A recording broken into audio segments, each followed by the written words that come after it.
Ba ba ba ba ba ba. I have to press the button for the camera to work. Hello! Here we are, ladies and gentlemen. On a wonderful, wonderful Saturday morning, afternoon, shortly afternoon. It is technically afternoon, but isn't it always afternoon? It's always afternoon, it's always before noon. Rarely is it only noon. Think about it. Deep. Deep. It's evening. It's also after, and evening is also afternoon.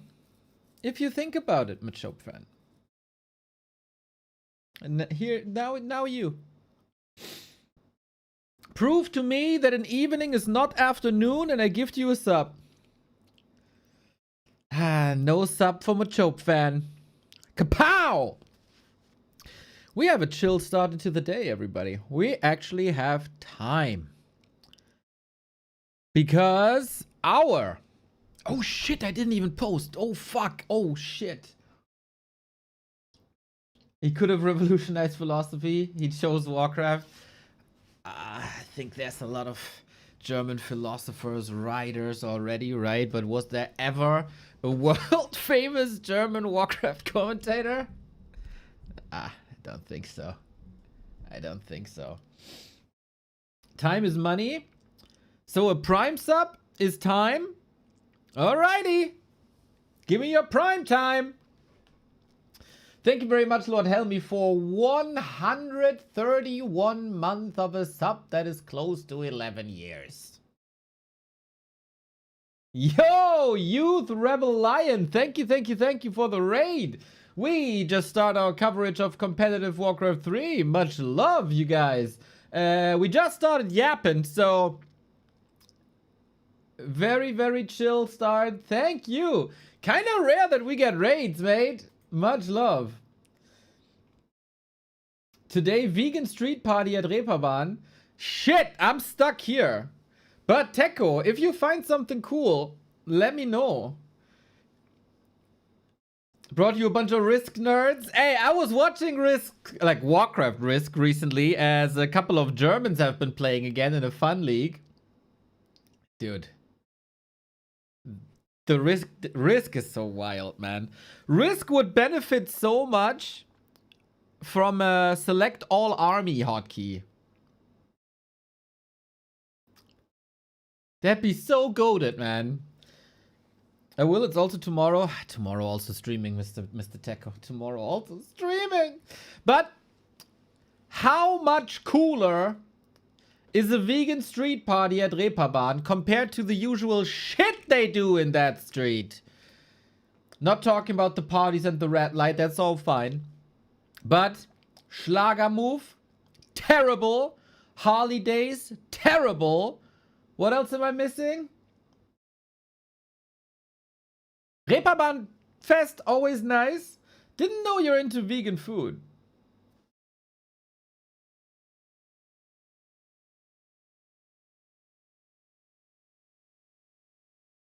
But hey, sounds good, sounds good, sounds good.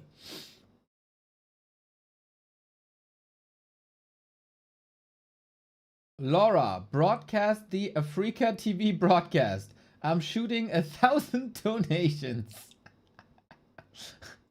Well, okay. Shoot me the 1,000 donations and I'll think about it. Vegan food imba? Hell yeah, dude. I figured out so much new cool stuff and spices and everything because of that trend. Like, obviously, before people get wild, not a totalitarian vegan or something.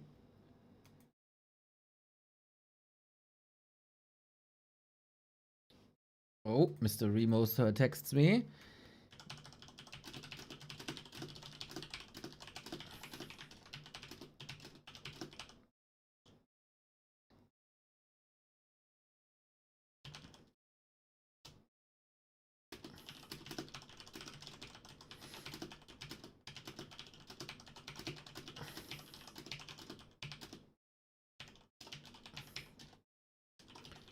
One sec.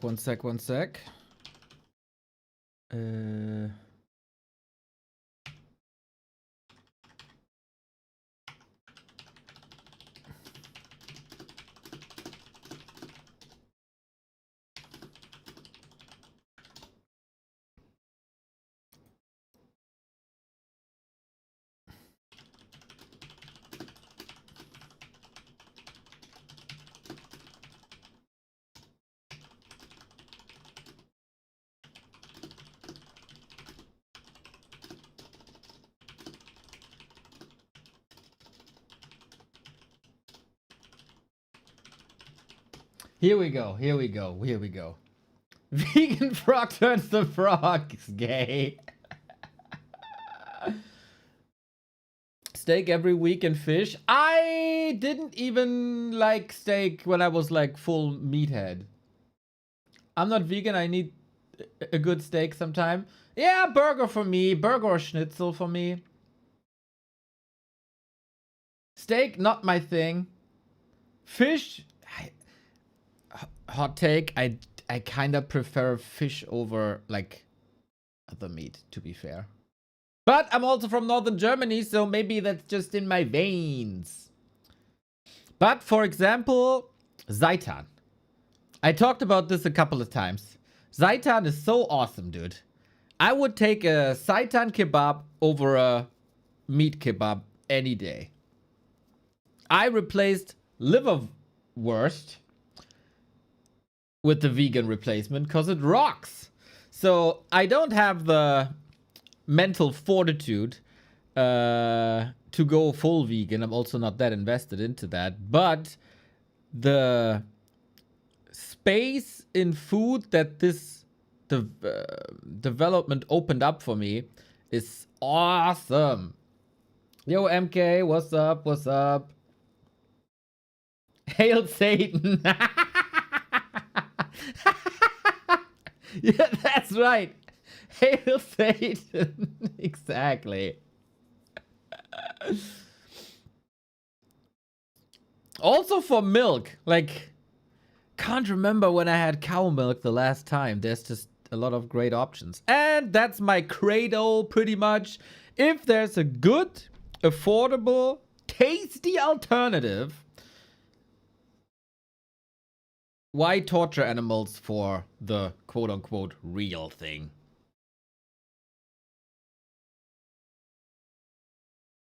That's kind of like the rule of thumb I go by. But as I said, not militant about it.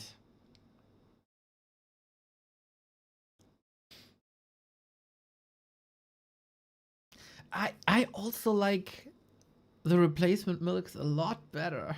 Like a lot better. It's not that great for like scrambled eggs, to be fair. I have to look up what hafer is in English. Oh, oat milk. Yeah, oat milk and scrambled eggs is a little bit so-so. Ah, Mr. Ape Man is way more than so-so. Mr. Ape Man is goat. Thank you. We are talking about food and vegan food and stuff like that. Hello. It was my birthday last month. And my sister is also pretty much into like vegetarian, vegan food alternatives. And she knows that I like to experiment. And since we've been in China, I've been looking for freedom. No, I've been looking for good spices for tofu. Because in general, I enjoy tofu a lot. But I had the Chinese tofu experience. And that's one of the best food I ever had in my freaking life. And nothing that I ordered or bought here in Europe, Germany, whatever, came even freaking close to the tofu experience that I had in China. And I was looking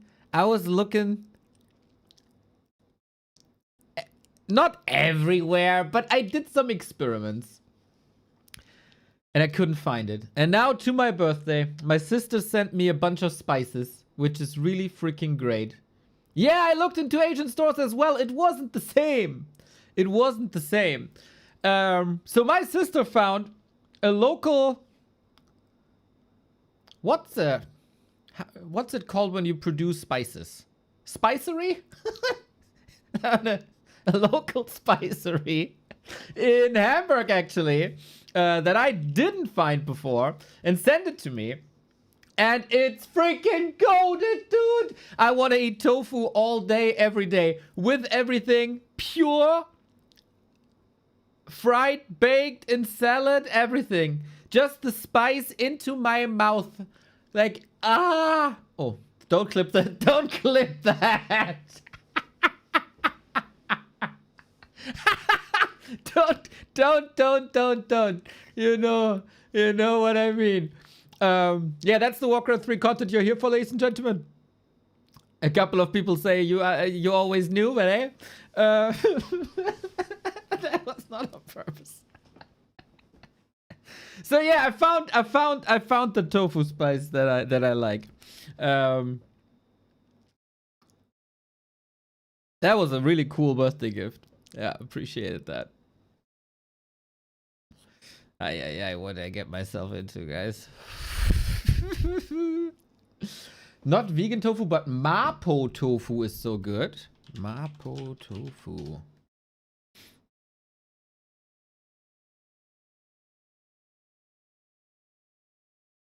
It's from Sichuan. Oh, it's with minced meat and tofu. Yeah, dude, it's like whatever they do in China with the tofu is insane. It is insane. Salani, thank you for the 98, dude. Thank you for the 98. I told you to not clip that.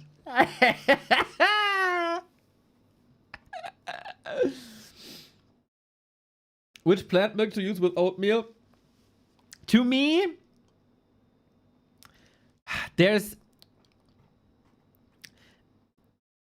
I don't know if I see things and experience things, but at least here in Germany, oh fuck, how do... There's two kinds of like oat milk, replacement milk, whatever it is, and they have a different lid. They have two different kinds of lids. I don't know if you're aware. So wait a second. Can I show this? No. One is to screw, like a screwable lid. The other is to like flip it open. Do you get me? Can you follow? I can't find a picture. Oh, wait. No, that's also a screwable one.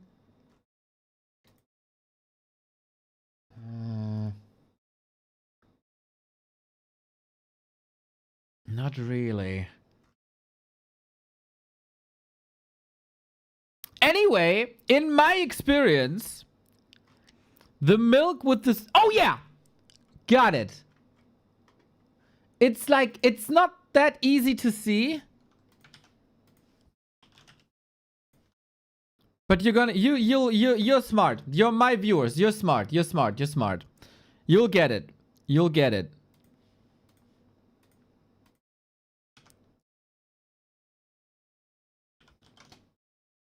So, not paid, not sponsored, whatever. So this is the lid to screw, right? Fairly classic, fairly standard. Usually, I don't like it too much. If your milk has this lid, though, to flip, that's usually a good milk. That's my rule of thumb. That's my experience. I don't know if that's just me. But I talked quite a bit about it. And it doesn't matter what the brand is. It doesn't matter what the brand is. It doesn't matter what the packaging is. It doesn't matter what the company is. Screwing lid, not so great. Flip lid, awesome. Maybe I gaslit myself into it. Into thinking that. I don't know. It's my experience. How's everyone doing? Techo told us that he's going to a vegan street food fest, and we are talking about tofu and milk so far. Eat a lot of tofu. Wish I was good at cooking it. It's just about the spices, no? Isn't it?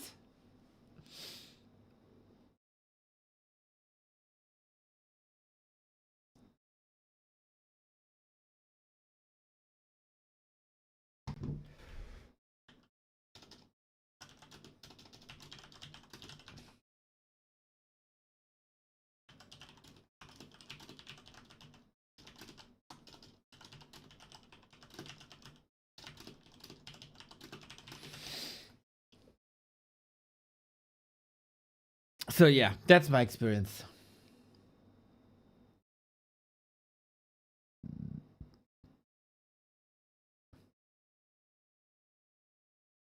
I gotta press the butt out of my tofu. Yeah.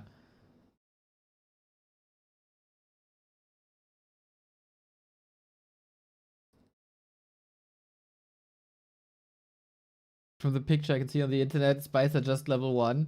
Okay, maybe I have to go to like tofu cooking school as well. I don't know. We'll see about that. So, what are we doing today?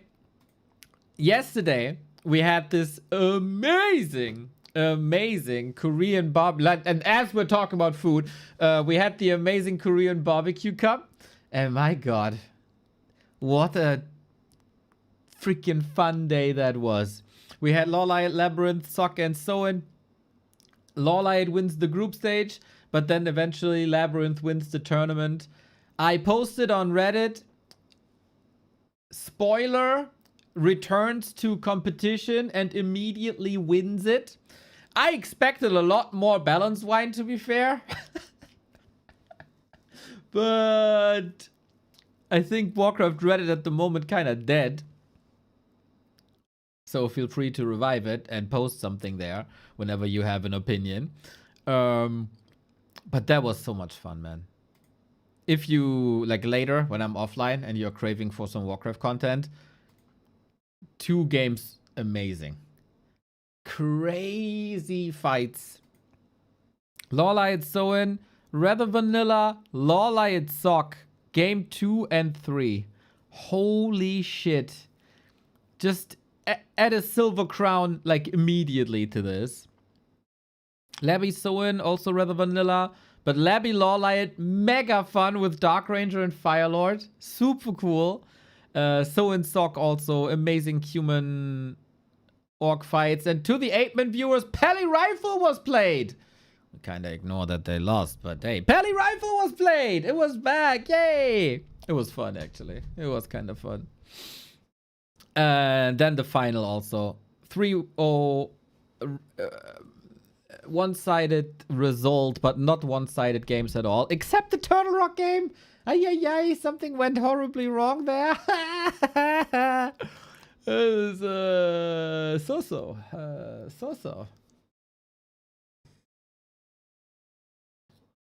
But yeah, that was yesterday. Thankfully, we have 2 amazing people in the community that provide us with content today as well.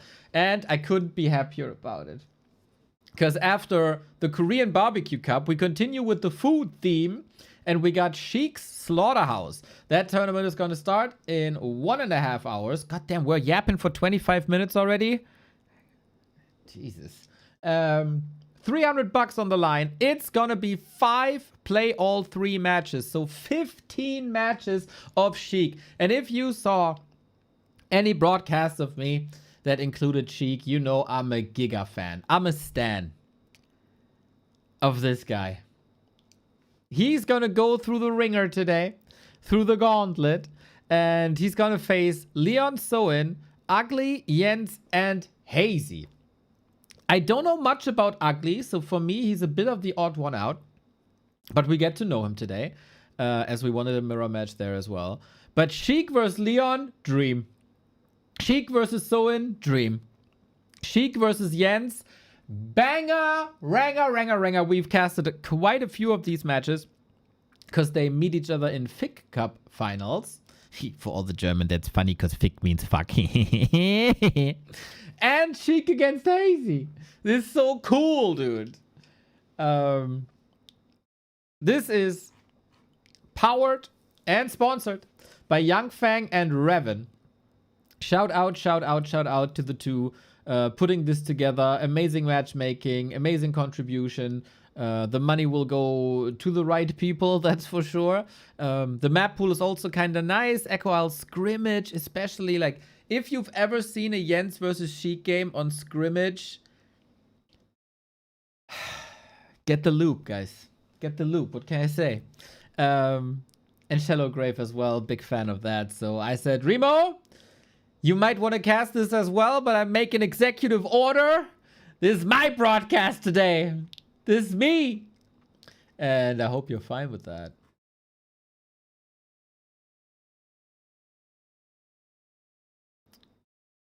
Until then, though, we have like 90 minutes. So on Liquipedia, I saw that today is also Superman Cup 7. You guys come here for Warcraft? Yo, the Nori, what is up? Was about to say later tonight that... No, is it later tonight? No, it's tomorrow. Is it tomorrow?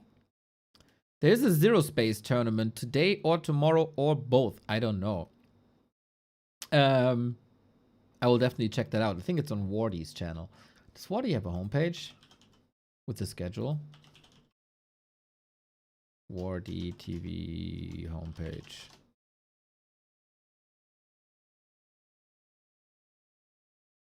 Schedule and events. Really don't know if it's better to make miracles. It just leads to Twitch. Schedule.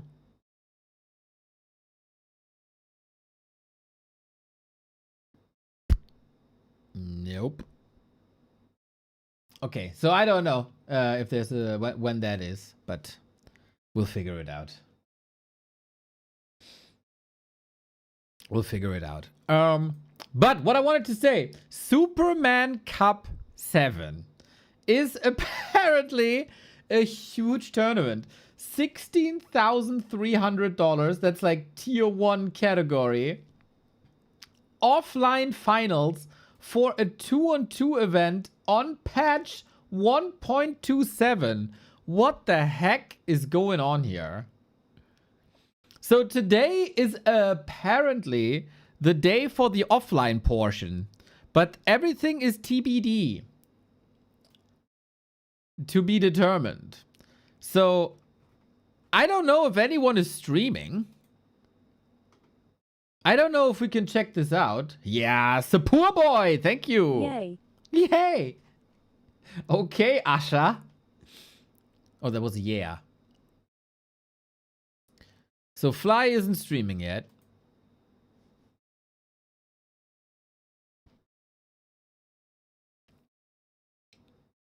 Infi isn't streaming yet.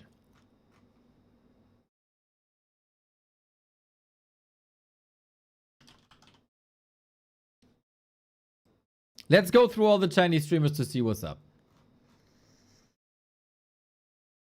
I just want to catch the vibe. Angeline isn't streaming. I think BBC is sick. So he's probably not streaming. Expand! Thank you for the 19 months. On WC3. Yeah, finally, because we otherwise never stream Warcraft. What do you mean, finally? Who else might be streaming? Colorful? For you! Ah! Because busy week. Ah! Yeah, okay. Colorful isn't streaming? Who else might be streaming, guys? Yu Tiao?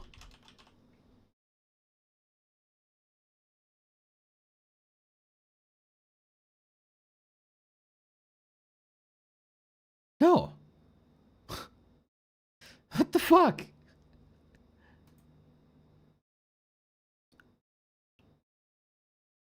Are there any other casters that I'm missing? I think I got them all. BBC was sick, right? So we have a $16,000 offline tournament and nobody's streaming TH. He's still on Doyu, right?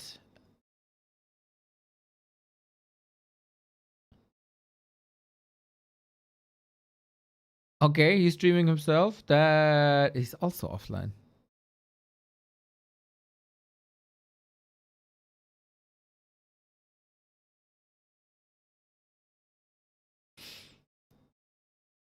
So we got a $16,000 tournament and nobody's streaming it?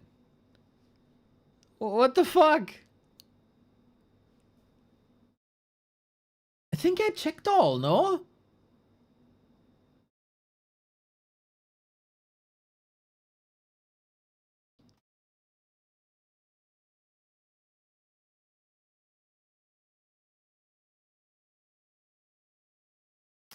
Well, is there anyone on Warcraft 3 info maybe?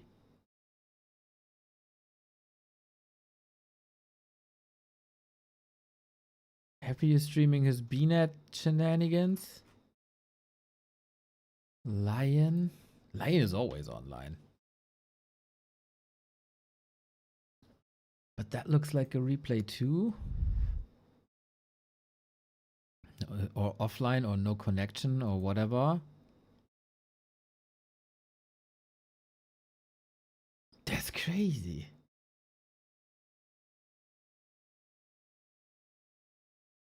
Yeah. Give access. Hoop. I don't know who that is.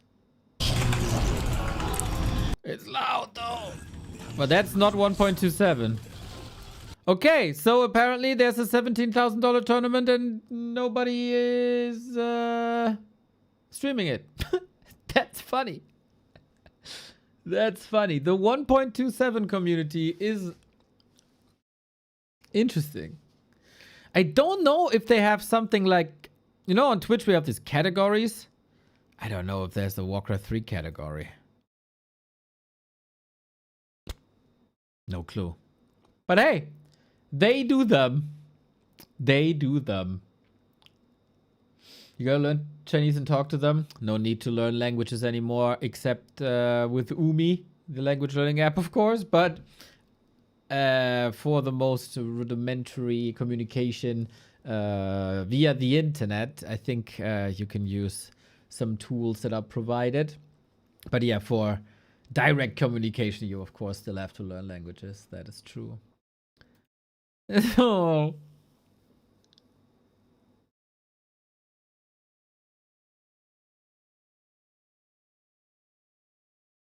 There's VODs. Yeah, but that's group stage. That is group stage. But it's no info on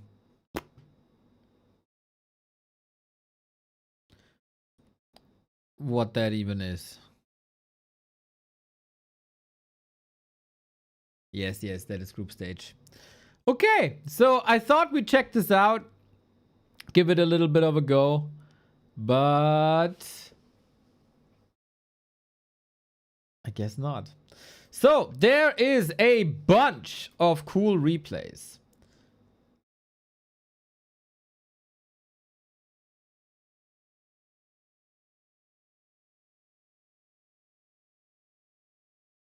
And I gotta figure out which ones I've casted before and which ones are new. The first source, always for me, is Warcraft 3.info. And there's a game that I really like to cast. It's Jens versus Commander, that you might know as Blue Cheese from the War 3 Champions ladder. High-ranked player there. And we're going to go into this. And this will set the tone for the rest of the day. there's a couple of players on the Warcraft Champions ladder that are very high level and very high skilled, but don't get too much exposure. And it seems like it's time to change that. So let's get ourselves acquainted with Commander. If you hear that somebody's nickname is Blue Cheese, do you like or dislike that person?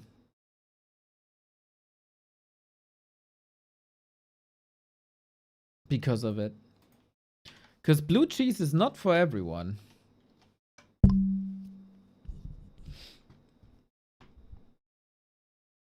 I think they need a shower. I think he's talking about the food. Is he French? No, he is from... I always mix up the flags.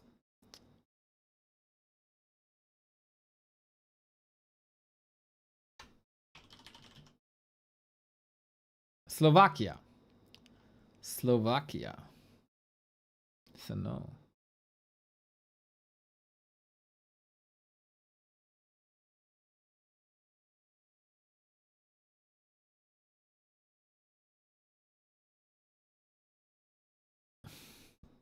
Also, if he was from France, he'd be called Bleu Fromage. Duh. Stupid question, Sharky. Stupid. Think.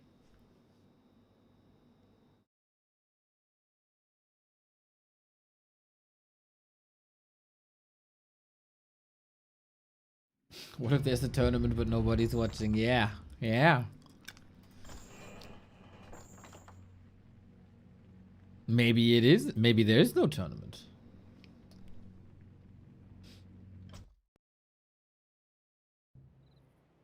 All right. I picked this because I love Jens. He's a Night Elf player, and he's also like, okay, sometimes he's off racing, but he's a Night Elf player here now.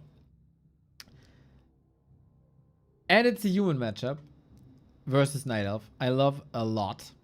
And it is also on one of the greatest maps of all time on Twisted Meadows. So, to start your weekend right, ladies and gentlemen, Jens versus Commander on Twisted Meadows, a highlighted replay on Warcraft3.info. I think we gotta start our weekends right, and that is not the case with the overlay here. Fuck my life. Why though? Oh, because War3 Champs is open. Yep. No, it's not. Oh, did I open Warcraft twice? Maybe?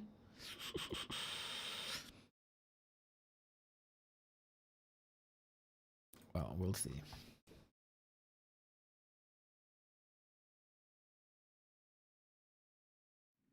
Starting again, and then I have to do this introduction one more time. Great. Replay folder 88. Start game. Enable in-game integration. Na komm. Ah, there we go. Alrighty, ladies and gentlemen, we are doing a replay cast as we start our weekend here. Today we have Sheik Slaughterhouse coming up in 1 hour and 20 minutes. Up until then, we have some highlighted games from Warcraft3.info, and we have a beautiful game of one of the best gamers in all of America. That is Jens, who we are deeply in love with, versus a player from the Warcraft Champions ladder that is very high ranked but doesn't get the spotlight too much. His name is Commander. You might know him as Blue Cheese from Slovakia, and we're picking this game because it is human versus Night Elf. That is a fantastic matchup, and also because it's on Twisted Meadows. Hell yeah. And of course because it's recommended by the wonderful curators of Warcraft3.info who have a great taste in games. So, what is happening on the Warcraft Champions ladder, everybody? What is the highlight that we are promised? We have Commander from Slovakia, aka Blue Cheese on the left-hand side. We got Jens, aka Jens on the upper right-hand side. I was befuddled that I watched the Swedish LAN, which was won by Little DC. We broadcast this as replays on our channel. And Little DC was in a winner interview, and he said, yeah, I got this build that I used against Thorzane. I got that from Jens. It's like, you guys are from Nordic. You guys are from Northern Europe. You're from Scandinavia. You, of all people, should be the ones to pronounce Jens correctly. But no, even the Swedes do it wrong. Jens is Jens. Na. And what a better way to treat your weekend than with a Jens replay on Twisted Meadows, which has a recommendation from some, I was about to say tasty people, but no, that's not what I want to say. People with good taste in Warcraft games. We are now going into a Warden versus Archmage game. That is probably a creep camper he will eat through. Warden needs level 3 before she's really impactful. That means Commander will have some time, and he might use that time for an expo. We're creeping already. Classic human creep route here with Militia onto the lab. That Golem is a little bit dumb and was tricked into a surround and was tricked into not throwing the stones like it's May 1st. Archmage got Devotion Aura for more armor. It's always useful, and it is cool to see Jens with a Warden here, because I haven't been too exposed with his Warden play at all. I know his Keeper play, amazing. I know his Demon Hunter play, always makes me sad because it's not his Keeper play, but it's also, of course, freaking amazing. And now, Warden. Working on diversity of heroes is always nice. So this camp is amazing because you get access to mercenaries, then you have a little bit of healing, and you have a little bit of dispel. Plus, you get a jump start to level 3 and a big consumable, which can be a mana pot or a Wand of Mana Stealing. Every bit of mana is useful for the Warden, as mana is damage. Now, nice little annoying Whisperess. I like that. And on the other side, Warden is harassing because Commander wants to expand. That has been the standard for a long time. A couple of people move away from that standard, like Starbuck played some weird Mountain King tower rushes here from time to time. But this is what we want to see. Macro games on Twisted with many bases and big fights and big armies and macro, especially since Jens is a StarCraft player. He loves to play that macro game with that Warden, I assume. Expo position was crept as well. And is pretty much untouched as the Warden was controlled well, eh? Only level 2.5.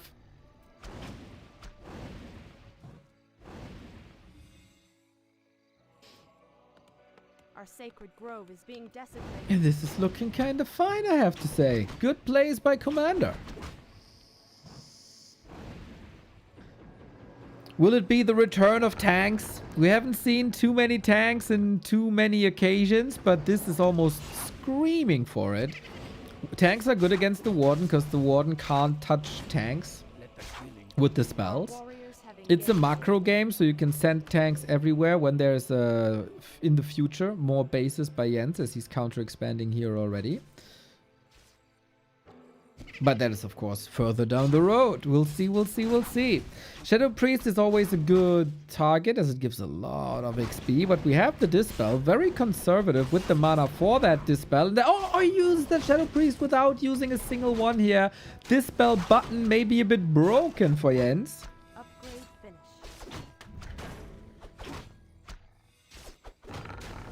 Now Hunter's Hall, but only when the tech was finished. Jens a bit overwhelmed here. No benefit, no Dryads, no additional Dispel sources. And Commander's Harass is paying off nicely. His expansion did not receive a single point of damage. That is extraordinary against the Warden. Now, the Footman, a little bit of an oversight here.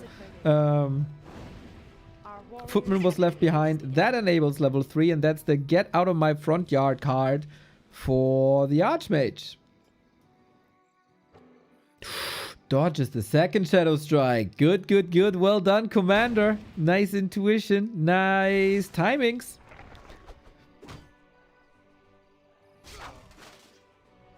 And that Expo was scouted. The tech is, of course, massively delayed by that Huntress Hall.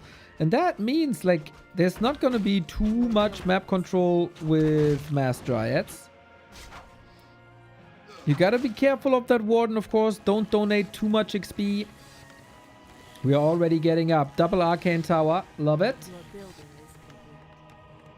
To burn her mana as fast as possible. Also getting the double Arcane Tower here, it looks like.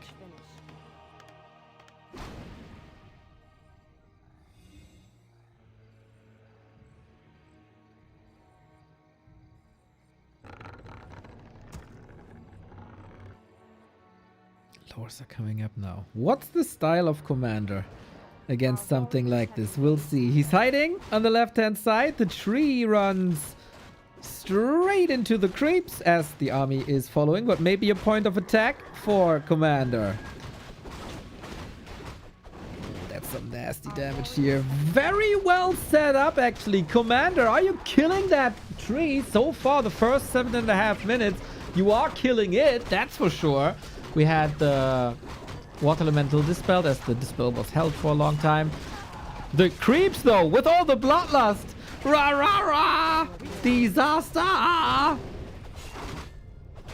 Oh, if only this Archmage could stay a little longer. The Want of Mana Stealing actually makes it so there's no additional Water Elemental. Oh, shit!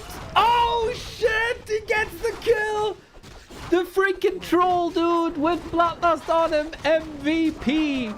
Or MVT?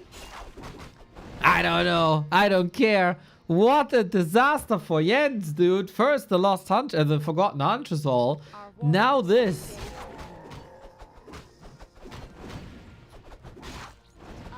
It's a tough camp, everybody. Not everybody. Oh, no, no, no. Deny, but the Shadow Priest is gone. That opens up the battlefield for another Water Elemental. This time there's no Want of Mana Stealing anymore. The Bursey falls as well. Holy shit. Holy shit. Only... Oh, Muddy! No TP for Commander! And that, ladies and gentlemen, is how quickly a game can swing around. Still, of course, lots and lots of opportunities for Commander as the Dragonhawks are coming in. But no Archmage, no creeping, no distraction, lack of vision on the map as well. Research finished. Gets him back from the tavern as he was rich. Didn't I see this game already? Ah, but not here, right? Not on our channel. On some other sources of exquisite Warcraft entertainment. Our warriors have engaged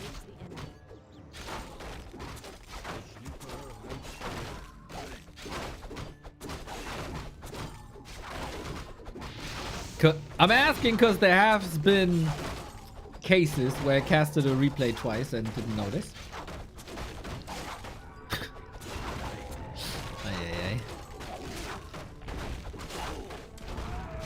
So, Tome of Retraining already as the Warden is reaching level 5. And now...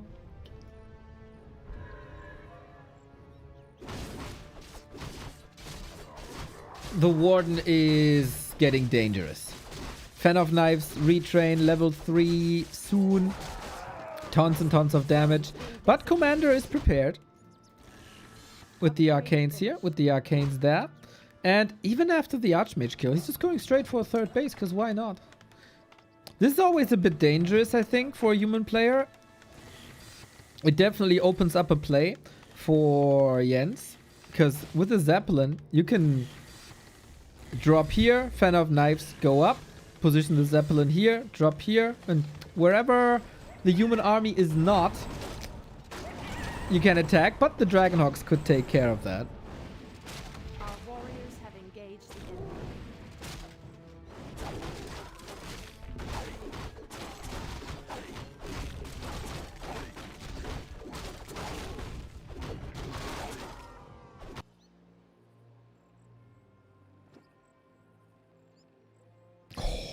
Double rope of the Magi. Holy.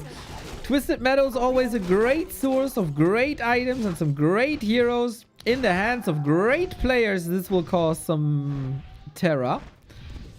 Whee! Commander did a lot of things correctly, but unfortunately he didn't get a Zeppelin to save the peasants into. And now the Warden's on the way to level 6. No second base yet, though. We're still missing that dear tree of life. Jens on one base. How long can the Warden carry a game against a lot of Dragonhawks? Interesting to see, and I think a mistake here, not going for an Alchemist.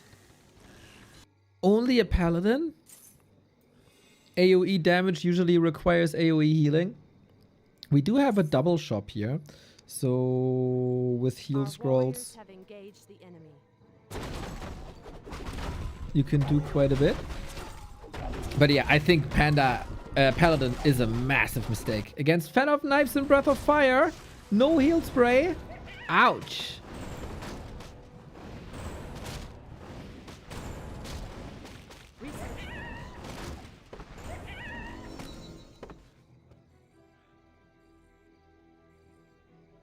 Our warriors have engaged the enemy.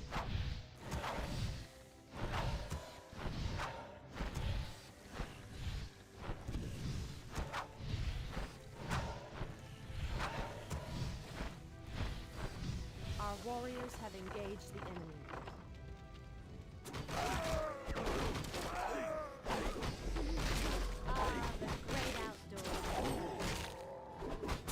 Mountain King makes his way to level 3. He will be incredibly important to shut down the heroes with Stormbolt, of course. Spell Shield.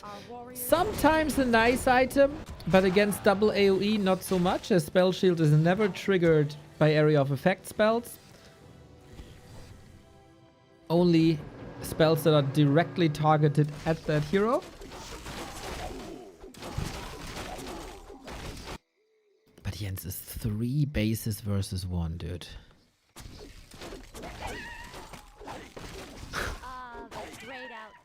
That's a crazy gold lead already. I like the way Commander does it.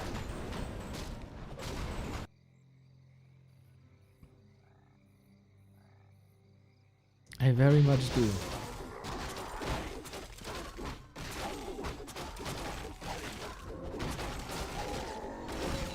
Now, bears get the vamp aura. Noise. Katka's gem of health. Okay. And we are getting incredibly close. Oh, Sapper. Research finished. Oh. This is becoming more and more of a play, huh? Sapper against farms. Is he? Oh, against towers. Kaboom! We got the Zeppelin ready, so the workers are safe. But of course, 2 towers, that hurts. It's a lot of freedom for the Warden. And the Panda is soaking up the entire map. So is Commander doing the right thing? To creep. We got the mana burn dog. Jens is coming up with solutions here, that's for sure. Shredder fighting. Mountain King fighting. With Bash and Stormbolt, you got 2 sources of disable. But rarely do they hit at the same time. And Jens is playing the Night Elf way and plants some trees everywhere. Your building is complete. Research finished. Our warriors have engaged the enemy.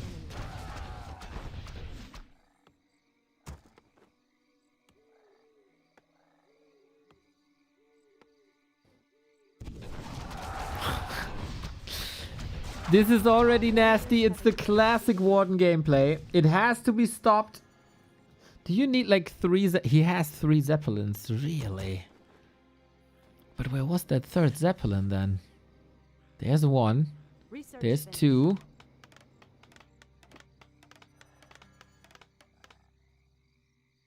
Was not. Ah, there is 3. Ay, ay, ay. Alrighty. Jens is under pressure for the first time. Do you think Nelf will go for a 3rd hero? I think having these 2 heroes on a high level is more important than anything that a 3rd hero could offer. So, I don't think so. Kinda don't need it.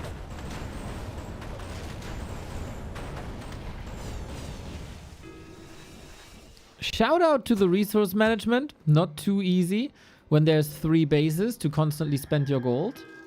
Commander's doing that very well. Jens's heroes are incredible. He's only now breaking upkeep. So Commander was in upkeep pretty much the entire time. Did now attack to tier 3, of course. 3 attack upgrades versus 3 armor upgrades. Jens is going for everything, man. Backpack, Wellspring, Dispel. He got it all. So 3 attack upgrades versus 3 armor upgrades. That evens itself out. 2 red spots for Commander. It's gonna be... It's 4 bases now. What the duck? We're gonna get 3 bases here now by Jens. And there's still stuff to creep. Of course, doesn't bring any XP anymore. But items, and you take the XP off the map. That's always good as well.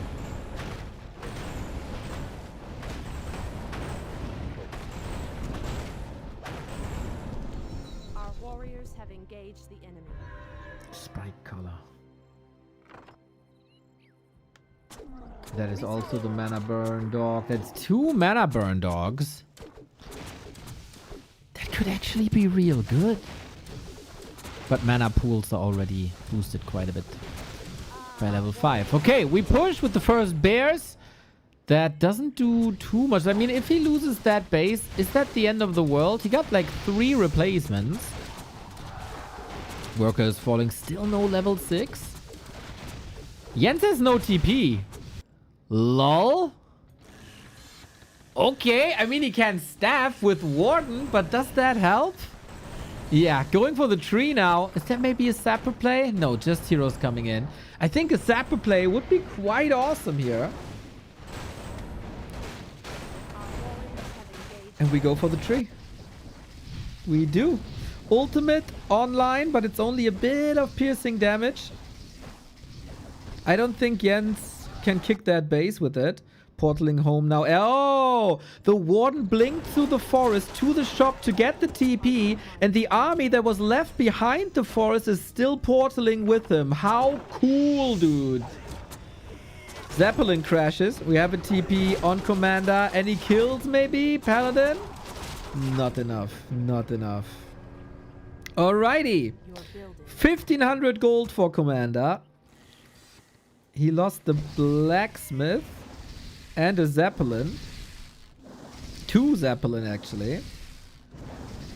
But yeah, these spirits will expire 1 by 1, and then that base stays up. Second base here, 3rd base for Jens here, all established. These island expansions are not that easy to reach. I don't think... Can you blink across? Without... Not really without vision, right? Our sacred grove is being desecrated.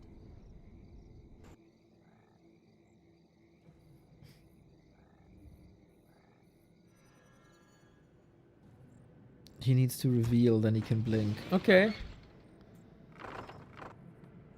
Yeah, he should be able to afford the 50 gold for the reveal. Oh, she blinked. Okay, okay, okay, okay.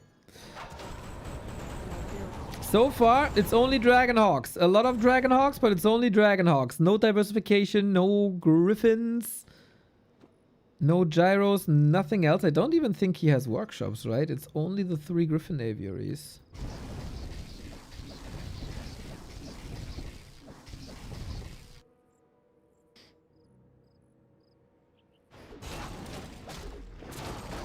What now? Somewhat surrounded, but of course that doesn't matter. Tons of scrolls, but looks like Commander doesn't want to engage in the fight. Swing!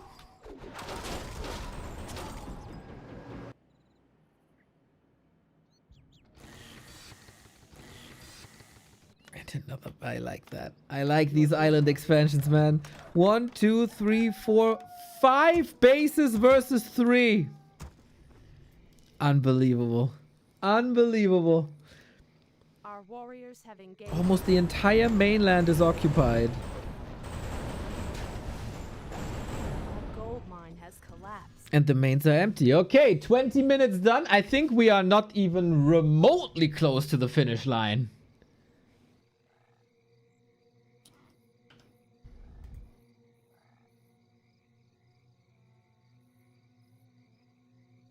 Both players got huge income. Both players got huge heroes. Both players can rebuild. Oh my god. Our sacred grove. He's building 1,000,000 towers. What the hell? Our warriors have engaged. This looks like an Infi game from the old age. 1,000,000 towers. Off we go into the first fight. Level 6 Warden, of course, but also level 5 Archmage. Going for Water Elemental. Strong piercing damage on top of the already existing piercing damage. We have one more heal scroll before we can go into the TP. Commander, gotta use that. And he does. Very well timed. Not too many kills, actually, and good production afterwards. Avatar of Vengeance dead. Big ultimate gone. And that's now on a big cooldown, 2.5 minutes. It will be time to get away. Most of the Dragonhawks saved with the Regen Scroll. You can definitely do that. Bear down as well. The heroes do a lot here. Archmage level 6 will of course be a massive game changer with mass teleport on a big map like this. No staff ready. And the Paladin falls. That enables the Warden to level 7 right before the TP went off. A bit too late with the TP. Oh, Dragonhawks. No. Your building is complete. Is this the 1.27 tournament? It feels like it. It feels like it. So Jens is clinging on to that third base. No mining here anymore, but I guess workers can be swapped over. Arcane Sanctum now. Okay, are we going breakers? Because breakers are magic immune. They are not affected by Fan of Knives and Panda, Breath of Fire. Panda close to 6, by the way. Earth Storm Fire is an amazing ultimate.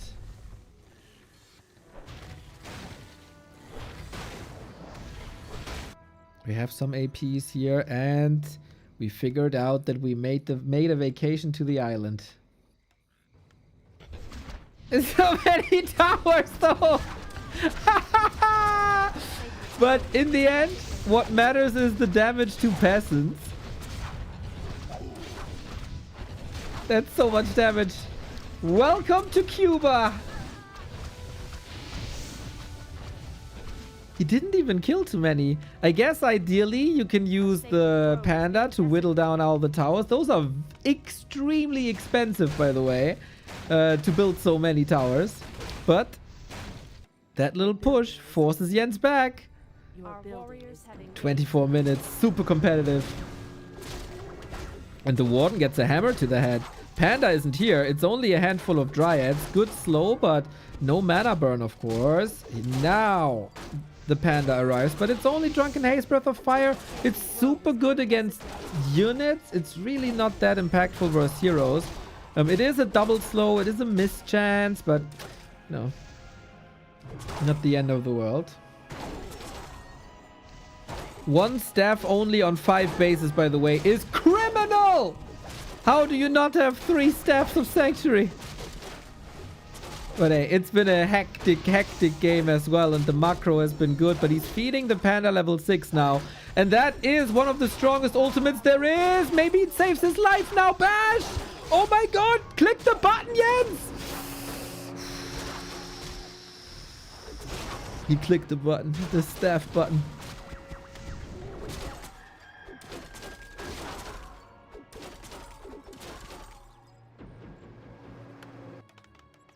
Where the hell is this game going? 1, 2, 3, 4, 5, 6 bases for Commander. There's only 2 mines not occupied on Twisted Meadows. I think... Did we ever mine out Twisted Meadows? I know we were close once with the Spiral vs. X-Lord game, maybe? Or Spiral versus someone. Was the game that almost mined out Twisted. That took around an hour. Now we got the Panda ultimate. Fire Panda, mass damage. Storm Panda has Windwalk and Cyclone. And the Earth Panda got Spot, like Taunt. Your building is complete. And Slam and all magic immune.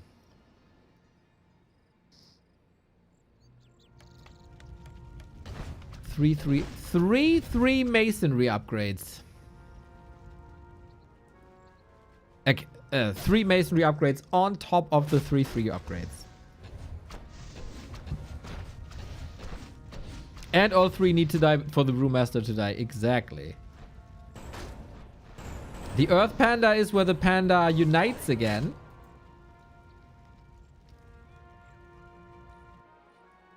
It was good running him down.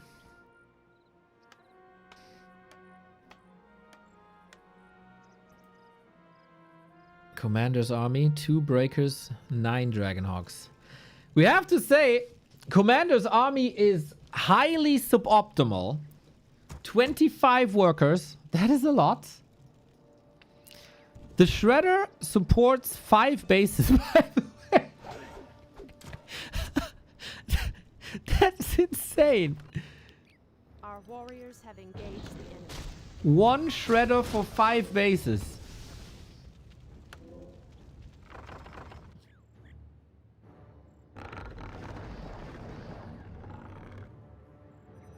Ancients of Wind now and Ancient Protectors. Yeah, I think that makes sense to transition.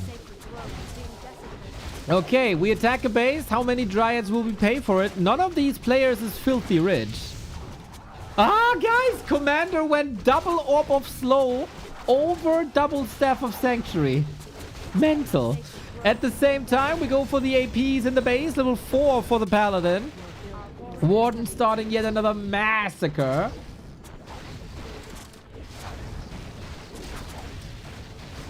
Is it time to break the... This would be the first Town Hall broken, right? But it feels like Jens purposefully leaves them up almost. Oh no, the Avatar is fresh. Should be fine. Portaling home. Are we fighting? The Moonwells are empty. And the ultimates are on cooldown. Or not here.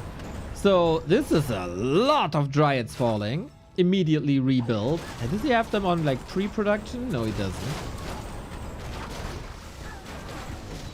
Level 5 Mountain King. Stormbolt is getting better. Commander, of course, big time underdog here. He doesn't even play like that at all. Warden, blink away. There's seriously only 2 mines not occupied. Now it's 3 as finally a Town Hall falls.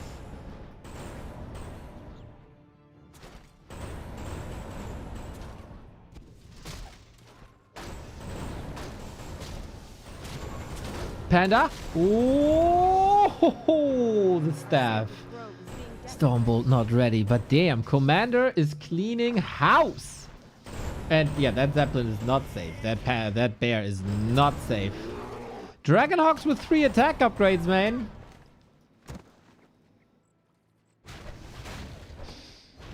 They should remove the upkeep mechanic from Warcraft and add creep respawn. I think... Personally, upkeep is one of the most beautiful mechanic any RTS has ever seen. It's a great comeback mechanic.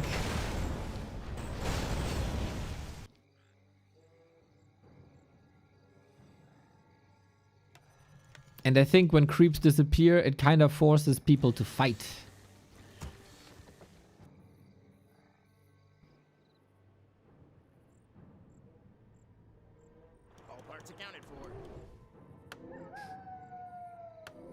Tinker. All right, we at the Tinker now. We talked about this before. Is this maybe the latest 3rd hero acquisition that I've ever seen? 30 minutes in. Tinker is late to the party, huh? But we all know The best guests arrive late at the party. So Jens is going air units. Air units can be countered by Dragonhawks via aerial shackles. Those aerial shackles can be cancelled with the rockets, so the Talons will then be free. Heal scroll used again, but that was the last one against the massive AoE. Jens now with 3 AoE, and I think Commander regretting his life choices of never going Alchemist. That AoE healing would have been fantastic. We've reduced Commander to only one single Dragonhawk. That is traumatizing. The fact that the Tinker survives this against the level 3 Stormbolt is also insane. Staff, wonderful. Commander's breakers are being picked up. Magic might not work against them, but the poison does. Warden blinks to the last remaining Moonworld. So close. So close. Rockets always a mini stun. Makes him a very good late game hero as well. And now, if only you had more staffs. Can he finally get that Tinker? He does, but he leveled 1.3 levels. Bash got the blink cancelled. Mamma mia, did we wipe a lot of armies. So many Dryads dead, so many Dragonhawks dead. Jens not rebuilding, he's also on 400 gold. Commander prior to this fight was at 3,000 gold. Our warriors have engaged the enemy. And Commander, he got this, man. The Warden, we have to say, doesn't get that much better anymore. We add a Shadow Strike, which in Hero Arena, when heroes are fighting the other heroes, can be good. Panda, I think Panda still gets really good. One of the best level 10 heroes in the game. But the #1 game changer is Mass Teleport. Imagine you don't have to walk anymore. Never. You can always portal. This is my dream. We'd all be fat as fuck, but 50% of us are that anyway, so it doesn't matter. And now you can portal onto your own units. Talons can interrupt this with Cyclone, but he doesn't have the master training yet. Our sacred grove is being desecrated.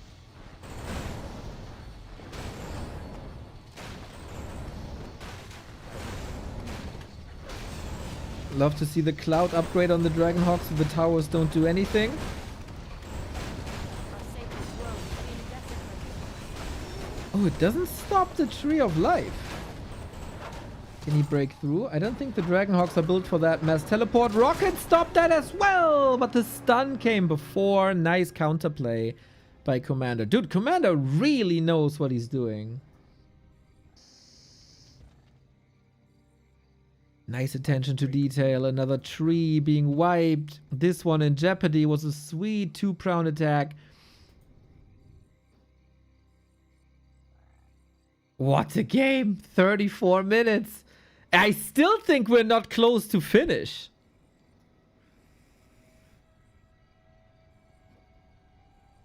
Like, I can't see this game being over in like 5 minutes.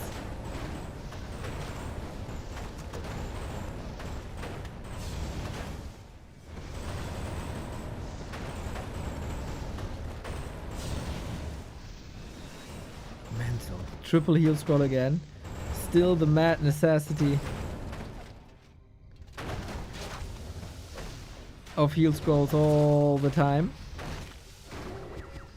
So, can the Talons bring the switch? Fairy Fire can backfire. I'm always a huge fan of Fairy Fire.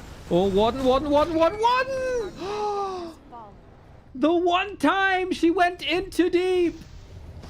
Good Sum 41 song. Not a great experience for the Warden. The Stormbolt finally to the head. And now we got the aerial shackles. Tinker, where are they? Here they are. Hit a lot. Piercing damage still alright. But the damage output by the crows, man, is mental. 3 attack upgrades as well. They destroy every air fight they're in. Except against like hippos and gargs. But they're safe here. Paladin might need a heal. Heal. He was stunned for a second. Panda level 7. Absolute beast. He got a Ring of the Archmage as well. His crits hurt, even though it's only level 1. Cyclone being used again now. That is amazing for the hero arena. Mountain King, level 6. We got the Avatar of Vengeance, right? Who are we fighting for? For Cosmodan! Doesn't have the mana right now. He threw all these hammers away. Paladin in trouble.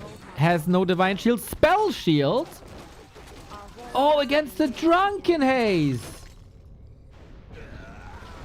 Sick, actually. Yeah. It is an AoE spell, Drunken Haze. And usually Spell Shield doesn't work against that. But it needs a target. And if... Oh no, the Mountain King. Oh, shit. Both carry heroes down. Mass Teleport still on cooldown. Thankfully, we got 3,000 gold and a Tavern Revive only cost 800. Now, what's Commander's army gonna be? Warden. Back in 10 seconds. How long? We're mining here for 3 minutes. This base is gone. This base is gone. This base is gone. I didn't even see that. This base is gone too. Commander needs a new base?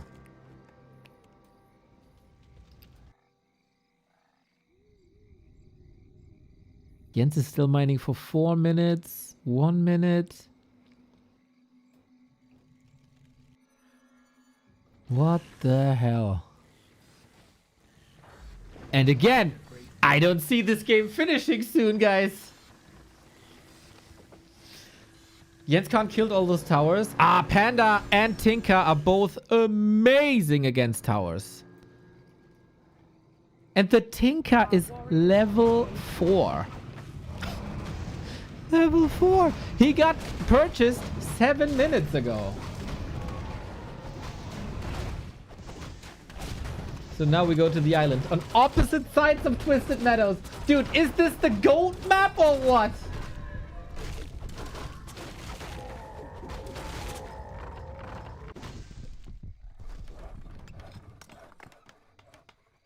Commander has 9 unit upgrades. Yeah, Mr. Disengaged, you are always correct regardless of the topic anyway.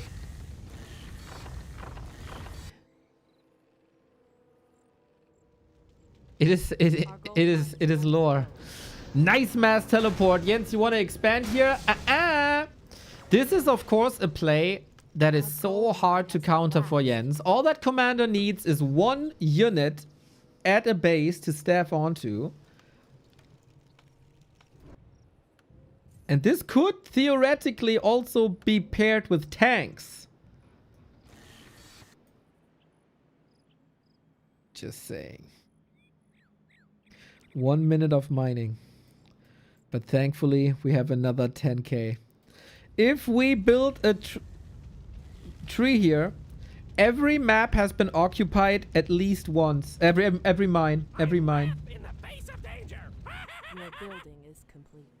I laugh in your face because it's so ugly!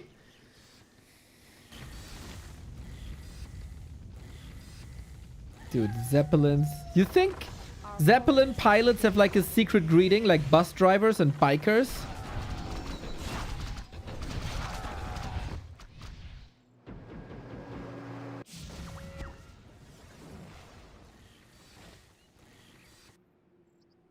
Chimera Roost. Chimera is also good against tanks. Against towers.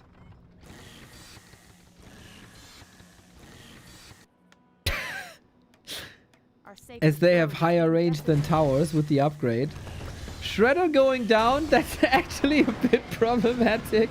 Zeppelin down, mass teleport, he could cyclone! Jens not quick enough. After 40 minutes, maybe that is okay. But he could cyclone against mass teleport. Scroll of Restoration, by the way, amazing. Research building is complete. What? There's action everywhere. There's tiny dots everywhere. There's a new tree running across a farm. We'll scout this. Both are playing such an excellent macro game. Was Commander also a StarCraft player? Does anybody know? Because he's not falling behind in macro compared to Jens, who was a tournament StarCraft player.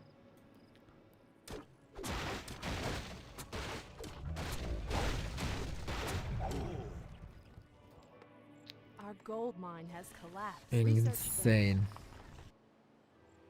And 2, 3, 4, 5,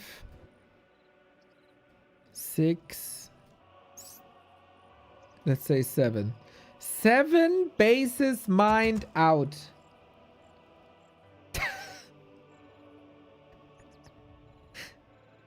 Seven bases empty. I can't remember when was the last time I've seen such a game. Only on War3 Champions, everybody. Only on War3 Champions.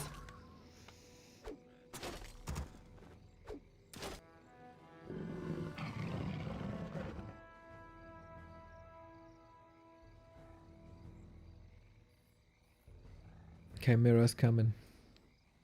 Beautiful Chimera Ruse drip, by the way, with that player color. Has to be said. Has to be said.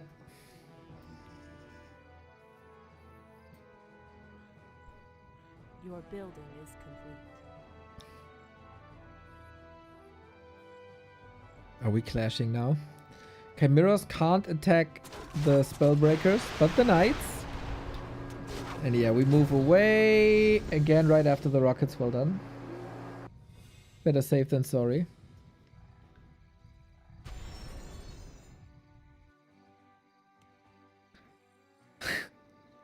Mountain Giants now. I think that is smart. We don't have Dragonhawks anymore. We have no great anti-air solution by Commander, which is kind of funny because Gyrocopters should offer that. But against the Panda level 8, Gyros just melt. And against rockets as well. Like, you can't go Gyros no more. So you would have to go back to Dragonhawks. But Dragonhawks get countered by rockets quite nicely. And rockets level 3 hit hard, boys. Research finished. Inner fire. These knights will get deleted. So then there's nothing to really stop the mountain giants. I think Jens is going for a very smart army now.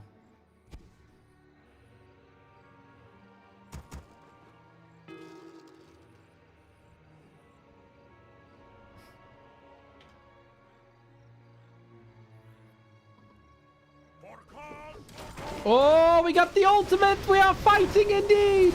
We got the ultimate for the Panda as well. Avatar for Cosmodan. Earthstorm Fire. Going for the Chimeras somehow. Can he get out there? I don't think so. We have so much Cyclone.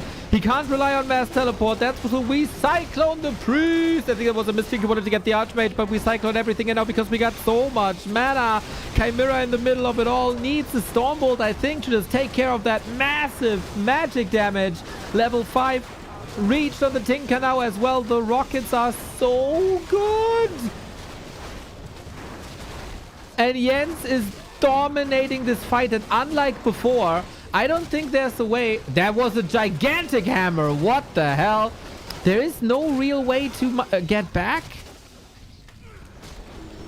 Because he doesn't have the bank to support this. 30 food lead. Oh, man. Jens built the ultimate army. And he got 2 level 8 heroes. Oh, poor commander, dude. 44 minutes. And this fight. Was he really that comfortable against Talons, against Chimeras? We'll see about that. We got a lot of Holy Light left. Would also love to see Blizzard against the Talon army alone. I mean, you can't stop it with Cyclone, but still. There's also no Dispel, so Water Elementals might be good. The thing with Commander's army is, of course, they leave corpses. Unlike the Dragonhawks, Knights leave corpses, Breakers leave corpses, Priests leave corpses, and every corpse is a spirit. And Jens is in high spirits, everybody, as you should be on the weekend. Sick Holy Light anticipating that Breath of Fire.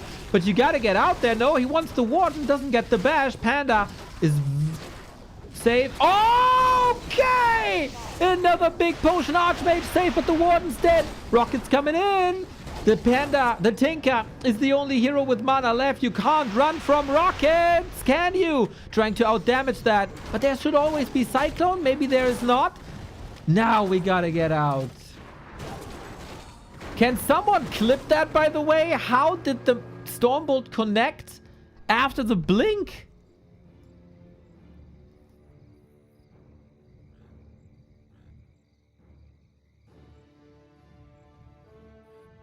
Maybe he blinked too early? He blinked first? I see. I see. So, wait a minute. Oh my... No, right? I was about to say, can you reach level 6 Paladin, go to the battlefield and revive? But I think this fight lasts for long. Sacred grove is being desecrated. Holy shit! 46 minutes, man! And Avatar is up again. We fight without the Warden. No fan of knives. Avatar needs to go, I feel, and it does. Panda ultimates. One of the strongest fighting ultimates in the game. Chimera finally focused properly, and the Orb of Slow coming in clutch here. Eventually, it's Mountain Giant Talons, everybody. Avatar took the corpses. Oh, true.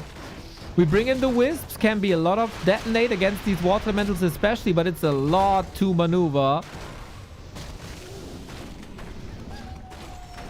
Can we get a Robo-Tinker? Will we see a Robo-Tinker? Not if it falls. Not if it falls. Oh, he gets the stun out. We got the Paladin ultimate as well for, I think, one lousy breaker, but hey. At least we got the breaker back. Mountain Giant down as well, as the Knights are surprisingly still standing against the one Chimera we had. What the fuck is this game, guys? Commander is freaking back! It is questionable to fight without the Warden, but I will not question that. Commander is back. We got a lot of mining time here. We got 7 minutes here. We clash again. Okay, Warden is back this time. The Tinker is missing. We have a TP, by the way, so Commander wants these fights. He wants to take them. Ultimates have been used, all on cooldown. Panda! We need some healing. Staff, something! Paladin! Oh, no! The staff was on cooldown. The Mountain King, after 48 minutes, had no staff ready. That's gonna be expensive. Commander has quite a bank. Archmage, TP out, TP out, TP out, TP out. Still gets another kill here, thanks to the Stormbolt.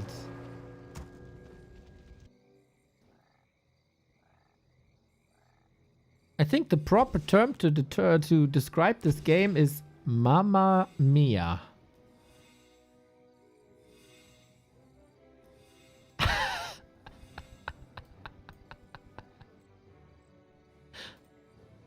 Oh my god. These knights... Oh my god, how much armor do they even have? They got 19.5 armor with inner fire?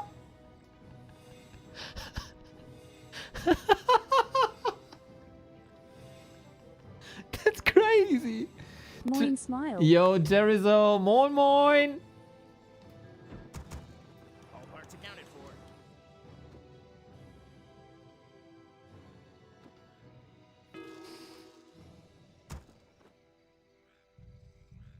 And they wanted to buff Devotion Aura, guys.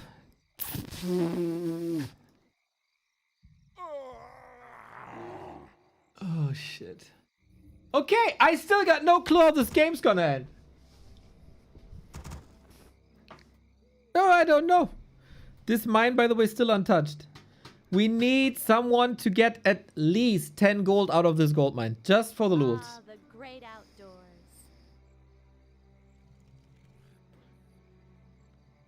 It is a flaw of the Blizzard replay system, but these mines on the mainland are all empty except this one. And this one, actually. 11.5k.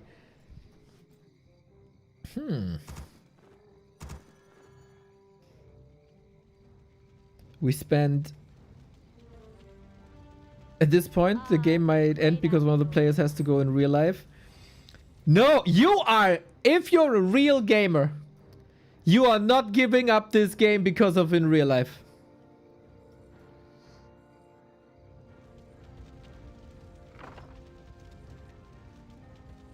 Maybe if your wife is pregnant and you have to go into labor or something. But even then, it's debatable.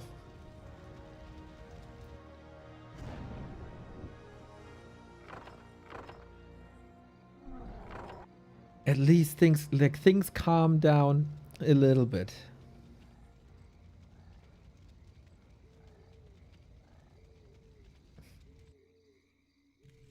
"51 minutes. What a freaking war. Are we jumping somewhere? Yes. The great outdoors.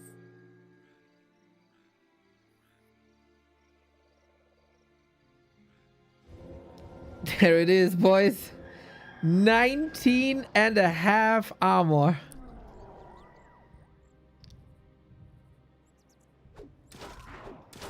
Mountain Giants at 12. Forecast modern! We throw the breath of fire, we blink in. Oh my god, these knights melt against the AoE! What the hell? Now there might only be physical damage left. The poison is doing a wonderful job. Warden is getting controlled once again. Cast Modan hitting hard, plus 30 damage.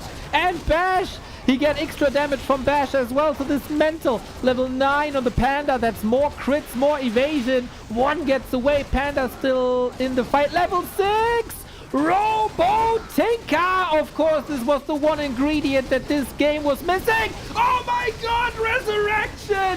This crazy! The 20 armor knights are back like it's nothing! With one click of a button. One level 9. Every ultimate in the game. So many spirits as well. No attention to the avatar. Commander is falling apart. Unfortunately, there's so little left. Imagine this with an alchemist, by the way. Need to get rid of the warden.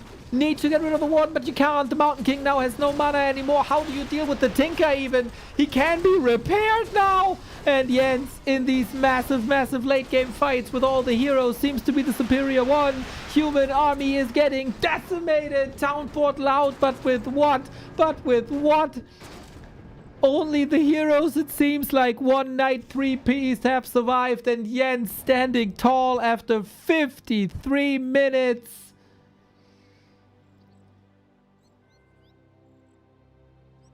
That is freaking crazy.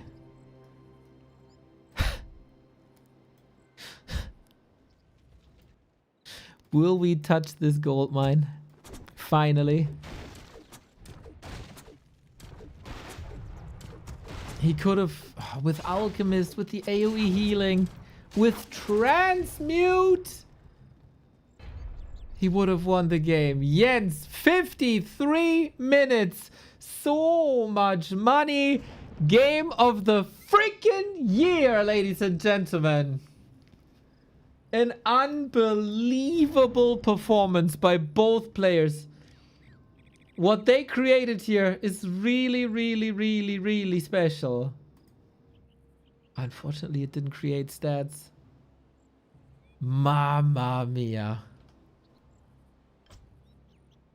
What a game. What a game. This is a game you get every once in like half a decade or something. 198 units produced, 218 units killed, 169 buildings produced. That includes the towers. 4 hero kills each. 11,600 HP and 47,000 gold mined.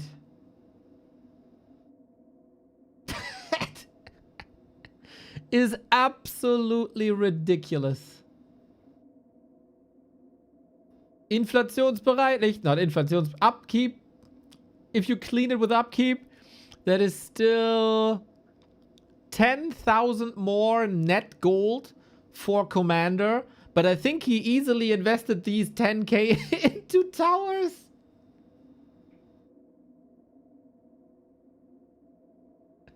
Lost more gold to upkeep than some people mine in a whole tournament. That's so true, bro.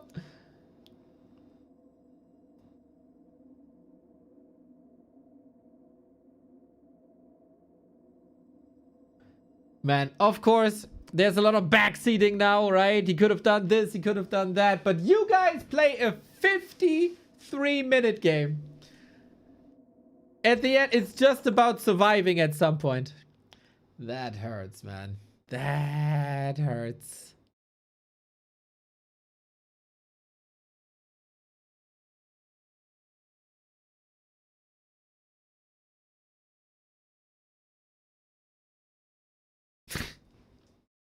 Insane.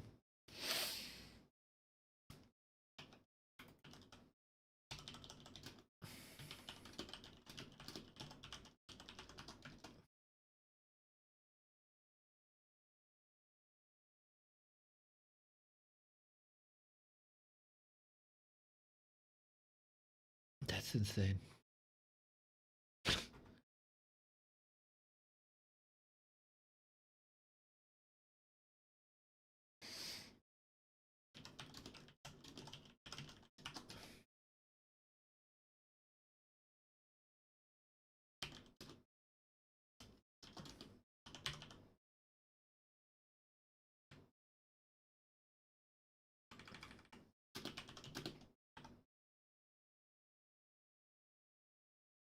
Incredible. Do you see many games that long? I don't see anything that long, ever. No, that is one game a year, maybe. One game a year, maybe. We just witnessed something very, very, very, very special. With also 6 ultimates! 6 different ultimates. And all had their beautiful value. Yeah, that was awesome. That was really awesome.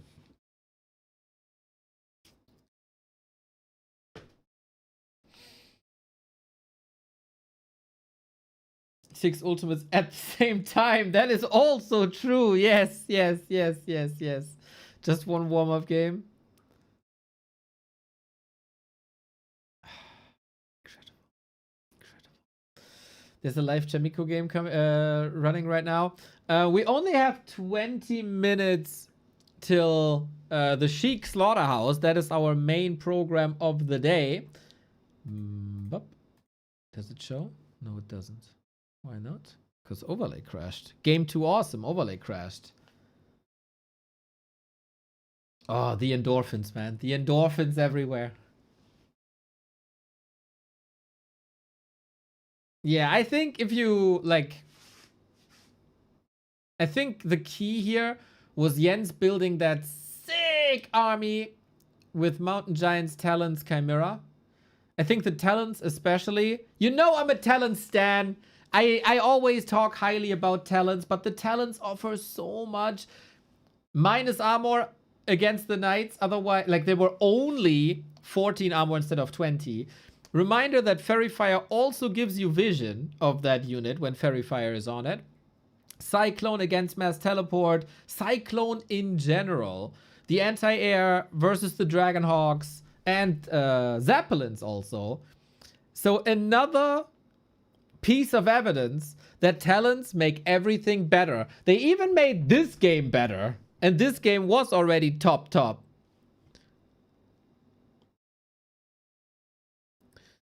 To add to the Alchemist comment, I don't think the Pella was worth the resurrection. Yes, I agree. I think in almost every aspect, an Alchemist would have been better here. That's also why it's more or less the norm. There was 3 spells with AoE, and I mean, no disrespect to the Holy Light. It is holy. I come from a family of people that brings light to other people, but that wasn't worth it. That wasn't worth it. Alchemist would have been a lot better.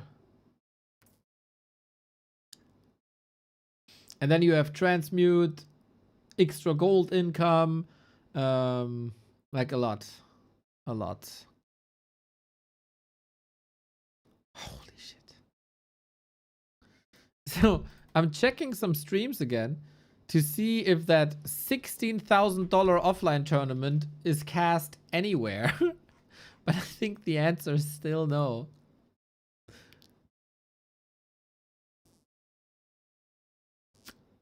All offline.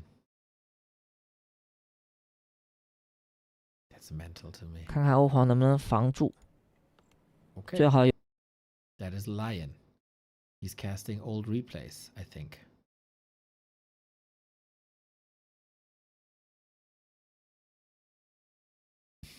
No, it's really not. Either it's not played or it's not streamed. Fascinating. China.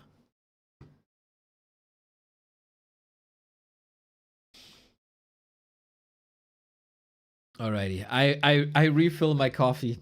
If you like that game, everybody, I hope you did. Feel free to leave a like and subscribe. If you watch this on YouTube, if you're here on Twitch, check if your Twitch Prime is available. We gladly take them. If you let your Twitch Prime go to waste, that is like gifting money to Amazon. You would rather give that to me. No, we just been through an hour of awesome Warcraft with 6 ultimates. And we are here for almost 900 days. Thank you, Smooth Eel. That is very, very lovely. Much appreciated, everybody. And also, if you don't follow here yet, follow. We are on the way to 150,000 followers, which is still great. On YouTube, we're on the way to 100,000 subscribers. So hit all the button for us. Make me happy. Be right back.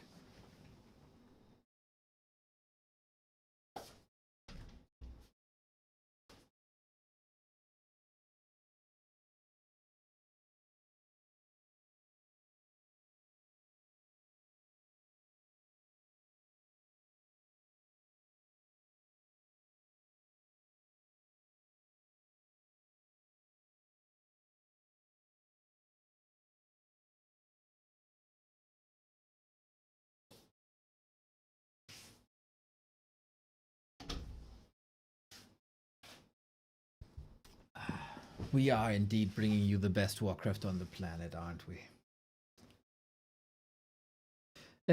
We got like 15 minutes.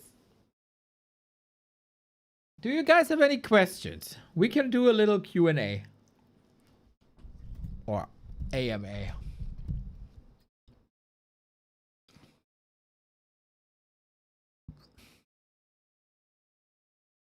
Because I don't think it's worth starting a game for the 15 minutes.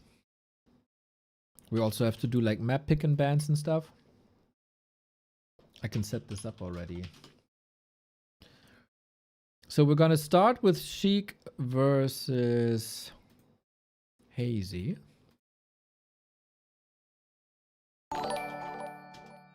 Then we got Sheik versus Ugly.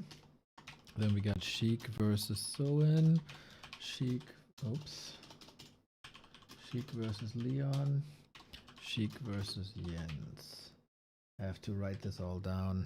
Sheik, Hazy, and then I know the map picks and bans and stuff. Should I do poison on this Chaos Incinerate build or go for direct damage? Poison, man. Poison, poison, poison. How do you keep the beard line so neat? Dude, I don't do anything special. I think also there's a little mistake there. It's not perfect. No, that's not perfect at all. And now I can't see. I don't know. I have a trimmer. I do whap whap whap. And that's it.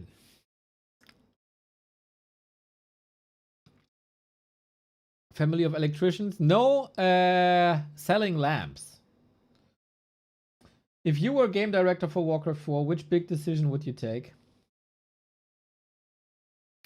I would never, ever take the job of directing Warcraft 4 because I could never, ever follow up the beauty that is Warcraft 3.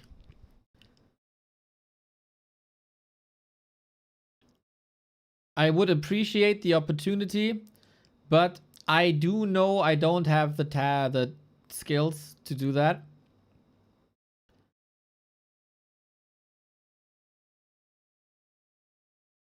And then it's best to say no thank you. But a design decision for in-game. Okay, hot take. Hot take. I would increase the levels to, let's say, 20 and dramatically change the way spells scale. Because in Warcraft 3 right now, if you, let's say, level up Coil from level 1 to 2, it gives you double damage, right? I think you should have smaller increases, but more. So that power spikes are evened out a little bit. That is probably my main issue with the game right now. Especially how crazy level 3 is. Level 3 and level 5 ruin the game a little bit.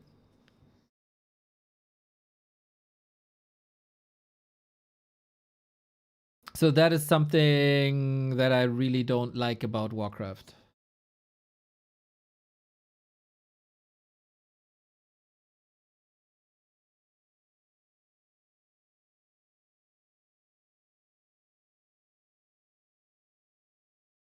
And I would experiment with something. I'm not saying that it's good or bad, but I thought about it.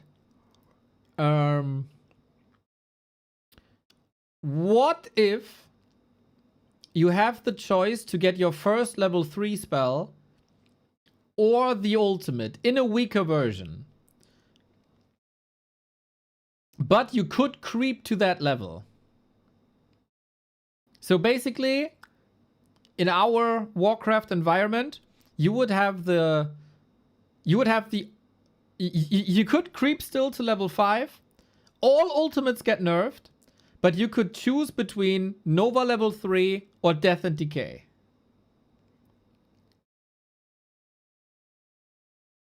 Or something like that. I didn't figure out the details, you know, but like you get the general direction this is going into.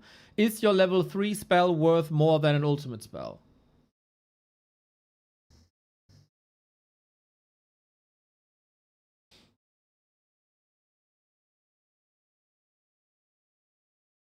No mass teleport, but mass blink. I mean, isn't what the Dryads are doing kind of a mass blink already?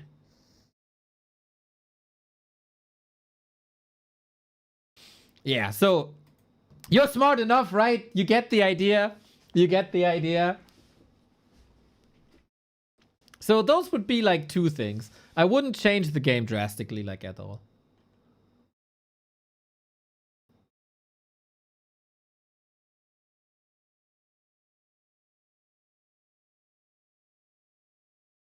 If there's less power spikes, the importance of creeping would decrease, which is the driving force of early game. Do I think that is true?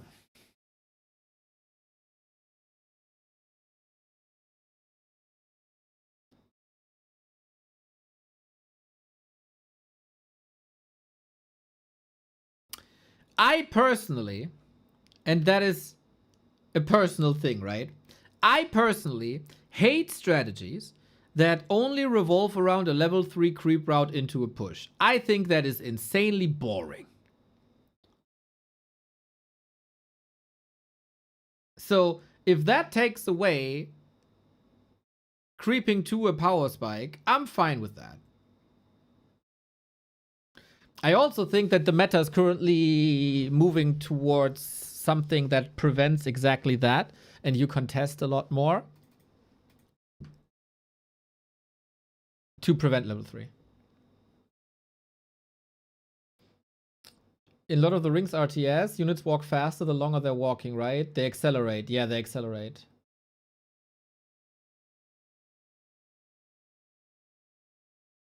Certain units in Warcraft could accelerate. Yes, I agree. Your proposition is a bit like Apex Legends. You have 3 power subjects to cooldown, 1 ult. You can level up to 3 and each character has 2 choices when leveling up. Adding passing, level ultimate, upgrade cooldown. Yeah, why not? Why not?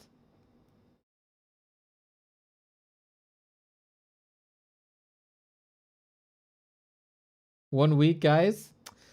Oh yeah, there was a little something on August 15. I almost forgot that there was a little something.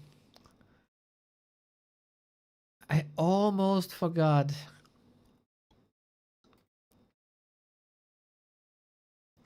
If you heard about a little event that we used to run called Rara Land, you might want to watch next week.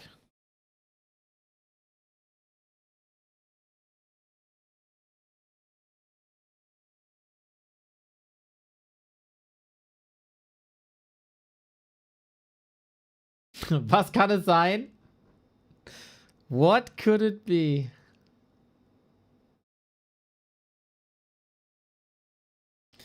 I wasn't there when Huntress had bounce on buildings. How was it for the pro play or regular play? I was one of the... You asked one of the biggest haters of this ever. I think it's incredibly stupid when you attack a building and that building cannot be repaired. That is also the case for Blizzard at the moment, by the way. I think it was insanely toxic that the glaives bounced from building to the repairing workers. And I was asking for that to be removed. So the glaives bounce from building to building and from unit to unit. They just took away the bounce from building to anything. And that made this ability a lot weaker. I think it's incredibly toxic.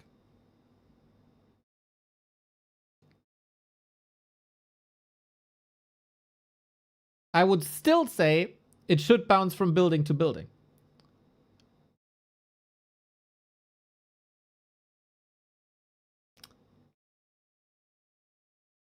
What if you spread your units on the building?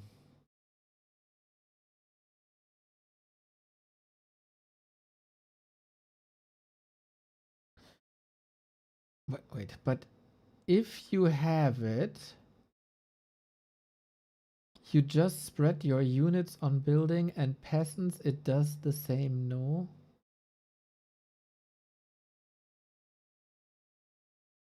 I don't understand the question. If you mean like if you position your peasants, that usually doesn't work because the bouncing glaive range was big enough. So Blizzard just removes from the game everything that Neo thinks is OP, but it's only human and Nidal features. This goddamn Demon Hunter is still in the game, okay? I'm not all powerful. I am not all powerful. Otherwise, the Demon Hunter wouldn't be in the game.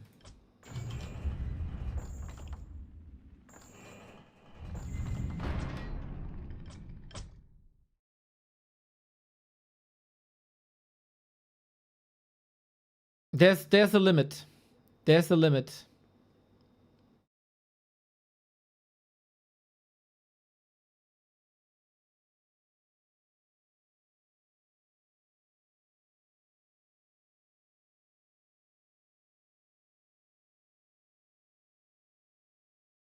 Hello, Rebuffo.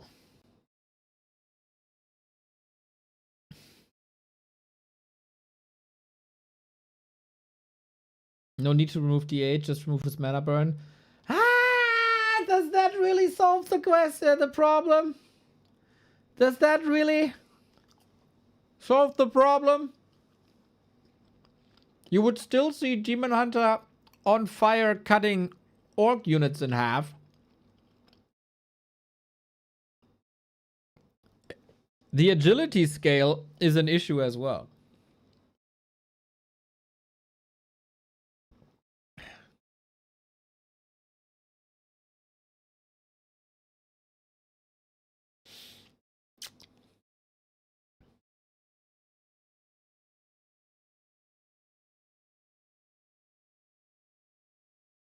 We'll see. We'll see.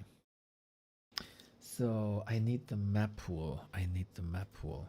And I need to do social posts as well. Ay, ay, ay. So much to do, guys, all of a sudden. Sheik Slaughterhouse. We got EI, SC, SG, SD, TR.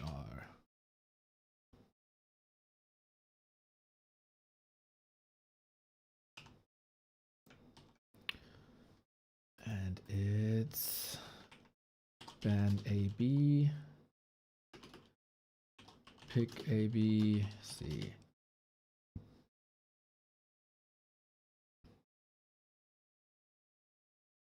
All right, we're good to go.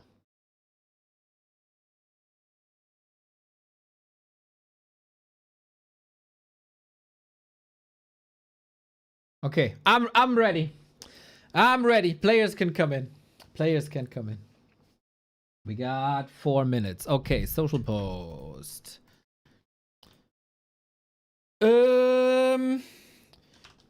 If you like Undead gameplay that's vastly different from Happy 120, etc., we got you covered today. Sheik is one of the coolest Undead players of all the times and will play 5 Bo3 today versus Hazy versus Soin versus Ugly versus Leon versus Jens. Gonna be so good. Shout out to... Shit, I'm running out of characters. Young, Fang, and Raven. I don't have space for the link anymore. Twitch. Back to Warcraft. Fuck! 3 characters over. That's gone. That's gone. That's gone. No exclamation marks for this post. Shit. Okay. Post number 1, done. Twitter, done. Facebook, coming. Yes, we still post to Facebook. Yes, we have such a boomer community that posting to Facebook still makes sense for us. Let that sink in, everybody. Let that sink in.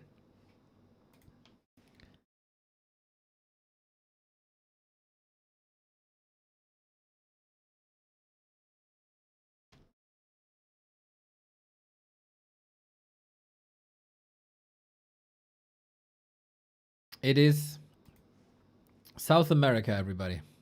South America boosting the numbers crazy. Can you post on MySpace also? MySpace, when Justin Timberlake took over, it's not the same anymore. Obviously, MySpace was peak social media.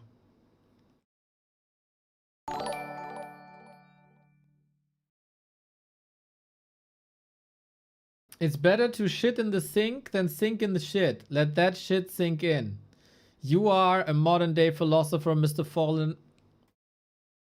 I wonder how you came up with that, and I hope it wasn't a real life experience.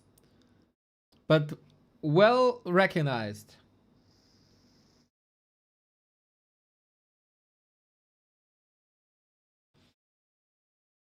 Can I Gruschel jetzt SchülerVZ? I skipped SchülerVZ. I went straight to StudiVZ.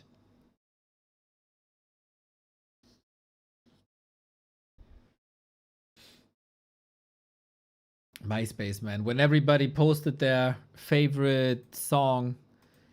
And when there was wars about who's in the top 5 friends and who's not. That was the good times, man. That was the good times.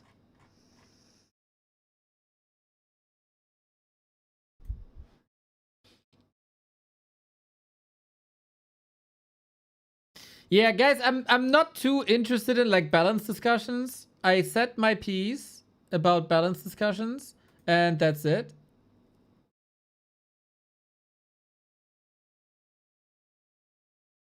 And I think you get that a lot with Remocast already. Ni hao.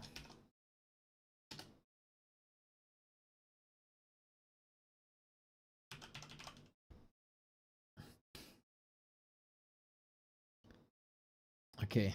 Hazy has arrived, ladies and gentlemen.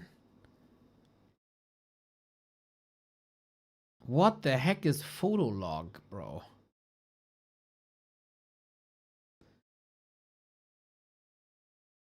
I was at uboot.com. Does anybody remember Dude, I'm so old. I went to uboot.com because it had a free SMS every day once.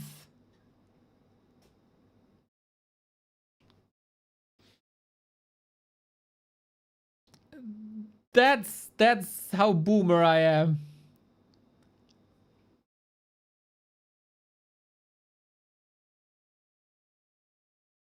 LimeWire?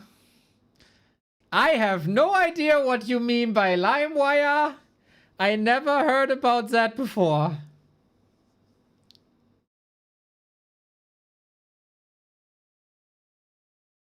Texting, yeah. Texting someone costs a lot of money.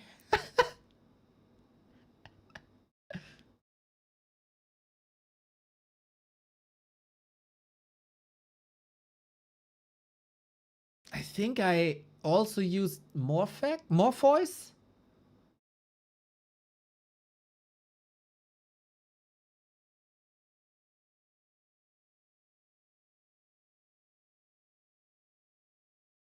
I used to work at a vodka bar in Freiburg, and one night a guest informed me that the sink in the men's room was blocked. It was full of vomit. I figured out soon. Had to unblock it with bare hands. Ugh.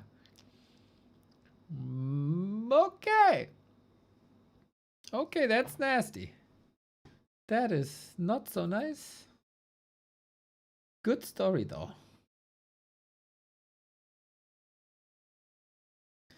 My limited, right? My personal experience from hosting quite a few parties in my youth and cleaning a lot of places after those parties in my youth.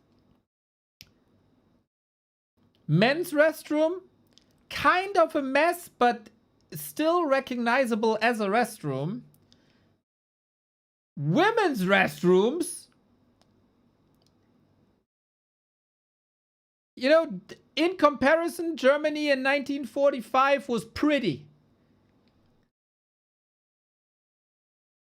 That's like Hiroshima after a party. Jesus Christ. Hey,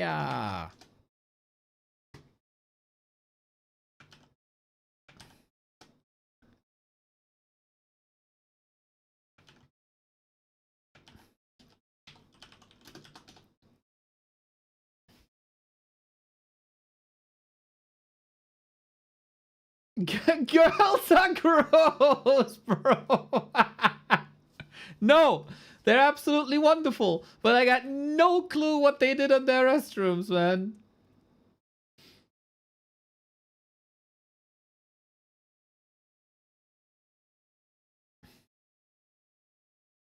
At least, though, they never started to rip the pissoir off the wall. That was an interesting experience.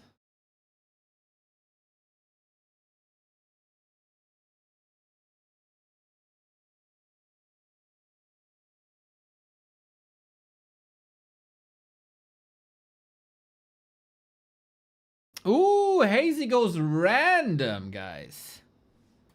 Sick.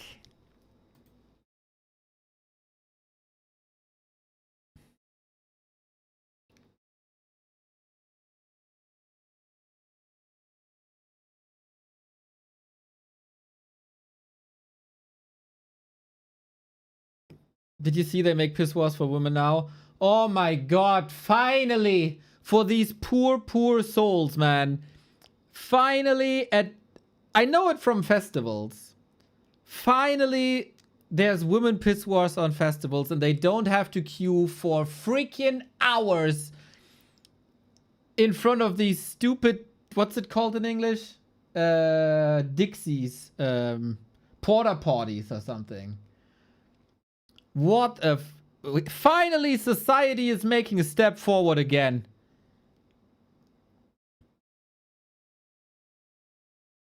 That is very, very... That's a very, very good development.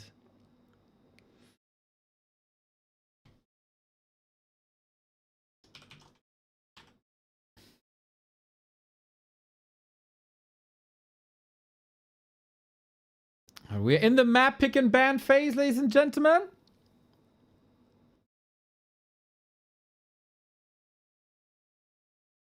What's the discussion? It's in the... I don't know. Isn't it? Is it that weird? AJ Coulter, thank you. 22 Greetings, months. fellas. Go knees. Go knees. We have Jens today. That's a good knee. Turtle Rock out. Echo Owls out. That means we get scrimmage.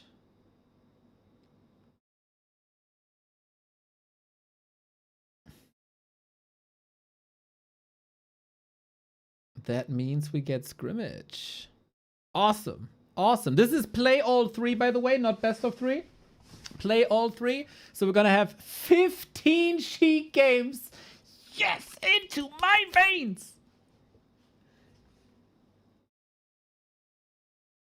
I'm so happy about this matchmaking day.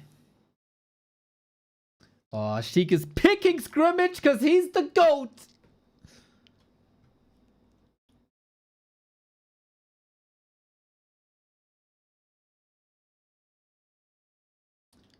And Hazy picks SG because he's the GOAT too. And then we start on springtime. Wonderful. Gentlemen, I'm hyped. Ready if you are.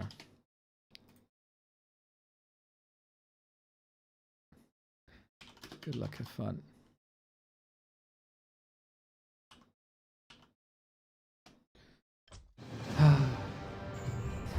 We got a match, ladies and gentlemen. It is the Slaughterhouse coming to your home screens, provided by Young Fang and Revan. $300 on the line, 5 best of 3s, play all 3s, 15 maps of sheer Sheik awesomeness. And the first match is Sheik versus Hazy. Sheik with the Undead, Hazy with the random race. And we got awesome maps here. The first one is Springtime, one of the greatest maps ever. Then we have Scrimmage and Shallow Grave. I'm incredibly pleased. I'm incredibly hyped. These are 2 of my absolute favorite players because of their play style, because of their just raw talent and the way they think about the game and craft their armies together. This could literally be everything here today, and this is just the start. 15 maps of Sheik, who is one of the most interesting and progressively thinking undead players in the world. Hazy versus Sheik, map number 1 is Springtime, and we do have an undead mirror to kick things off. We got Hazy on the left-hand side, we got Sheik on the right-hand side, and between these guys, what will we see? The standard would be the DK or would be a Lich, but of course, Hazy knows it's mirror. Sheik doesn't know it's mirror. So Sheik goes with the standard indeed, that is DK. And on the other side, we see a Lich. So it's pretty much like a happy versus 1-0 mirror right now.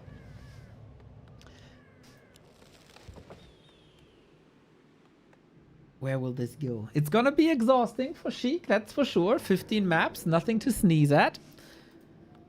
Good to see Hazy as well. Good to see all the players being rewarded nicely. Play all 3 system it is. This is organized by Young Fang, and this is sponsored by Revan. So shout out to both of these guys. Sheik's Slaughterhouse. And this is round 1. Afterwards, we got matches versus Ugly, versus Jens, versus Leon, versus Soin. It's all coming up. We got the Lich. Rock and roll, ready to go. Sheik has scouted this because of the blight. He was able to see that his opponent is undead and can adjust now. And it's already something special. We got DK ghouls, which is not something that we see too often. It's either DK fiends or Lich ghouls.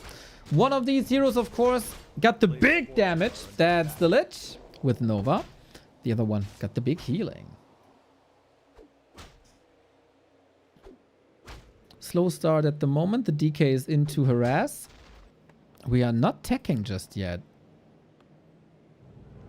It's tier 1 fiends. And that is definitely some sort of freestyle.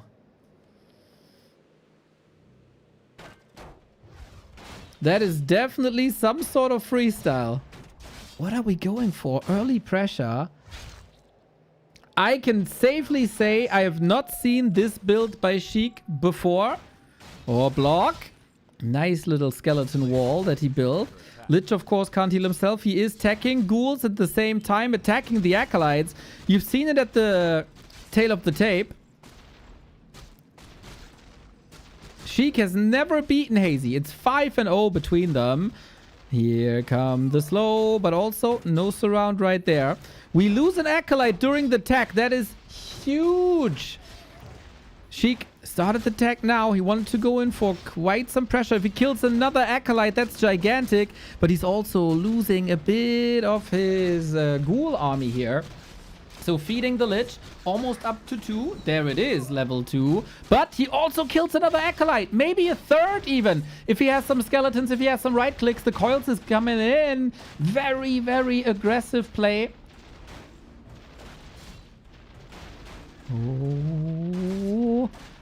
3 acolytes during tech would be a disaster, but I think Hazy is finally able to clean this up. Big damage in terms of economy. Hazy unwilling to cancel the tech. I think that is the right call. He is far ahead in tech, and then things might even out. But for Sheik, this was an odd opener for sure. What was it, like 6 to 7 ghouls? 6, 7 into graveyard into tech. So he's going for some sort of fiend transition now. And then, due to the limited gold, Hazy can't really expand on his ghoul army right now.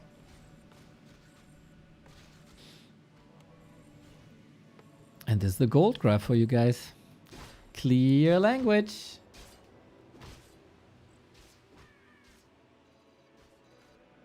Tick, tick, tick, tick, tick. We need 2 acolytes here. And Hazy also forgot the graveyard. This looks a little sketchy. Lich can carry a lot of weight himself, though. Was the graveyard late because he forgot, or was the graveyard late because the income was so low? I'm not sure.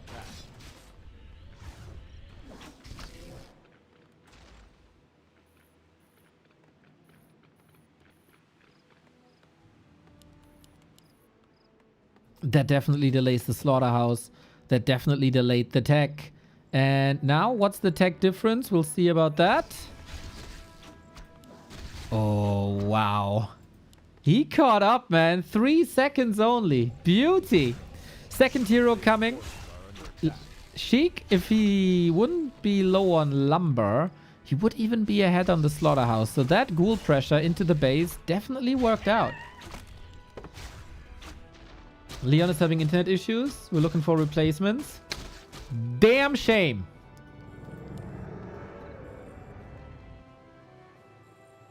But I trust the matchmaking force that is Yangfeng. There is a slaughterhouse now. It evens out. And then we got the philosophical question. What's stronger? The sword or the shield?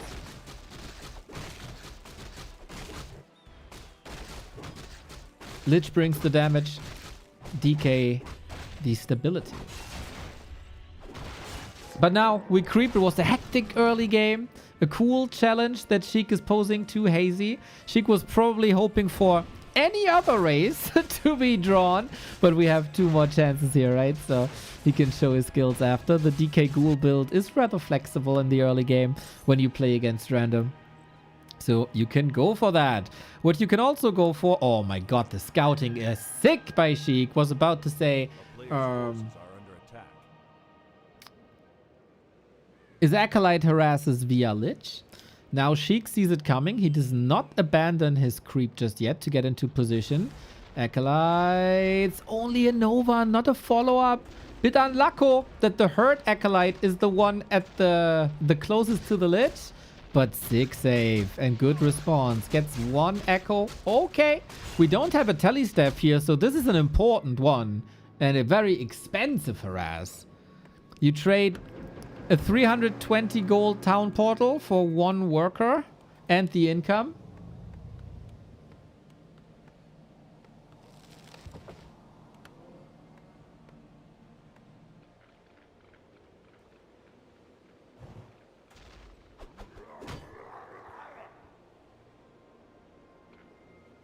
Player's forces are under attack. That Lich by Sheik is a beast already. Will we have some interesting third heroes now that tier 3 is finished?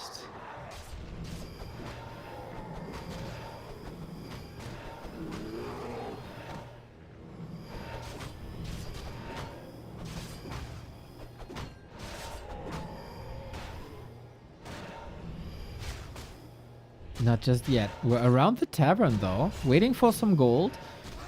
The standard would be Dark Ranger. You could also go Dreadlord. You could also go Pit Lord. You could also go Naga.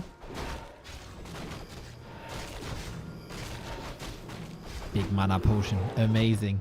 We're gearing up. We're gearing up. Nobody is supply block. Good. No Ghoul Frenzy. What do we have? 3 Fiends versus Ghouls. The first fight should definitely go in favor of Sheik. He scouts well again. Player's forces are under attack. And it is the Dark Ranger. Makes sense. She's a great hero with silence against the spell-heavy undead.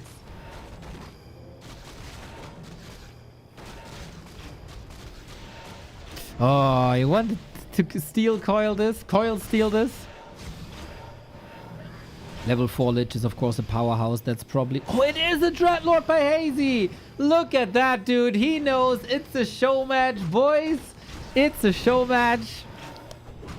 And you shall bring the show to the people, like Levy yesterday. Dreadlord 3rd. And Gargs. How interesting.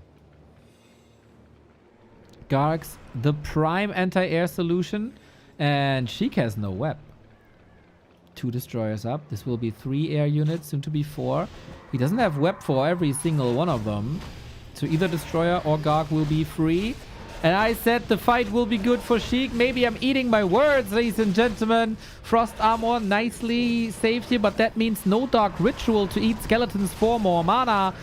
Fiend micro, pretty sweet so far, but the ghouls are everywhere. Nuke on the Dark Ranger. No coil just yet. No coil just yet. And the sleep against the DK. Frostmourne hungers. Can you coil through the forest? You can! Sick move by Sheik to diminish the damage on the DK to get in range here. And now ghouls disappear. He ate a lot of fiends, that's for sure. Lich in trouble. Sheik, you gotta run. That's the big mana potion saving lives. Line of sight broken. That fiend saved into the base. And now we go into Destroyer Mirror.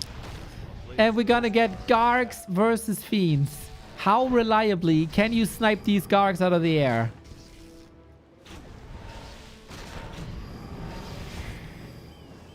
So cool, so different.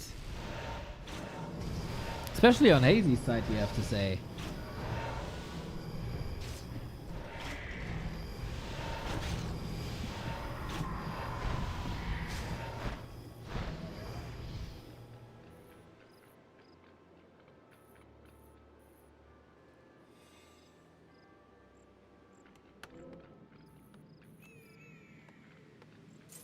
player's forces are under attack. Now, where does this game go? In theory, with perfect micro, Fiends destroy Gargs. We cannot assume people have perfect micro though. So there might always be Gargs free. Attack the Destros.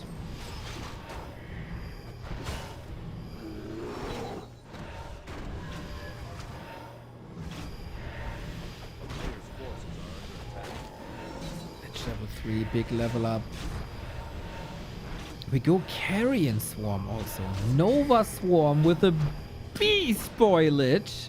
He's already plus 23. Fun fact, that is half the max bonus damage that we've seen on a Lich this week. Yes, we had a plus 46 damage Lich this week. That was crazy.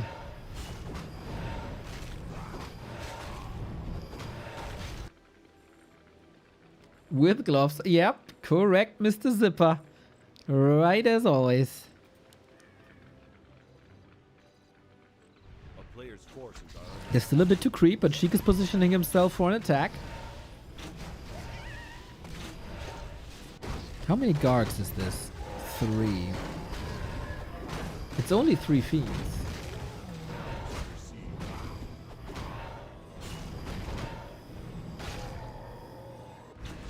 Town portal for a town portal. Little economy damage done. And the map is almost empty except the lab, except the red. Not too easy to get there for Sheik as his army is also slower. We got a Temple of the Damned for anti-magic shield and slow.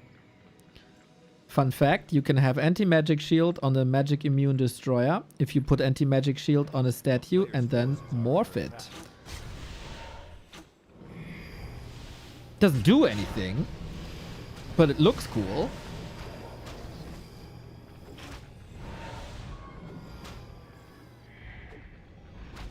Lich by Sheik also not to be underestimated. He's also plus 23. Crazy damage numbers here.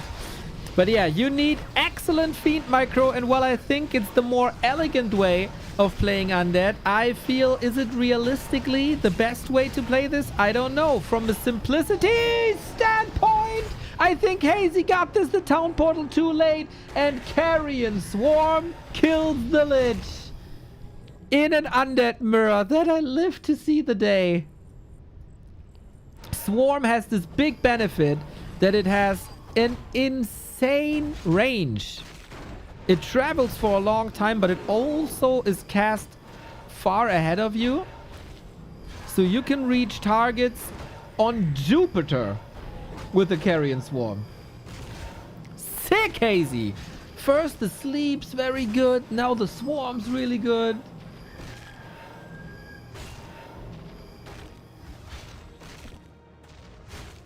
I like it. I've been thinking that anti-air might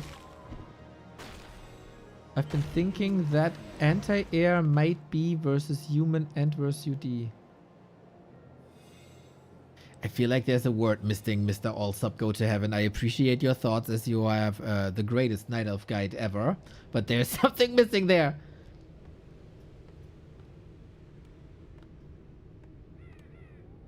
I've been thinking that anti-air might be better versus human and UD. Of the Carrion Swarm, you mean? We'll discuss it after the game. We got a lot of destroyers, ladies and gentlemen, and the nuke by Hazy is again crazy, just like this build. I feel like the Banshee transition isn't working out. The Fiends never really worked out. The DK goes down as well, and Sheik has to call it. It's Hazy bringing Sheik to his own slaughterhouse. 1-0 for Hazy continues. What a cool game this was. Two different styles. Of course, this is the fact with random that Sheik doesn't know what Hazy is playing. But adapted nicely, overcame some flaws of his early game build. And then Was a very competitive match, but yeah, that is sometimes the problem with Fiends.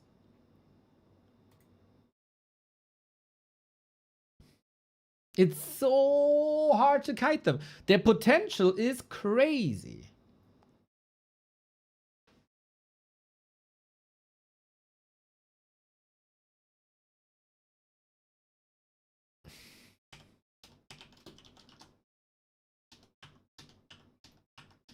But yeah, you have to keep them safe. They gotta be far away from ghouls. They gotta be away from skeletons. They gotta stay away from hero nukes. Like, you gotta protect the Fiends at all costs when you play Fiends. Now, who knows the matchup already just from this one sound? Okay, now it's getting a bit more obvious. Nah? Who knows? Who's smart? Show me that you're a Warcraft fan.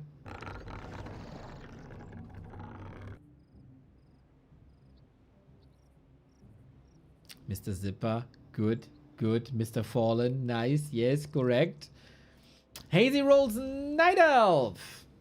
The idea is Fiends plus Banshees versus Human because of Copters. Same versus Human because of Fiend Nets. But what if you go Gargoyles and Swarm to counter the Copters and Gargoyles? You could go Mass Air like Hazy did. Maybe even a Frostworm or two. Sorry for not typing clearly. I didn't think you paid that much attention. To you, Mr. Heaven, I always try to. I can't say that always succeeds, but at least I try. That is pretty much the 1-0 way of thinking. He has been successful with that a bit. It's very hard, I think. But every Fiend play in general is very hard. I can't hear shit. I'm probably a great Warcraft fan, but I'm also a deaf one. Then you miss out on my crazy good casting, you poor soul. Ay. What a sad existence. We got a Warden. Yo, Mapo! Thank you for the prime. GG indeed. We funnily enough talked about Mapo Tofu earlier, and now you appear here for the 6th month in a row. Coincidence? I don't know.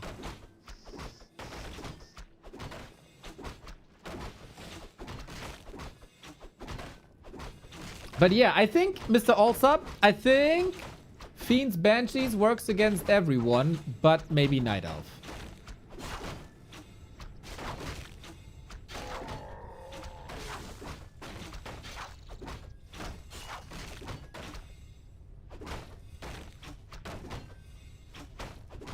So, A player's forces are under attack. we have a Warden. I love that a lot. And that's against the Lich. So again, Sheik doesn't know what his enemy is doing. He might have seen a Wisp. The Warden must go Shadow Strike, right?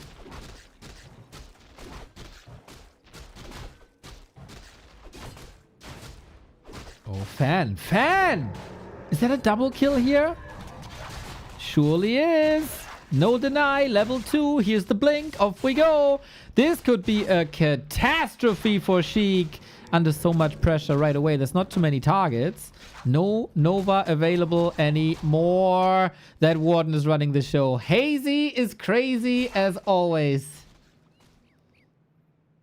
Body block. No tower. Stressful early game. Blink and kill. She got that expo up. Can the Warden destroy this economy? He's going for the counter expansion.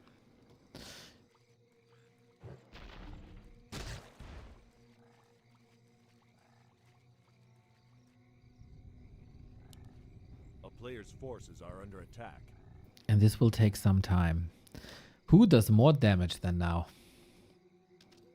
Lich or Warden? We have a Nova. Could drain a lot of Moonwells here. Hazy will very likely calculate the damage threshold properly. There it is. Can Sheik recover? This was quite expensive, but it was also fast. Very good. I think Shadow Strike would have been better. A player's forces are under attack.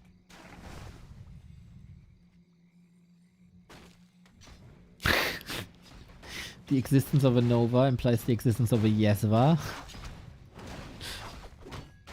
You do you, Dwelvin. Oh, here's the Nova on the Berserker. That is quite expensive. We eat the skeleton. That's the big upside. He didn't go Dark Ritual earlier. Both players excel with high hero diversity. Tree, not under attack, but the Mercs are. So one Nova here could get a double kill, but unfortunately we don't have mana no more. Hero Ghoul gets one kill. Wait a minute. Oh no, he's running away. Papa! Chicken Ghoul! Chicken Ghoul!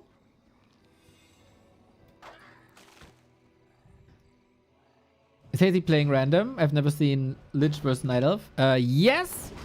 But people like Labyrinth also like to play Lich versus Pro Night Elves. But yes, Hazy is playing random.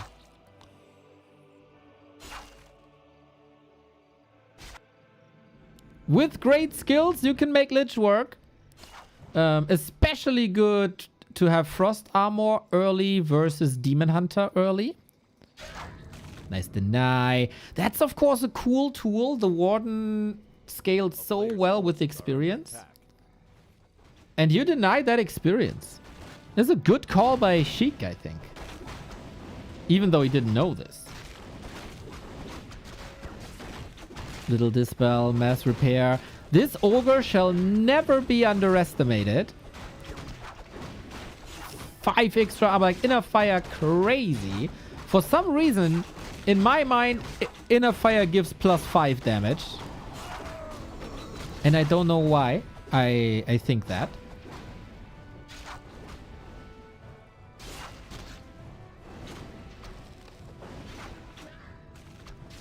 Not too much mana, but again, Warden only now level 3. That took her quite some time. And Moon Juice also limited, we have to say. How's the pressure against the Expo going? It's still not up. It's still not cleared. Well, Sheik is mining and mining and mining. I'm extremely hyped for the series of Sheik versus Jens later today.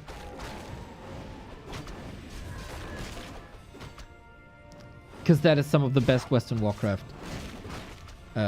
Technically, Sheik is closer to Asia than to Europe, but whatever. You know what I mean. Part of the Western Sea. Before the actually people come out.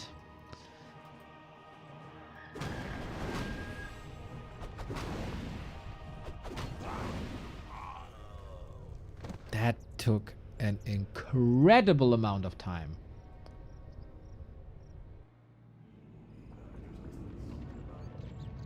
Yeah, Mr. Youngfang, what do you want to actually me on? Ooh, Invis Lich.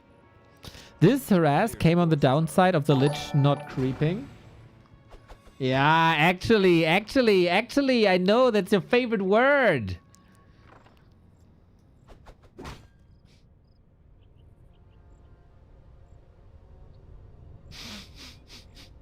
You like your emotes, huh?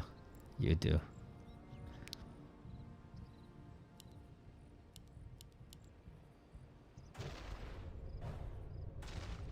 A bit uneventful. And we're going double Crypt Fiends, really?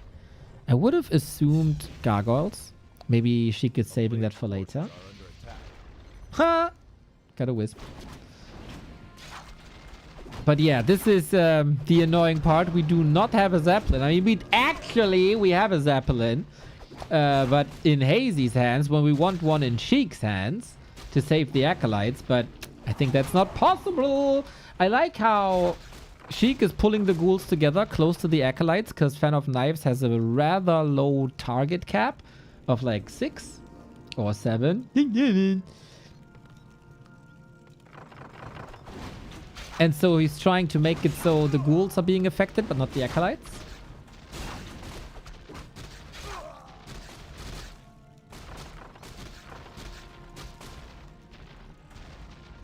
We have still no Nova.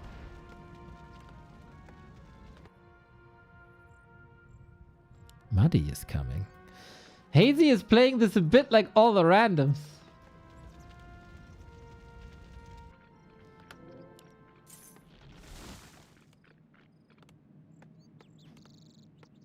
What a great... We got one Muddy, one Shadow Priest, one Shredder, one Berserker, one Archer, one Zeppelin.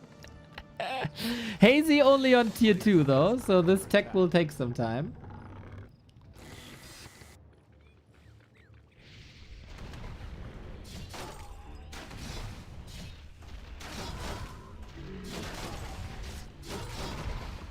Sheik has played an absurd amount of games against Jens this patch, as these two are meeting each other often in Fig Cups. So I would assume Sheik has a relatively refined matchup versus Night Elf and knows what works for him and what not. A player's forces are under attack.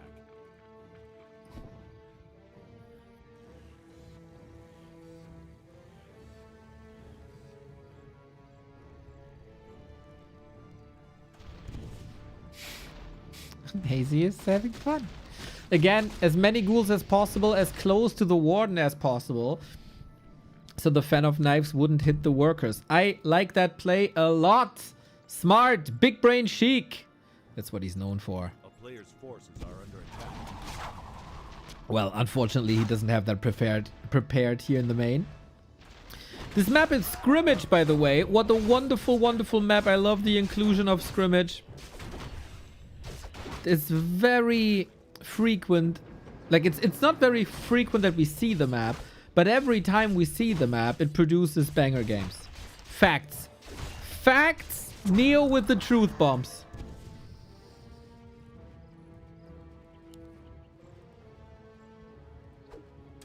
But hey, we like to play Last Refuge for 16 years. It's better, apparently. Last Refuge has to go, everybody. Last Refuge has to go. 16 years.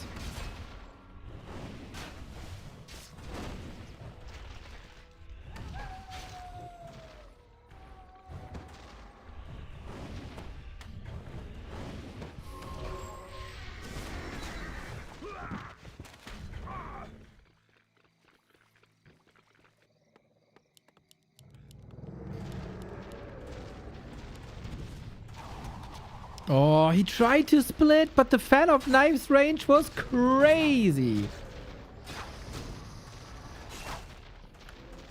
And Hazy is keeping Sheik busy for so long. There's still no Zeppelin. I think that is a massive oversight on Sheik, or he couldn't really reach a lab.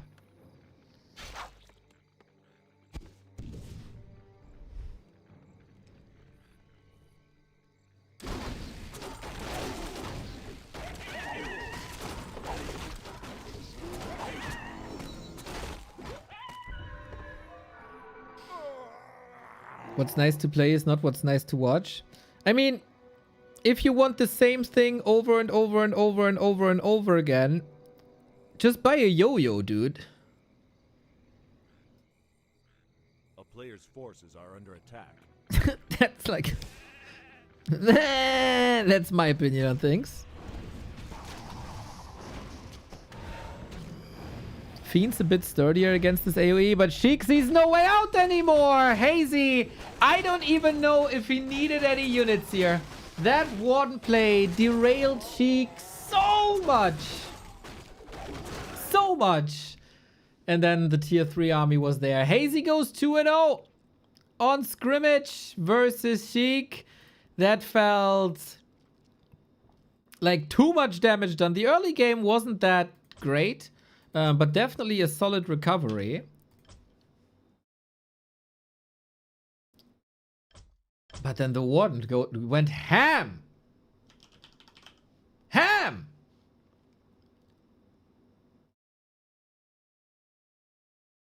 Yeah, that was a bit... Like, Sheik got outplayed here. She got outplayed here hard by Hazy. Hazy told me got a little bit of time, extra time for Warcraft, so he's focusing a bit more on that. And looks like it shows, man. Don't start about yo-yos, you know you have the trick. I would love to be able to trick yo-yo, dude. It looks so freaking cool. I unfortunately have zero talent for that. But I would love to. I would love to be able to.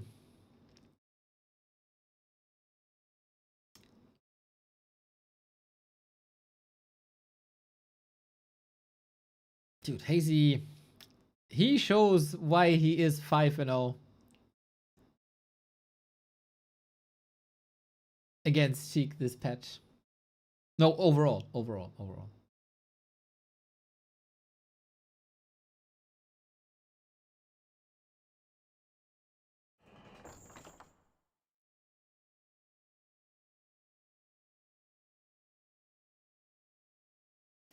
Alrighty, players are ready. Game 3, everybody.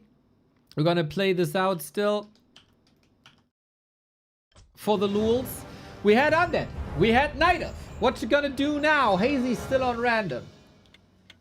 We are on Shallow Grave.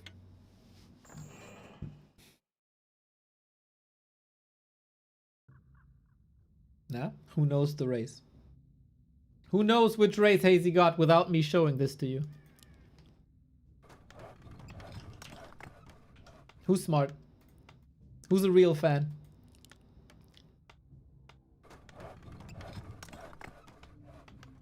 Humba, human, Humba.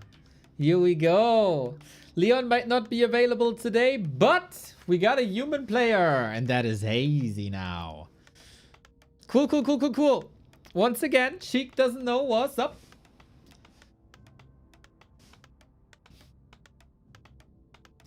Sharky, one more and you're out.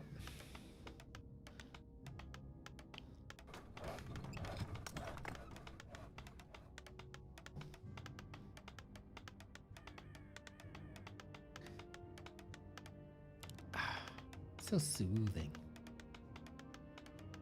Very cool to have 3 different races here. Very nice. What the heck is this purple? Oh, it's the Ashen Veil theme, right? Okay, it's a bit odd.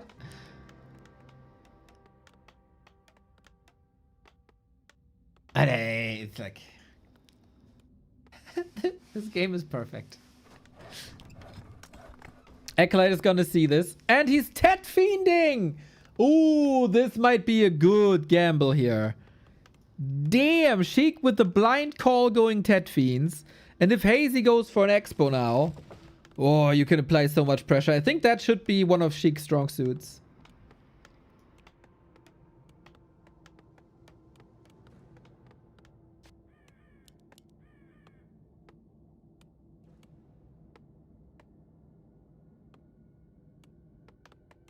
Okay, he will be satisfied with that.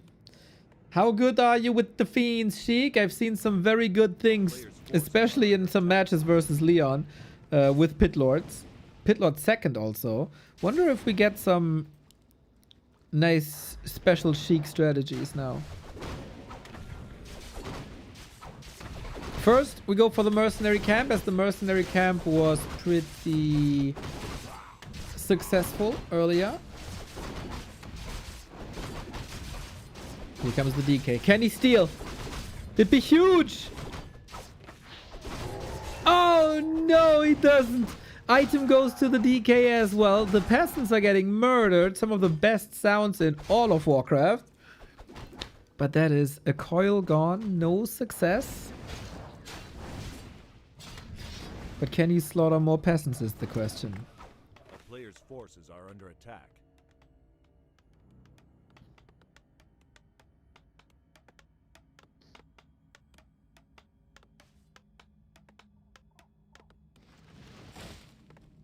Fiends are coming. My preferred way. It is a very narrow situation now. Hazy continues to creep. This will be a late expansion, and that's good for Sheik. Sheik is on a timer. He's gonna go for destroyers, and the later the expo of Hazy, the better it is for Sheik. Because he can tech freely. He will be facing higher level water elementals, so that might be a problem down the road. Lightning shield triggered. Oh yeah, that old man is taking a beating. Not that I like that in real life, but you know, in the Warcraft, definitely do. Otherwise, support the elderly, everybody. Well, we're kind of the elderly, aren't we?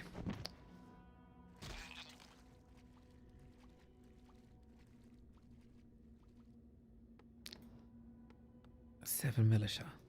Fiend in. A player's forces are under attack.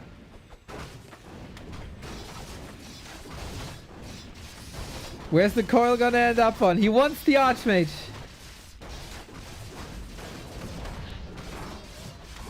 Okay, he got the High Priest at least. Sasquatch still ready. Footy about to die. Archmage about to die. Hazy also good composure here, man. Not going for the potion at all. And now Sheik is a bit hurt and doesn't have a role of necromancy anymore. That's usually, rule of thumb, the way to leave the harass when you have either one skeleton or zero remaining. And now Expo coming up. That is late though. Holy moly. He starts the Expo at the 5-minute mark. Ideally, you want to tech with the finished expansion at like 5:40-ish. My numbers might be a bit outdated, but Boots on the Archmage. We went straight into that DK.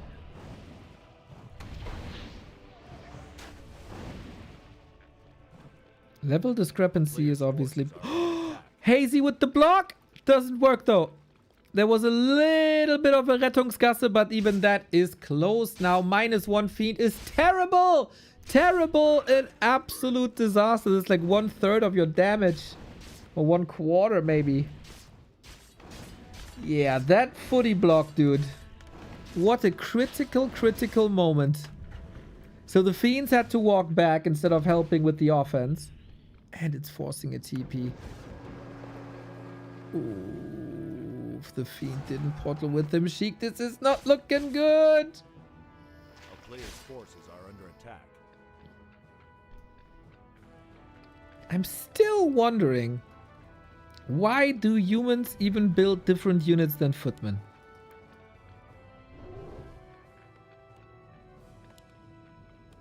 Do they, if you think about it, do they really need that, except if there's air? I don't think so.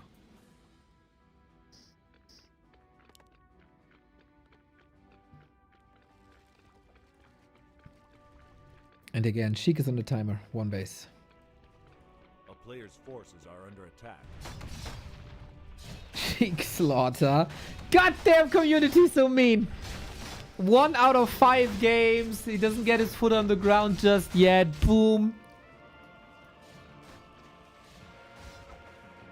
Hazy is a beast, dude. Hazy is a beast. And an anti-upgrade to footman like a slingshot.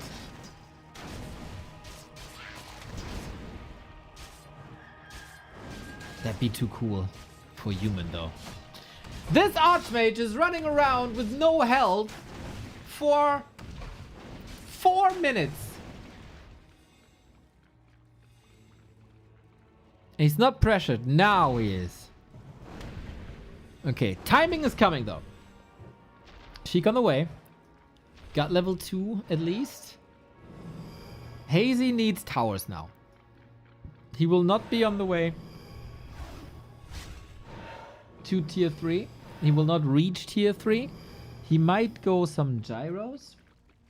But yeah, this push with destroyers will be deadly as Galore is coming in. The chances of winning for Sheik drastically improved by the name of the Pit Lord. A player's forces are under attack. Where's the Rain of Fire ending up on?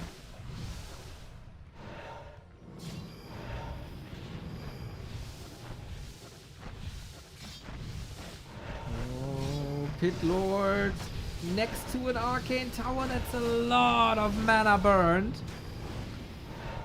Skeletons can reach the backline. Lich, Fiends, and Destroyer as well. So not too many towers. If he could get the altar, that'd be massive. Losing the altar would also mean that Hazy can't tech to tier 3. Statue for free because Sheik was supply blocked at 40. Oh no. Oh no. That's rather terrible. No more Rain of Fire. Killing this altar will take some time. We're switching from Mountain King to Paladin, interestingly. But yeah, Sheik busy. Defend Footman, getting rid of the towers. We are killing some workers. Gold is coming from the expo. No, lumber is coming from the main. But this is all distraction. I don't think you can kill this in 15 seconds, or can you? Or can you? We're going rifles. Pally rifle. 6 seconds. 4 seconds. Oh, he gets him. All right. All right. All right.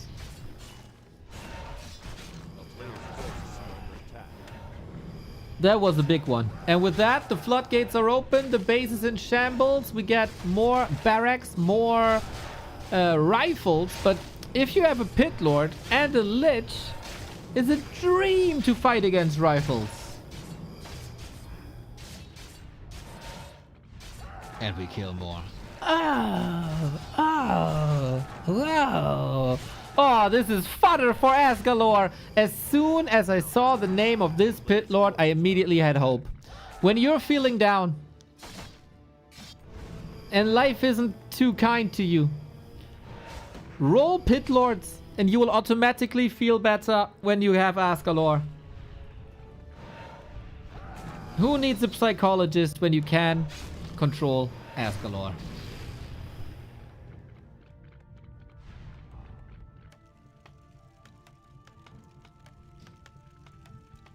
So who's getting slaughtered now, huh?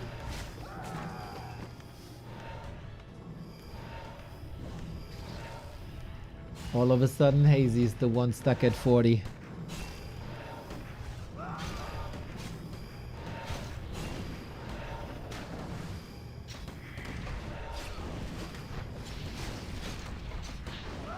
My god, that must feel good.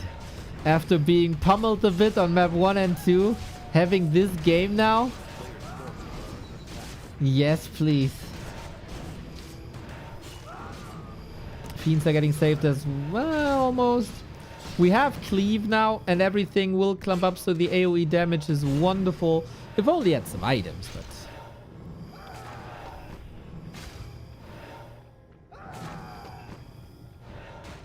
He wanted to go towers. He wanted to go towers.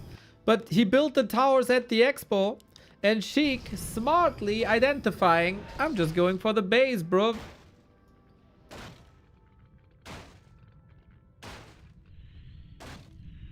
I'm just going for the base.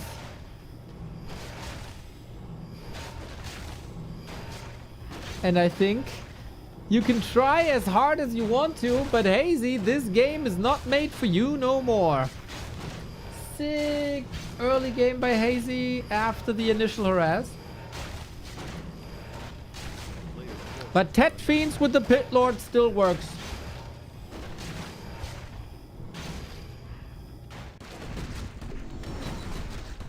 I'm more of a Gogonash person. Does that make me weird?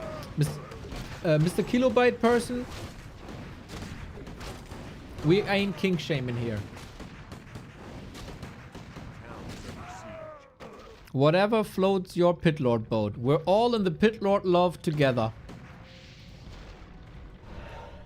You know, it's the same as with humans, you know. Some are into blonde people, some are into brown-haired people, some are into red-haired people. Totally fine.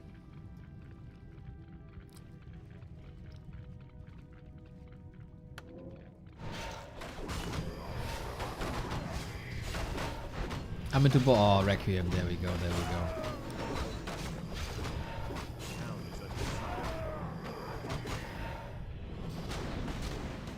Yeah, playing Pally Rifle versus Undead is not ideal. We go Disease Cloud, we go Abominations. It's all beautiful answers. If Sheik wants to style now, I think you go Necromancers. Frenzy on the Pit Lord.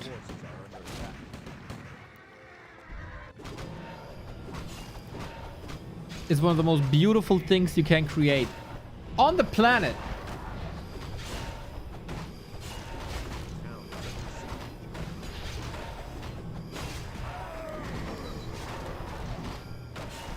Still, unfortunately, no damage boosting items. How in the heck does Hazy want to come back? Is the question. Rifle damage not bad if he has perfect kiting game.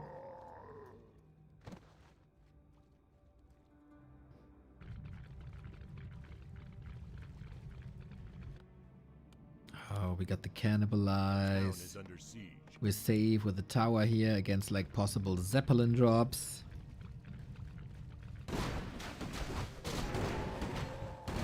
Funny how Hazy owns Sheik on Sheik's map pick and Sheik owns Hazy on Hazy's map pick for now. Expo. Can't forget, there's still double income. Oh no, there's not actually. Oh my god, he wiped this all. Like completely. Okay, there's no double income. Rain of fire! Trying to split against that.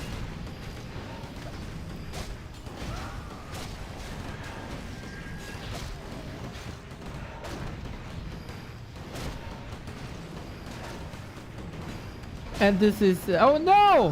One of the wind against Asgalore. Free Asgalore. Let him out. It's summertime. Sun's out. Pit Lord's out. Or something.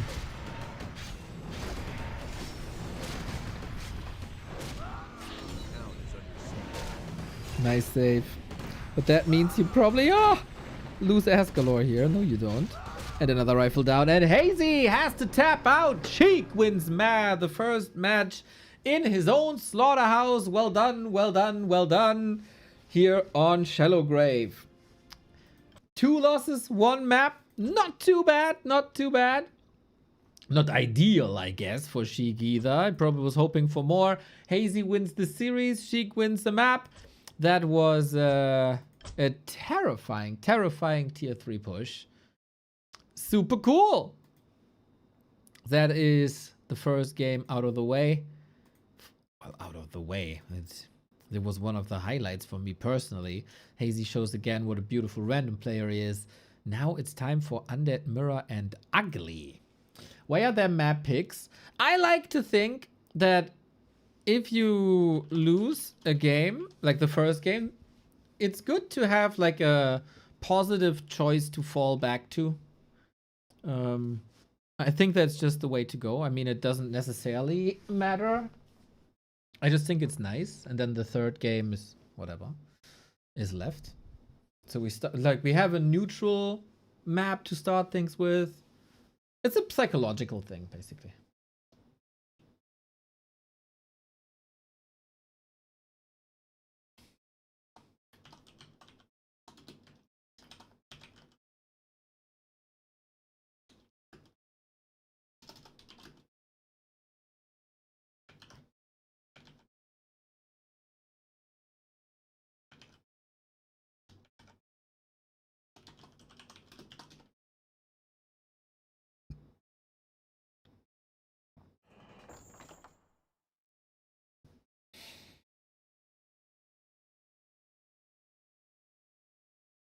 Now imagine Pitlord and Talons. Oh, a Druid of the Talon could ride a Pitlord, bro.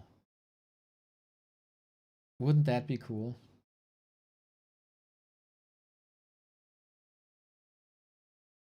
Who TF is ugly? You! He is known on War3 Champions with the account eMuch. I have not been exposed to him at all.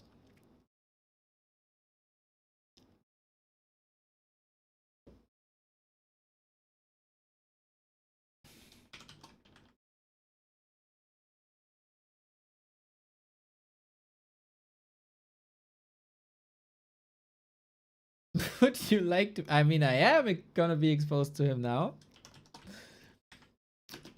He's banning scrimmage, -1 likability. Toxic streamer. A little bit. Sheik picks Echo Owls. Oh, okay. He picks SG. Nice. +1 likability. Springtime.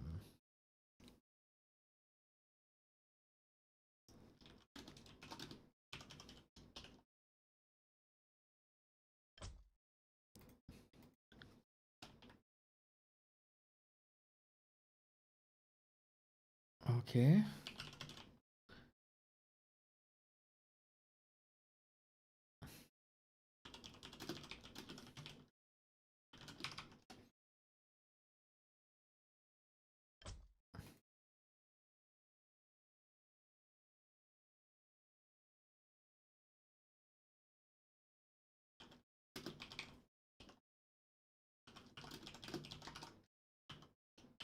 Okay, we tested another server, but ugly not with the best internet connection here.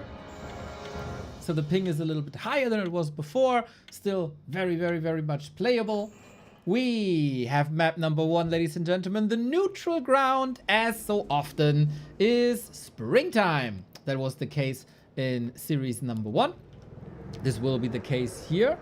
As I said, have not too much of an info on ugly, but I see on this patch it's 2-0 for ugly. What the heck? He defeated Sheik in 2 B Cup qualifiers? What? Okay. Well, ugly, show me the way, please.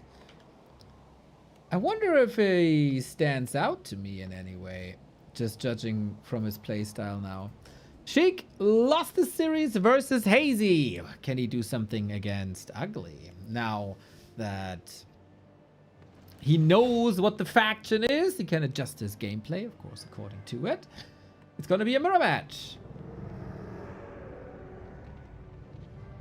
We have ugly on the left-hand side. We got Sheik on the right-hand side.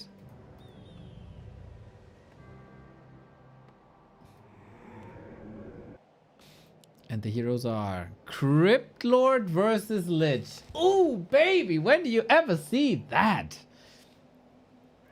Cool by Sheik to display something different. Always a man of the people.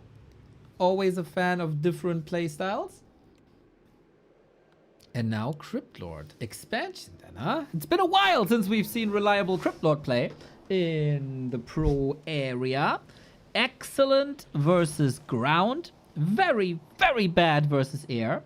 It's like a pig, you know? A pig can't look at the sky. Very sad. It's just like the Crypt Lord. I think the Crypt Lord also. I mean, he's in a crypt, right? He doesn't have to, really. But usually, at least. But yeah, can't shoot up. Can't spike up. The beetles can't do anything against air.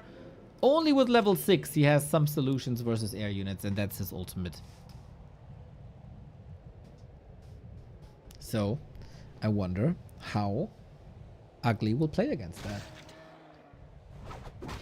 Is there anyone who can tell me anything about ugly? Is there anything to watch out for? Does he have strength, weaknesses? Feed me info.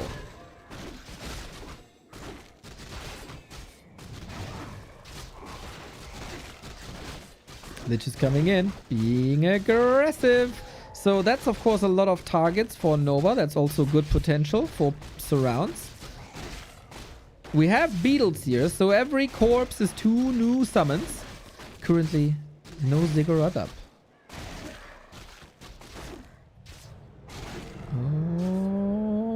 Almost getting the ghoul here. Trying to run away, but good multitasking by ugly. Chasing left, kicking the ziggurat right. That's another one. Oh, snap. That wasn't cancelled. Aua, aua, aua, aua. Early game is a disaster for Sheik. 150 gold and 50 lumber down the shitter.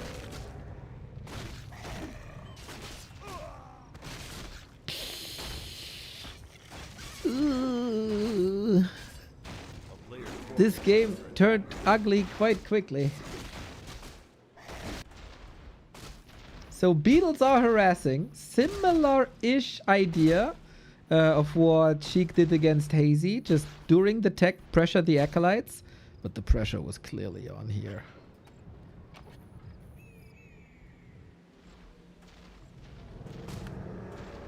Aua, aua, aua, Sheik.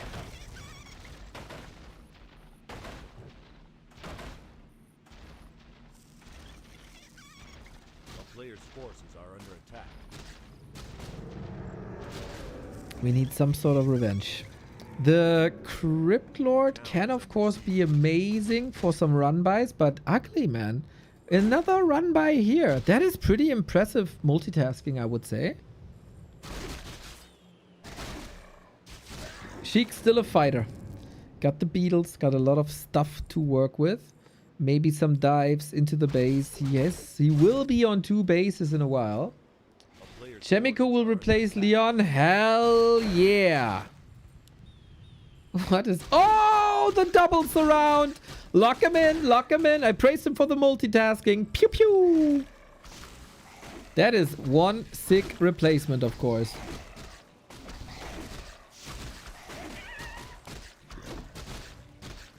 Poor Sheik. He probably had some high hopes to destroy the human, make fine 60 bucks. And now his opponent is Chad Miko.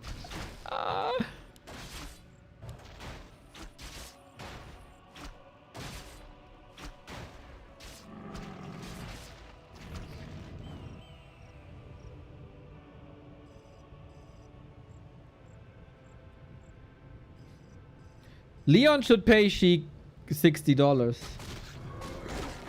I think. My headcanon, Leon owns Sheik $60 now. Oh, I'm assuming Leon would lose 3-0. That's kinda not nice.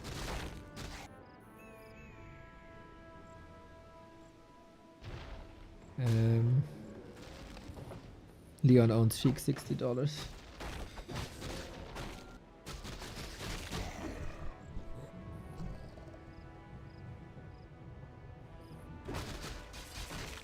So, ugly, what are you doing? When is your tech coming? So far we don't have that. We lacked a little bit of lumber, but boom, pretty precise with the tech. Creepjack with the Crypt Lord, possible. He wants to backstab a little. I wonder if with an Impale a steal would have been possible, because we are very close to level 3 Lich now. Oh, DK.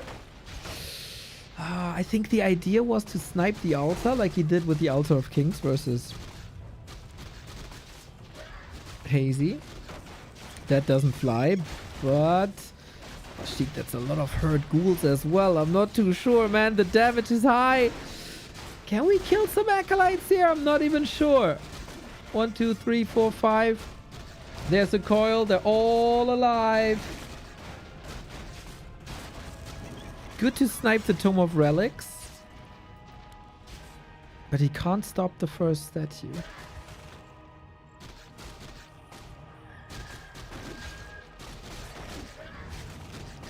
Is this enough? Sheik is going Gargs. Isn't that interesting?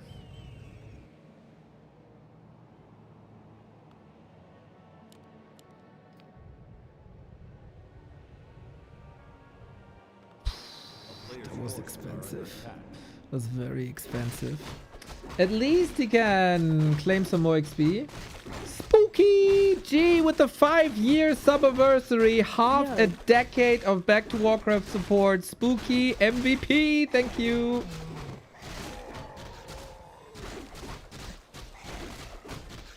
Then it does beg the question. A, how good is the Crypt Lord versus Air? Answer is the terrible. And is Sheik also going Gargs?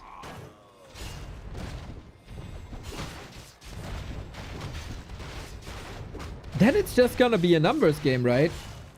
No, the Zeppelin at the worst time. Into the Gargs we go. Alright, we attack this Tome of Relics again. No Tome of Relics, no Destroyers. Or no statues, I guess. But that is also fodder for an already high lich. The Zeppelin crashes in. That was one of the worst Zeppelin impacts that I have seen in a long time. Flies straight into Gargs, saves itself, gets then wrecked by Gargs. A player's forces are But under hey, attack. he got the money, eh? He got the money. DK second. That is fairly normal. Sheik, I still don't see the anti-air answer.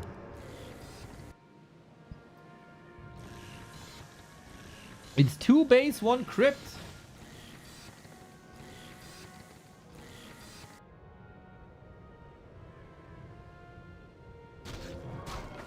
A player's forces are under attack.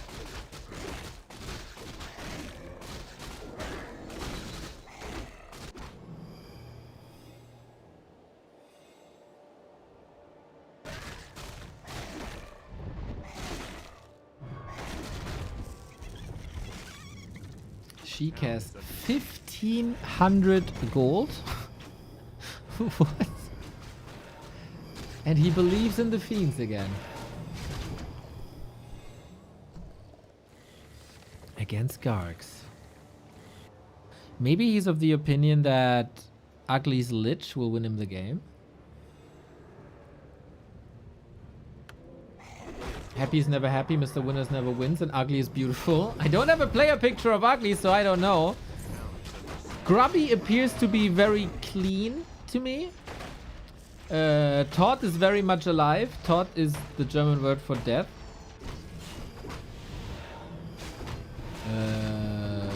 What about BD Youngfang, though?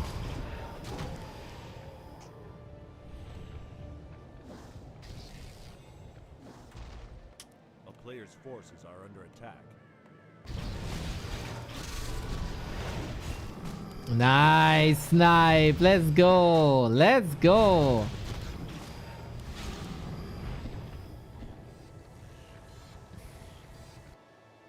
Expand in the middle, huh?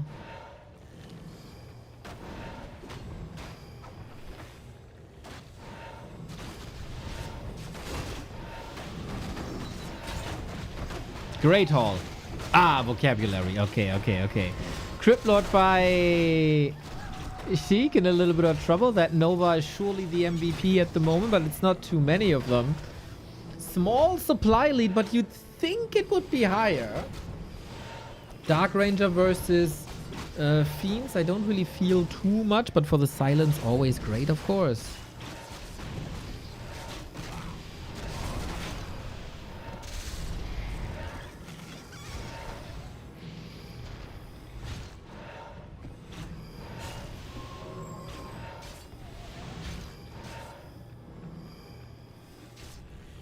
Fiend kiting looks good now. Forces are under attack.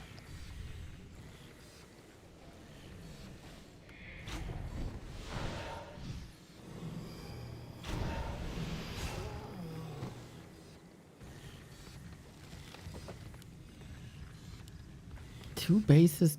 Okay, there's the second crypt. I was waiting for it. Unfortunately, the rally point isn't set. That Fiend could have helped.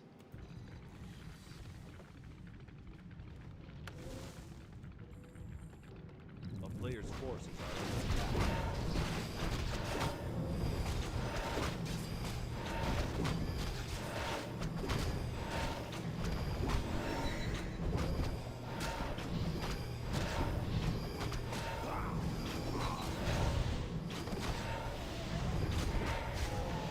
Interesting setup.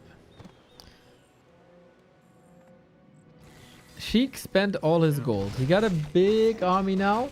But so far, I still have to say, like, this expansion, I don't really feel the impact of that. Ghouls are being picked up now by this is it mass air? It's certainly some sort of air. But the ghouls break through. It's a bit too late, though. They don't have impact anymore. You see the animation already. This building is finished, and all of a sudden, Ugly got an expo as well. And the ghoul donos. Ooh, today doesn't seem to be Sheik's day, really.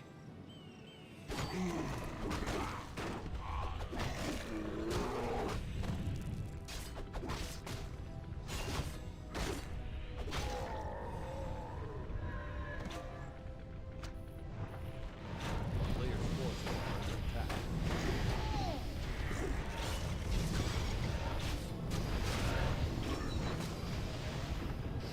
So how do you break this now? Once again, run by, run by, run by. What, we got the tower up.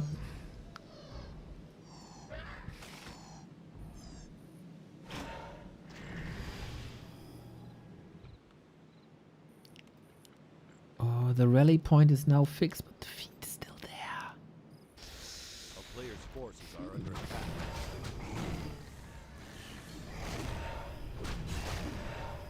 Coach Jason, aka Real Torn Ninja. Hope you're having a great AKA Real summer. Ninja. Hope you're having a great summer. Mr. Real Torn Ninja. Wonderful. 51 months, eh? Love to see that.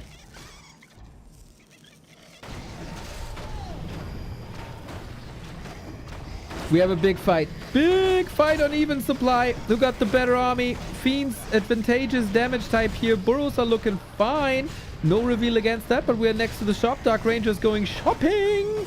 Ghouls falling apart a little bit with proper target fire.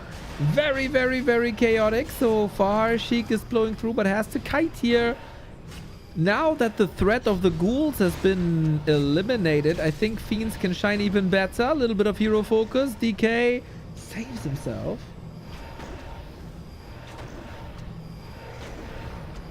Burrows are real good. Dark Ranger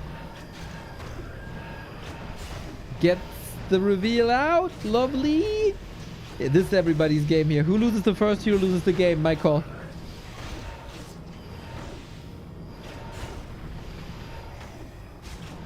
Sheik probably wondering why Fiends aren't magic immune, dude. Wouldn't that be nice? Wouldn't that be nice?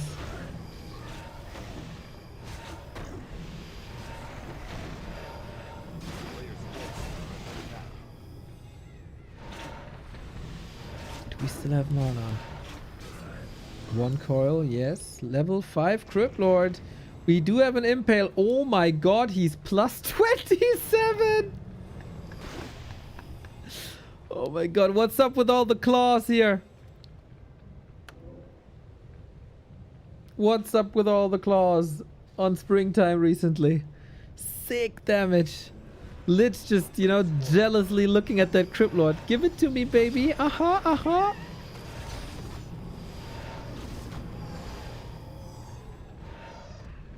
So we fight into the tower now. Only Fiends, no Destros, only statues here as well. The nuke is once again strong. We have so much mana on the DK for so many coils. Gargs don't do much, man, but that is insane. Now the Lich of Ugly, also not to be underestimated.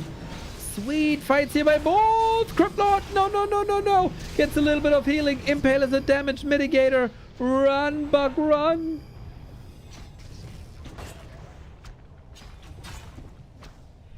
That even supply, that even income. Oh, the levels are a big difference though. Oh, triple impale. Oh my god, Sheik the Executioner. Sick nuke with the impale. So awesome. Holy shit. Can he save the Crypt Lord though? There's a passage, but no! He was so close to getting his ultimate there. Now you gotta fight with level 3 and level 2 against this monster of a Lich.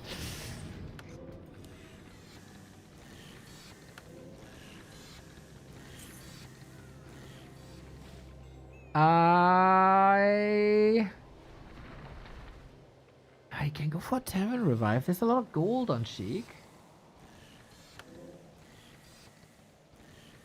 Passage, Rettungsgasse, you mean? No, Rettungsgasse, sad. Oh, I love how you're in with the Rettungsgasse meme. We need a Rettungsgasse emoji, but it's kind of hard, isn't it?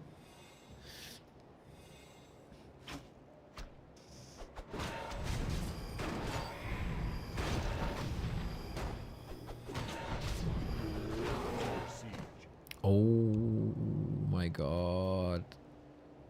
Ugly is saying ping is getting higher. He's going frostworms now and more gargs. That lich got all the claws now. I'm pretty sure he got a claws plus 12 too. Yo. 223.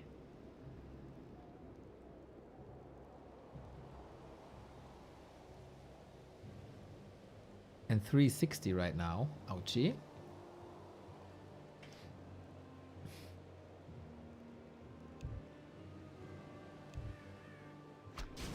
Well, well, well.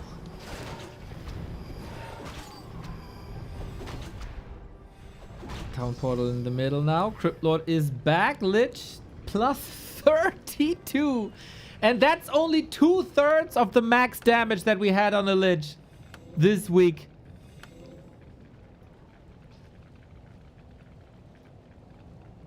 Heal scrolls. Dust. He doesn't see the tech switch coming.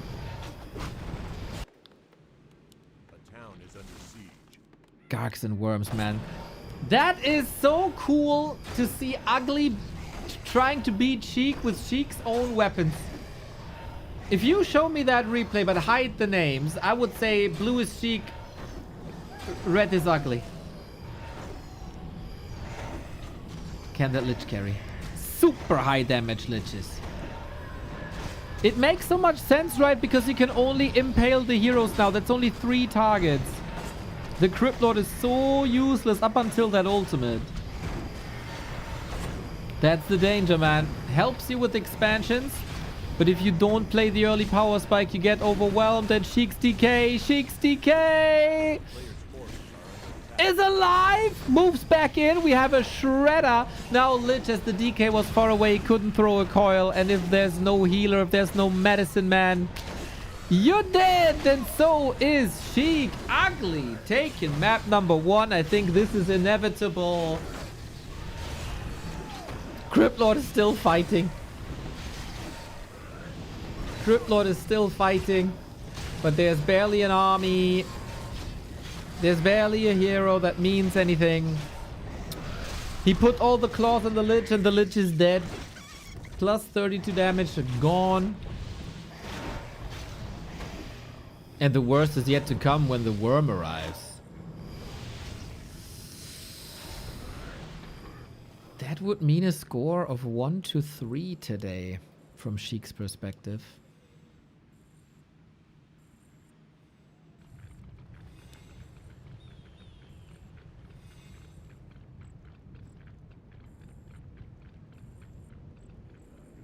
A player's forces are under attack. The town is under siege.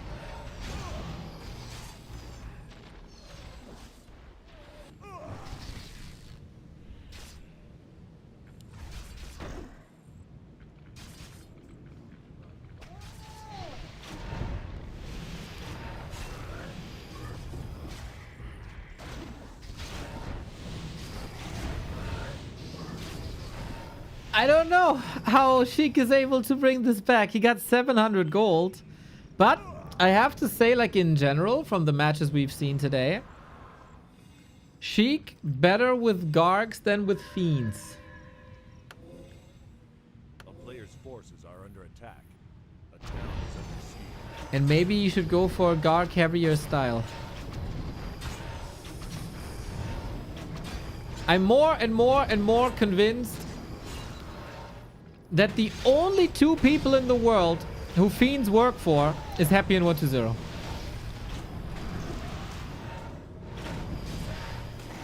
Can you impale the webbed units? No, unfortunately not. For whatever reason, impale is an exception. Lich dies again. GG. GG. Ugly beats Sheik with Sheik's own style. Ouch.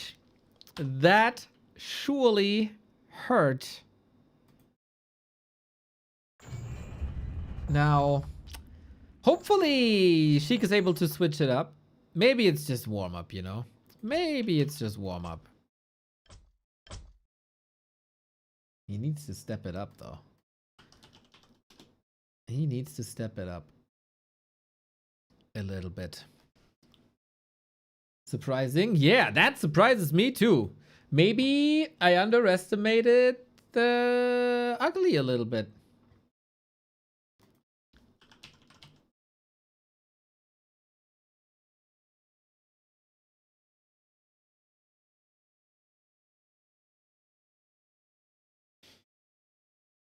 I am impressed. There was some good gaming, man. Nice adaptations as well. Unorthodox. A lot of people refuse to go Gargs, but if Gargs make sense, man, Gargs can be awesome. Jellyfish with the 5 gifties! Let's go! Where does that come from, mate? Awesome! Awesome! That warms my heart, Jellyfish. Thank you, thank you, thank you!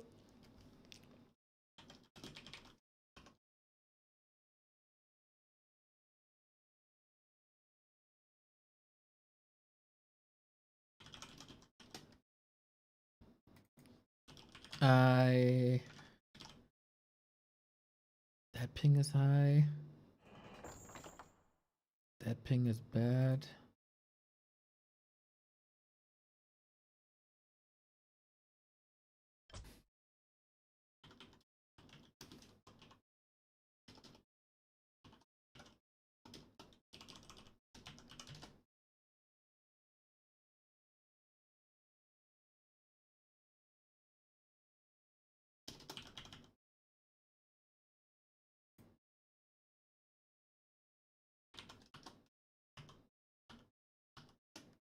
Oh.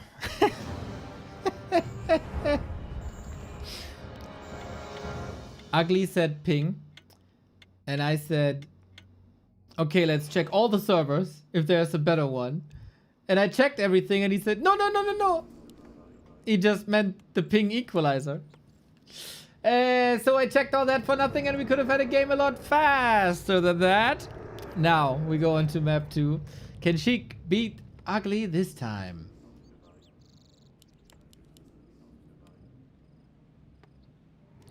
Adjusting colors. We got the right overlay this time. Ugly with the 1-0.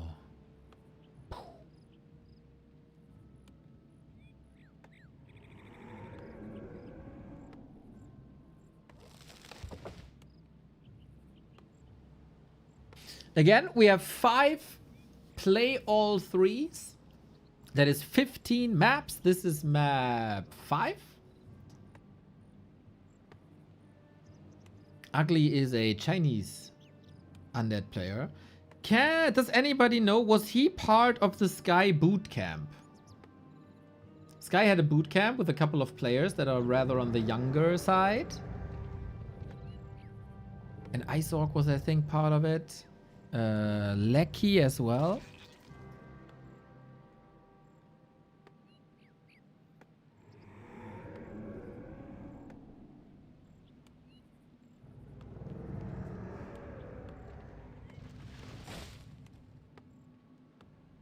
Webbed air units that get impaled should stay impaled in place for double stun duration. Changed my mind.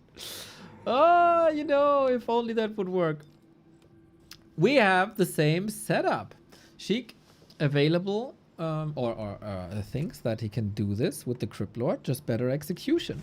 We are on Echo Isles, of course, a very established map, and this also should be very good for Sheik's style. The expo position is very close to your main here at the south, and the cross position of the map is very far away for the Lich to harass.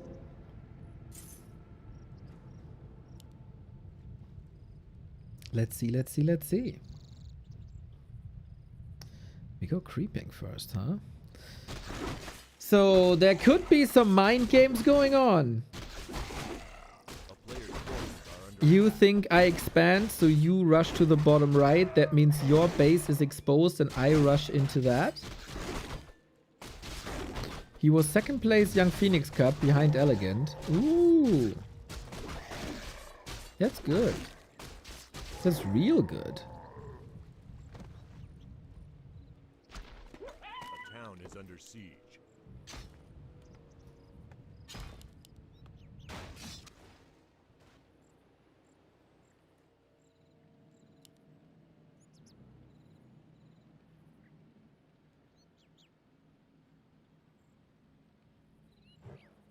And it looks like, oh,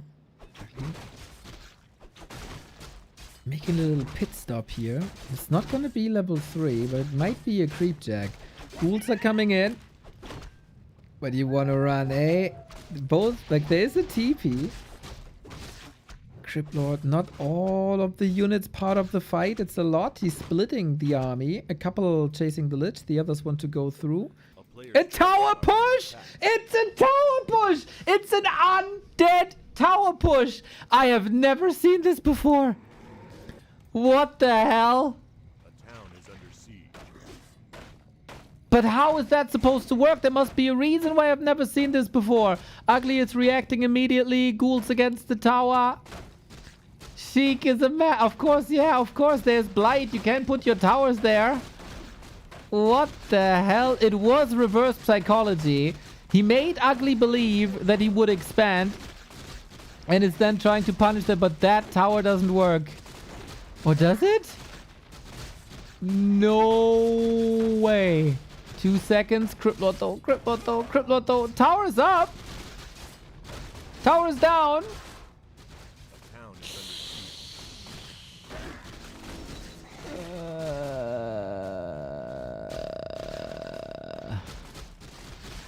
We talked about this yesterday in the Pokemon anime. When Team Rocket was defeated, they always said, that was a shot in the oven. I once again forgot what it is in English, but you know, this is a big shot in the oven. We didn't even kill an Acolyte, but we canceled tech. We canceled tech and Sheik is teching. Impale? Wait a minute! Again revealed. Yes, no dust.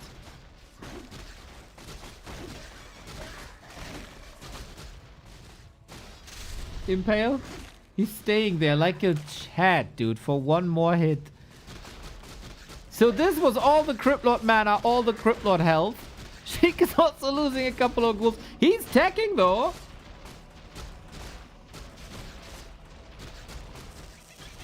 players' forces are under attack.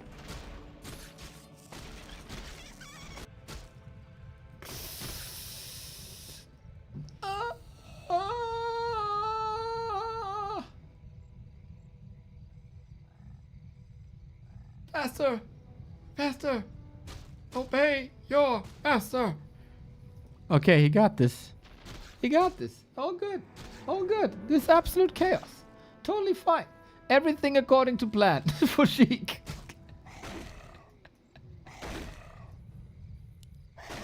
In sync, dude. Okay, close to level 3. Ugly isn't teching. Ugly is maybe expanding now. Which, of course... Dude, is Ugly Chinese Sheik? Because that's just as wild to expand at the 6-minute 30 mark.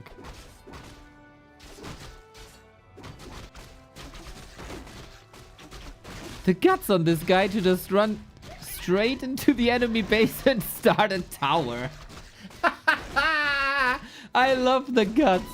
You just gotta gut the guts.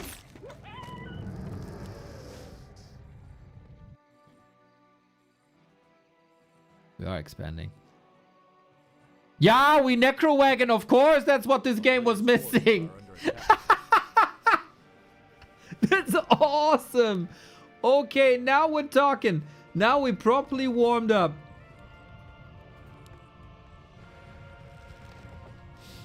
Mana potion, heal potion, Necro Wagons, and Undead Mirror. Of course, that's what we're doing. Who didn't wake up this morning and said, today I'm going to play a Necro Wagon Undead Mirror? You know what? It makes so much sense. There's not going to be Dispel for at least 2 minutes. Even more. Oh my god, a beauty of an Impale. There's not going to be Dispel for the next 2 minutes. And that is single target Dispel. So... Sheik is gonna run at Ugly with like 24 skeletons. And Ugly can dispel 3 of them.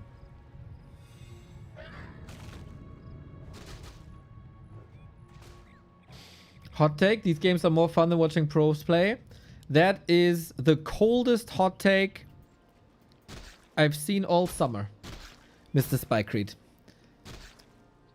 If you made a pizza with the temperature of that take, you could just stick your face in the dough.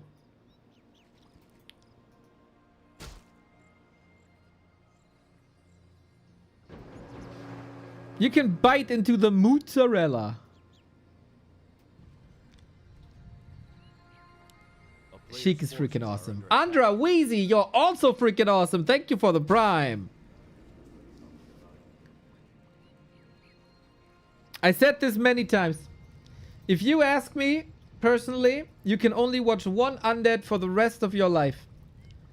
I'd pick Sheik. Labyrinth makes it a competition. I would pick Sheik. One Undead for the rest of my life. Sheik 100%.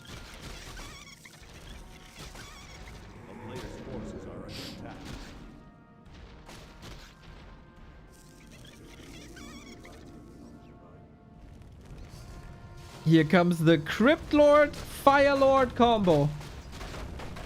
And Heator said, coming from Sheik, you can't know. I already saw Crypt Lord, Fire Lord, or Tinker.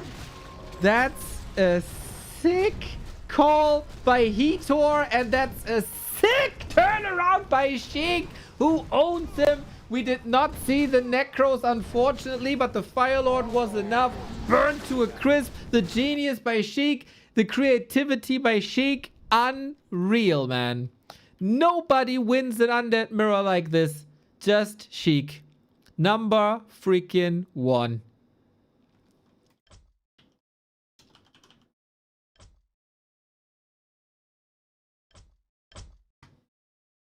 How can you not love this man? How can you not love this guy? I do not know. How his stream doesn't have 1 million viewers, I do not know. How he doesn't have 1 million fans, I do not know. How this showmatch series can't be in the Santiago Bernabeu sold out, I do not know. I do not understand. People are weird. Yeah, he thought that was a sick call. You know a thing or two about Warcraft. That is for sure.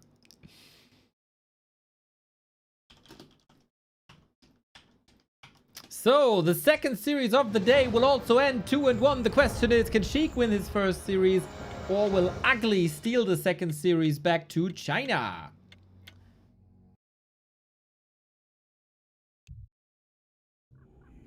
If you had one Undead that you could watch for the end of all time, who would you pick? I'm not judging. My opinion is obviously the best opinion, but we have established that for 18 years. But I'm curious. Maybe there's an outlier.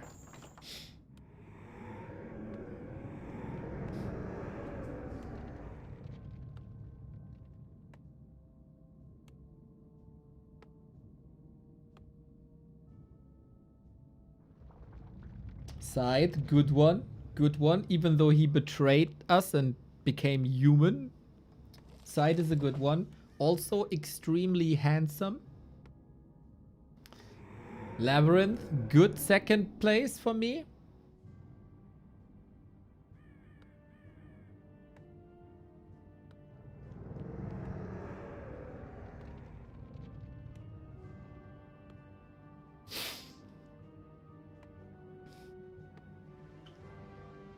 The only nice French player you will ever meet.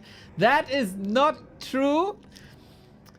We met Frenchcraft at the Rara Land. And that guy, these guys are fantastic. All of them. As far as I know.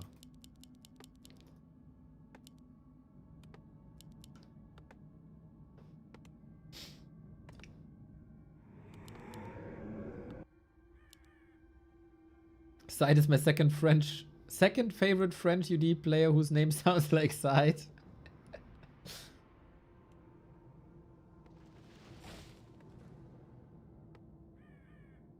Madrock was your love. Why, Neo?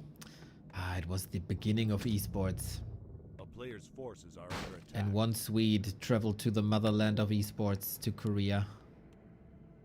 And it was said the Europeans have no chance. Koreans are born for gaming. That's what they do. They're unbeatable.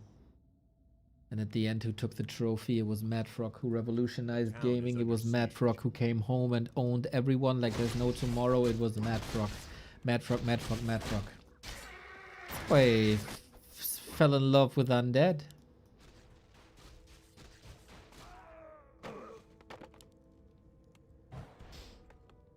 He was the coolest.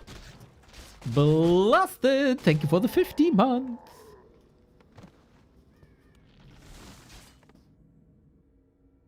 A player's forces are under siege.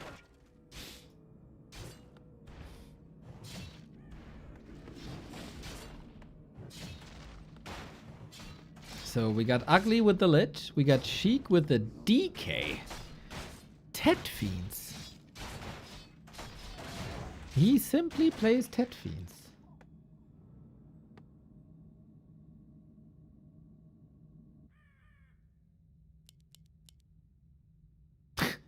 We need WWE style walkouts in Warcraft so she could walk in with shake that booty. Or shake it like a Polaroid picture. That would also be good. Or Taylor Swift. Shake it up. Woo, woo, woo, woo. There's a lot of Sheik songs. Nice deal.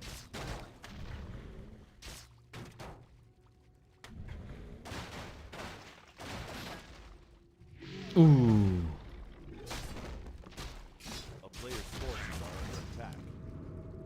Or we could dress him up like a cow and call him Milkshake and play My Milkshake brings other boys to club.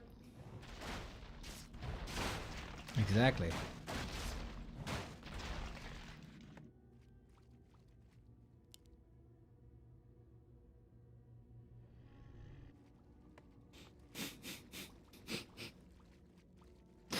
We could dress him up as a cow.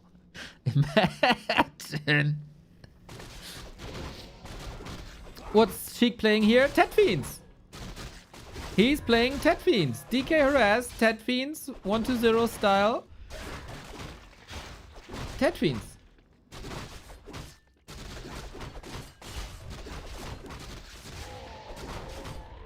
You can't get surrounded though. So this will all boil down to the first fight with destroyers. And you gotta be fast about it.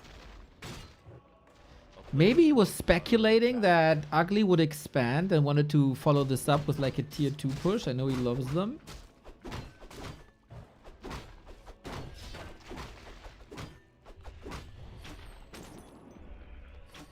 Here's the Naga. Oh yeah, that's his Naga follow-up. True.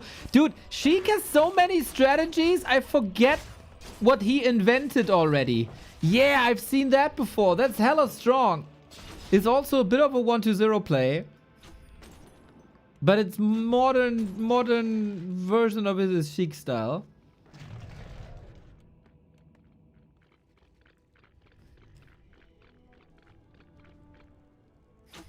That is very powerful. That is a lot of control against the Lich.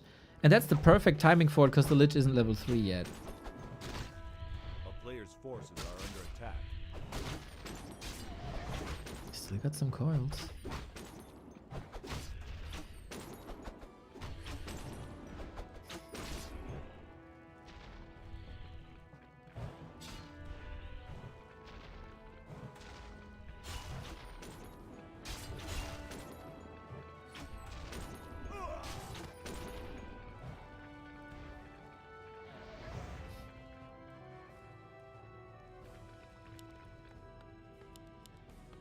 Tier 3 on the way. So, Naga, oftentimes hated as an undead hero, can still bring a lot of burst damage.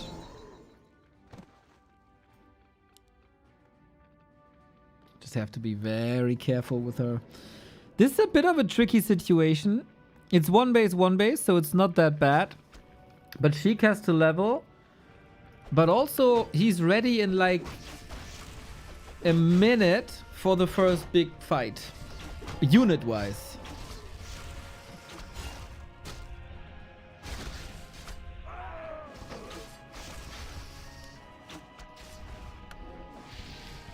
Uh-oh. Potion! 6 save! In the deciding match here in this play all 3. But how often can you do this? How often can you do this? Money is there, but you want a third hero too. You need the Lich. Sick push by Ugly, realizing how hurt his opponent is. That was 500 gold. A player's forces are under attack.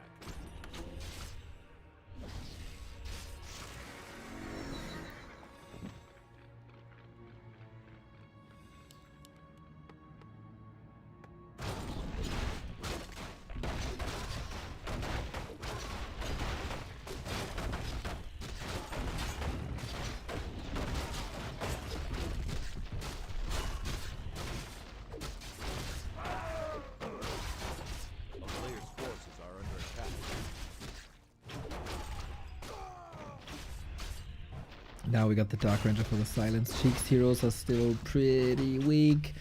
Because of that TP and potion, he can't really afford an orb. Destroyers are coming now though.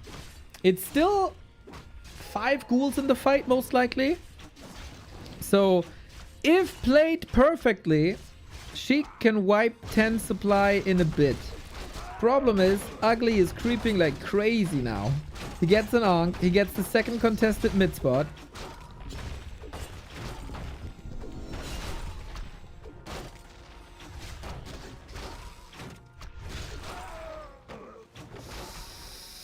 This is gonna be tough to level. He can still creep the entire north. A player's forces are under attack.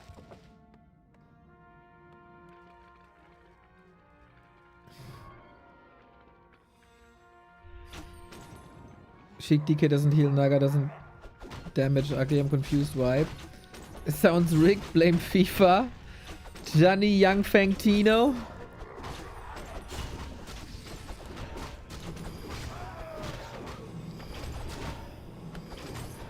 Okay, heal scroll against the powerful Nova. Lich is not level 4. There is hope.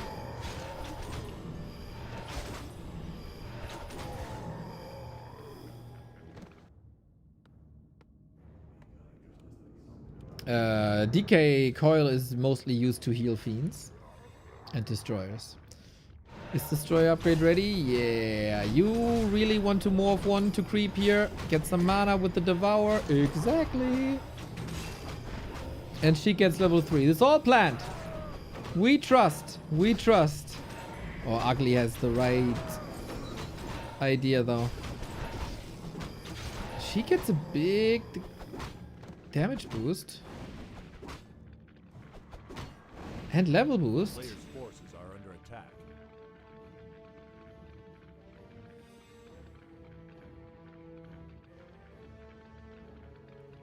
I like Young Fangtino. Yeah, we need hydration breaks in Warcraft, bro.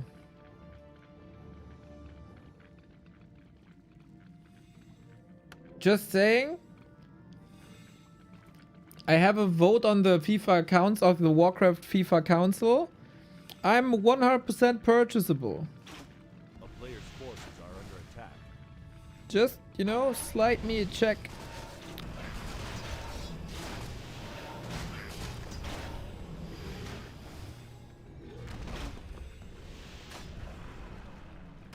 Oh, Nova. Alright, alright. This is the fight that I mentioned. Yo, that's how you delete ghouls, but is it enough? Rettungsgasse, Rettungsgasse, hey! Hey! DK is alive because of that! But for how much longer? The Naga's next to the menu at an invo potion. You gotta get out! Takes a fiend! Takes another! And this is why Ted Fiends works in Undead Mirror.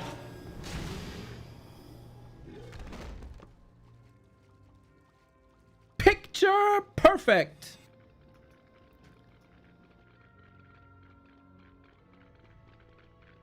That's exactly the timing.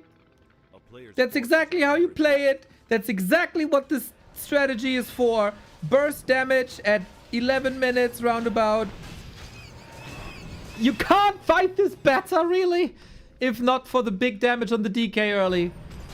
Oh, creep check now, though. Uh-oh. Oh, no. Oh, no. Got an info potion again ready. We got a Lich with the row of the Magi. Perfect. The DK of Ugly is level 2. Sheik! It's your slaughterhouse. You are doing the slaughter! But the Naga is dead. There was no consumable anymore. The DK on the other side is arguably way more important, but gets away. We need the Naga back. That statue wanted to morph. Gets killed. Level 4 on Ugly. Fighting tooth and nails. Coiled cross in the middle. I wonder if that's allowed or not. Destroyer almost falling. Is falling. And now we got a game even supply. Nasty creep jack. Kinda lost track of where Ugly is.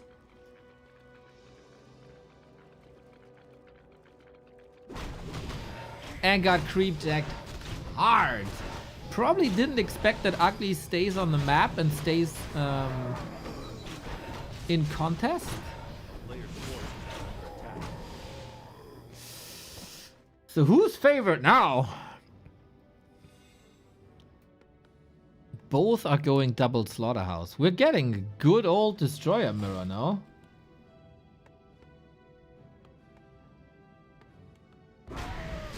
That was freaking brave by Ugly, dude. He could have lost the game there. 1,000 gold by Ugly. But Sheik smelts the expo, gets the kill most likely. Or is he? I can't get the kill. He can only get the Acolyte.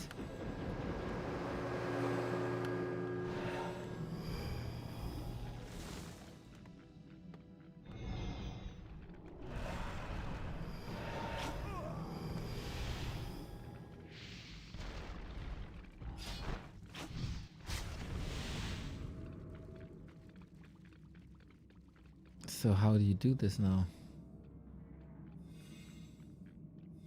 How do you break this now? This is a bit problematic, I have to say, from Sheik's perspective. Counter expansion? Probably too late. All in?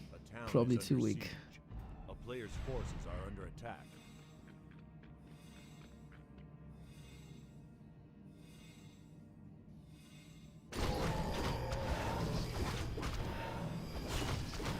I don't really know Sheik's win condition now. Hero focus. Hero focus, hero focus. Hey, hey.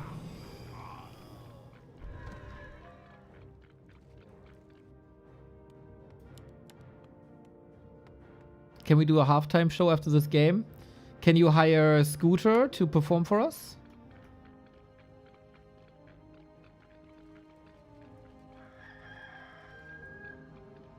You probably could, with ease.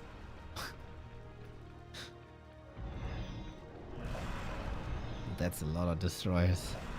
Ay, ay, ay, ay, ay, ay, ay, ay, ay.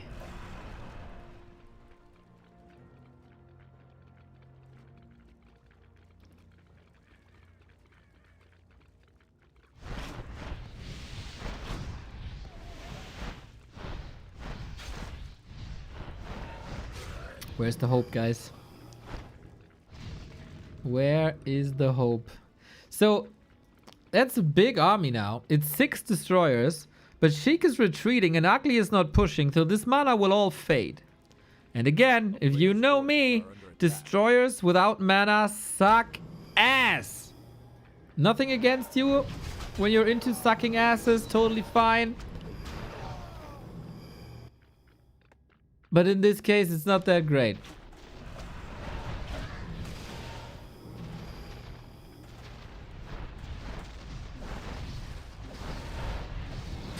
Oh my.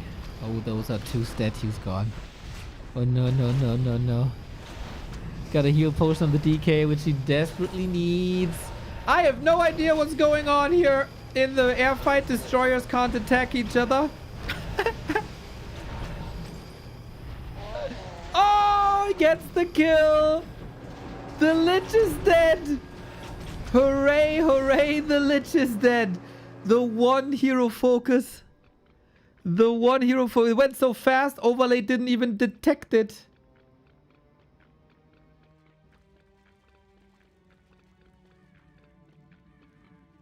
And now we poster up at the tavern to prevent that revive, but the potion is there. DK next hero focus. Naga gets another kill. The burst damage. Here we go. We got another Nova. This Lich has another invul. 7-second safety.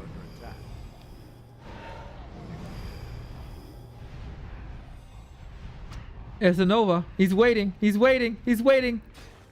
Oh my god, what a game! 3 hero, 4 hero kills. And he taps out with Expo! GG, Sheik, you madman! The only way to win this game was with hero focus. And he got it done, dude. Crazy Sheik. That was mental warfare there at the end. There was so many things stacked against him. Sick save. Sick turnaround. Unfreaking believable, man. This Sheik guy is something special. I told you he's something special. Poor Ugly played a fine series. Very, very promising. Very, very, very promising.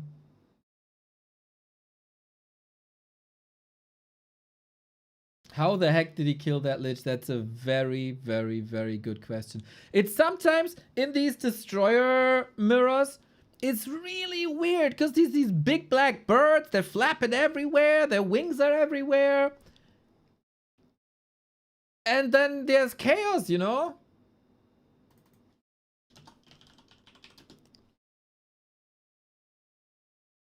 And some people thrive in the chaos, you know?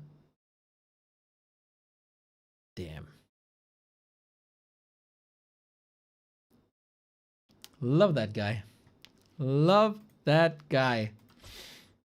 Okay, next game coming up in a second. Gonna be Soin next.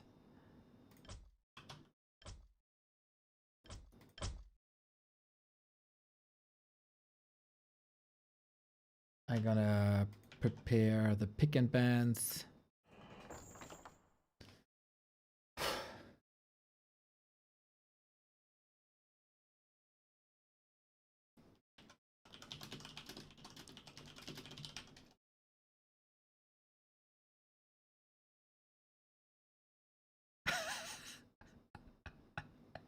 Insane. Insane. Curious what he's able to do against Soin. Soin looked rather weak yesterday versus Labby.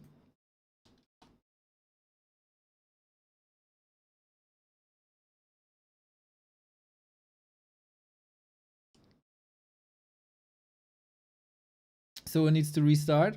Hopefully he has an SSD.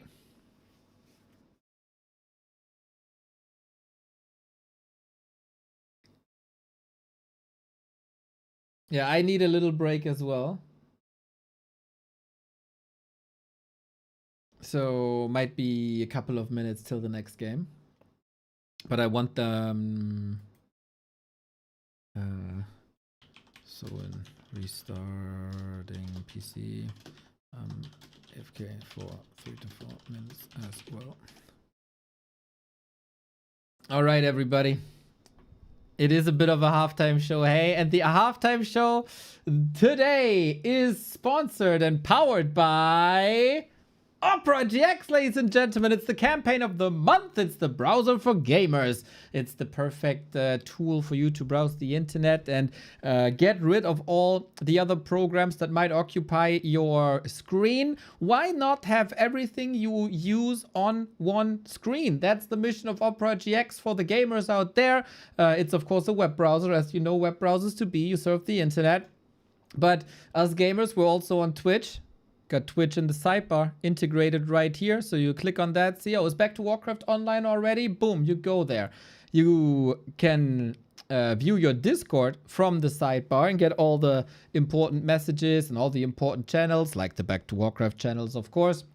Right there, if you're listening to music, Spotify can be selected here, TikTok, etc., etc. Fully customizable browser in terms of look, feel, sound, add-ons, whatever it is. There's an add-on where you can watch the grass grow. It's very nice. There's an add-on where that brings back the YouTube thumbs down thingy. So that's very helpful. And of course, it's free. If you want to move from one browser to the other, it's super easy. You just import everything with one click. Opera does it for you. You can also sync it between your PC and your phone. So take it everywhere you go. Whether that's on Play Store, on iOS or on Android, doesn't really matter. And these guys keep on developing, and getting better and better and better. And they are longtime supporters of the stream already. And that helps us a ton. Every download for us is more or less a Prime sub. So if you guys want to support us, then by testing OperaGX with our link, ! OperaGX. Here is the link. This campaign will run for the entire month. Of course, we are extremely grateful if you boost the numbers, because the higher the number here with the happy PCs, the better it is for a potential follow-up campaign. So I'm leaving you guys real quick with this lovely pick, as I have to go to the restroom, and then we're back with game number 3. It's going to be Sheik versus Soin.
Here we're back. Did I mention that OperaGX comes with a built-in VPN and You're ad subbing block? with my Primecast support. Let's go. Thank you, Warlow. It does come with a built-in ad block and VPN. Here we go. So is there? Hey,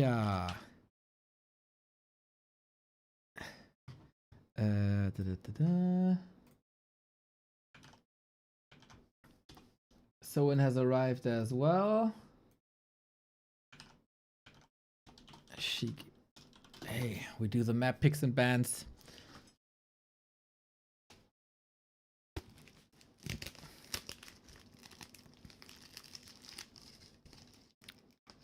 Sheik also said, I'm going to chill a little bit. It's good to take breaks, everybody. It's good to take breaks. That said, we're on consecutive streaming day number 890 or something.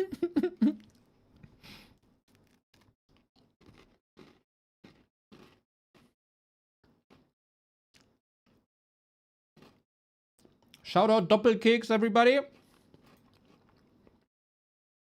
Shout out Doppelkeks.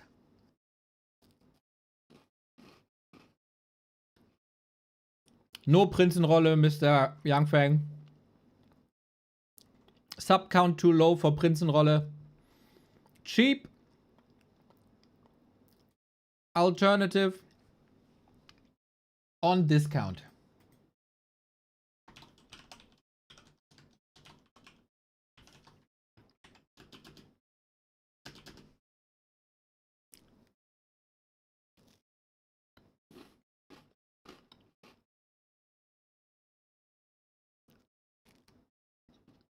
Hashtag ad.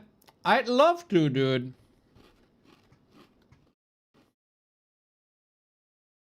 But not paid.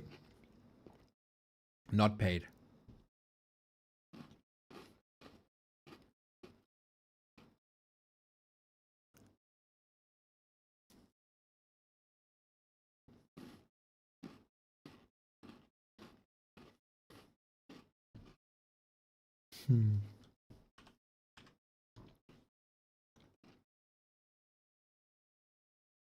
It's cookie, chocolate, cookie.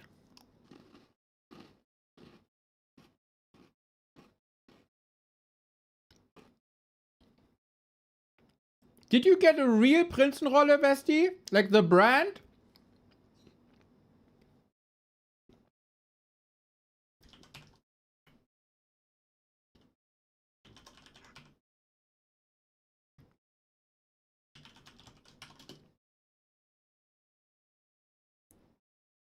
Discounter one? Yeah, discounter one. All right. I was about to say student and Prinzenrolle. That's impossible. Yes. I was about to say. Soin says go.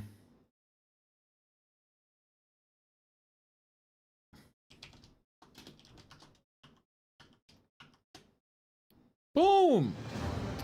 Ladies and gentlemen and everybody inside and outside and everywhere. We got Sheik versus Soin. Another. Dude, what the hell is up in the past 2 days? With the German slipping in. It's disgusting. Another play all three maps guaranteed. Sheik versus Soin. Yesterday, Soin took a little bit of a beating by Labyrinth. Hopefully that was a lesson. Sheik picked Echo Owls. Soin picked Shallow Grave. That means once again springtime is the #1 map for the 3rd time in a row. Two wonderful, wonderful people with wonderful, wonderful Warcraft execution.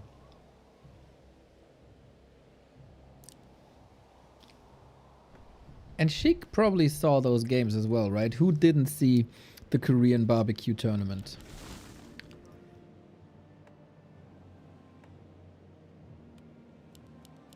And what that means, Sheik must have seen that Soin was yesterday relatively weak versus Undead expansions.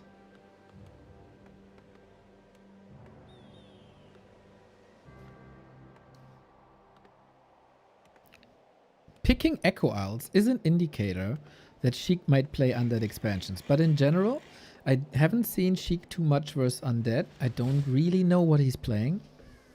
So I'm very curious about this. Kicking things off with the DK.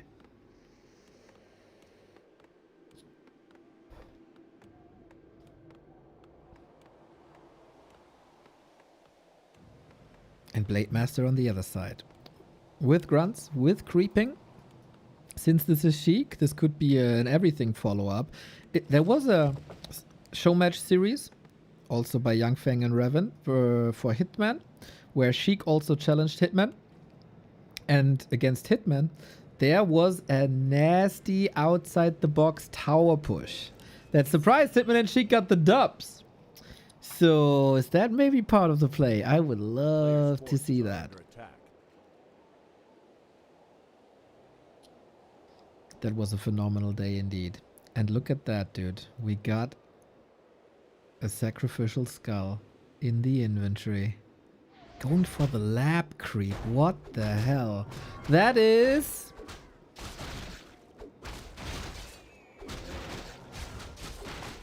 some sick evasion creeping. The Blade Master will not find him. This is level 2 pretty much right away. But what the hell is the follow-up?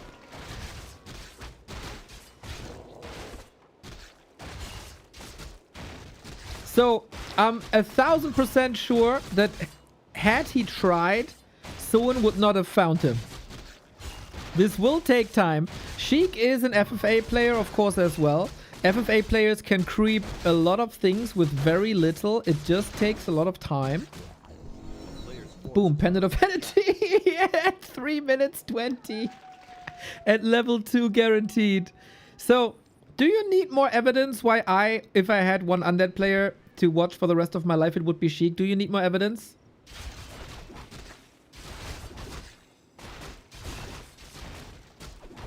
It is so fragile though. Imagine the Blade Masters going into the base now.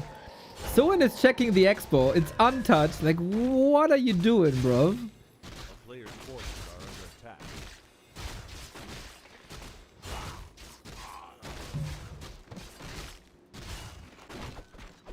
Blade Master can creep a little bit as well. This means if we creep all of this, with the Sasquatch being as tanky as he is, it's more freedom for Sheik.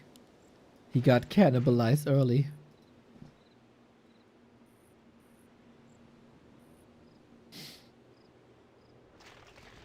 You know, sometimes there's Warcraft players that do exactly what you always envisioned in your mind, but you yourself are too stupid to execute it. But then these super talented players do it, and you feel so vindicated and are so happy about this. This is one of these moments, guys. Cannibalize early. For creeping uptime.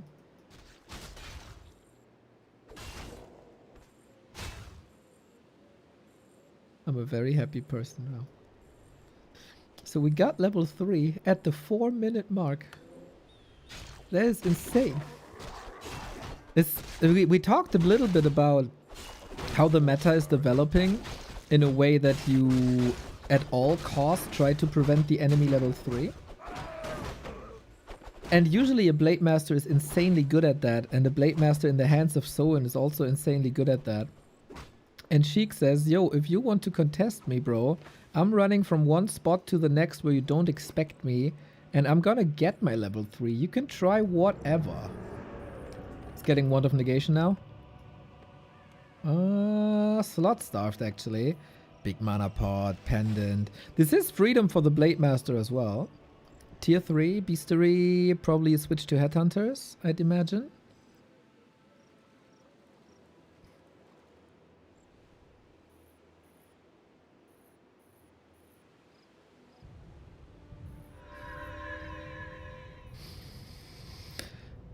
It's a Pitlord second. Where are my Mongrathot homies?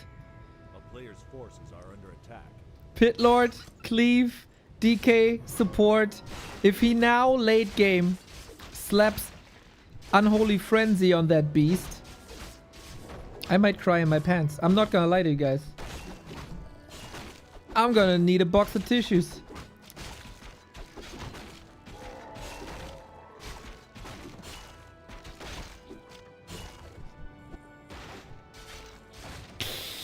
There's Wyvern coming. That's...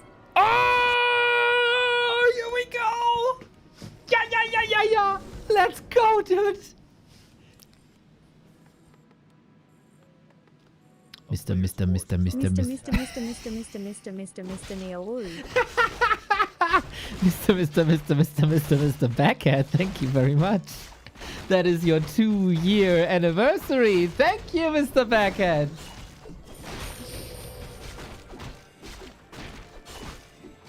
Dude, if this works, I will find a way to print out the replay and frame it. A player's forces are under attack.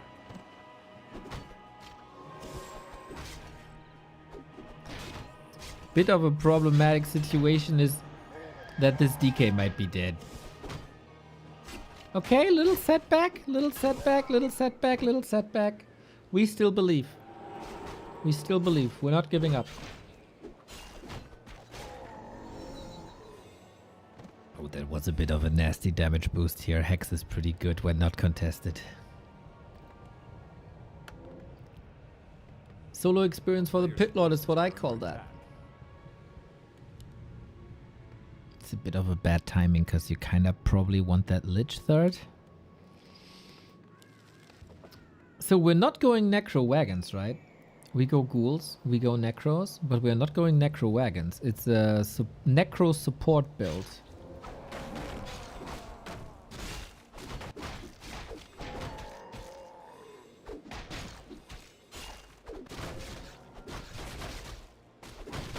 This is...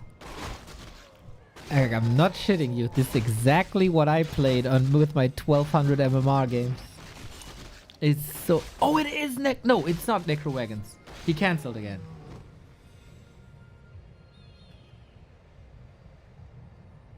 A player's Yeah, forces are that's under exactly attack. what... I played it with Fiends, but... Yep.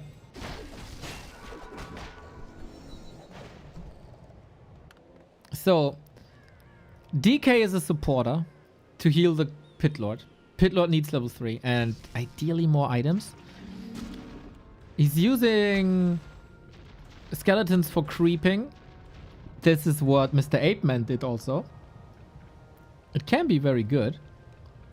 It's a lot of free units. Player's forces are under As long as you have mana for Frenzy. So, the DK is a supporter. The Pit Lord is the carry. Ghouls are always good. And the great thing about the Necros is there will be a lot of units falling. Especially like your ghouls will fall. Headhunters will fall. There's not too many of them, unfortunately. So that's new corpses. That's new skeletons. With Skeletal Mastery, which he has now, he also gets anti-air against the Wyvern. That's the idea. Lich is now... It's all very late now. Very unfortunate. Gets the Unholy Aura. Also, imagine class plus 12. So... A player's forces are under attack. Yeah, we'll see. We'll see. There is potential for Sheik to get the lower end of the stick. Yeah. Now Sheik now Soin knows and he's going Dispel. But he needs the Adept upgrade as well. Sheik still... it's time. It is Necrowagon after all. Player's forces are under attack. Blade is here, signaling I know what you're doing. Oh my god. Backstep, crit. Skeletons can also be used as scouts.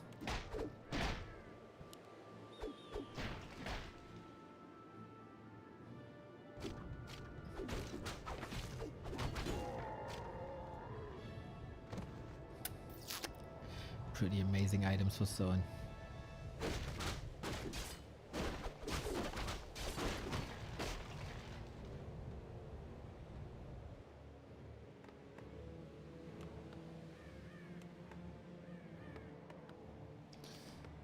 Calm before the storm, guys. It's a late game necro push. I feel like these necros are very late. I would have loved to see this game without the DK loss. That took so much tempo away. I think that ruined every timing. Player's forces are under attack. So far though, there might be a totem, but there is no Dispel.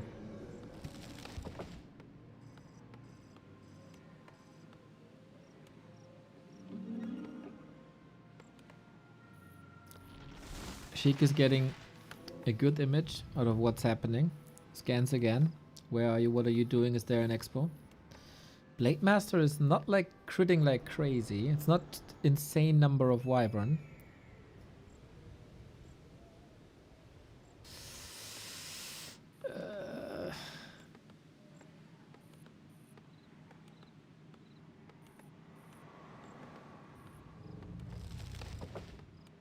Will this work or not? The anticipation is killing me!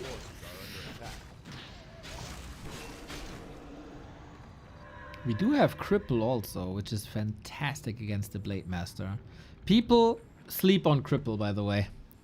Like 100%. People sleep on Cripple. Cripple is so strong. I think Cripple is like Soulburn. Pretty much. And Soulburn is minus 75% DPS. Did anybody do the math on how strong Cripple is?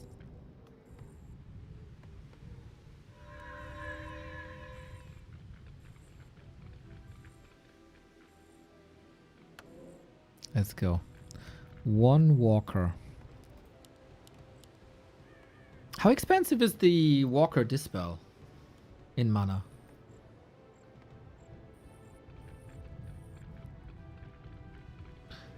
Can you... Oh, this needs some corpses still. Here's the cripple. Boom, minus 14. But the attack speed. So little attack speed.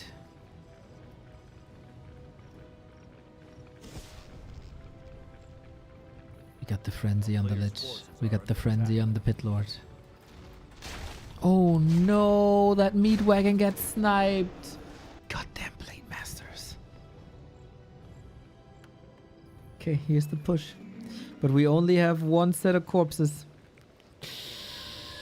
That's not enough, I think. Reveal is solid.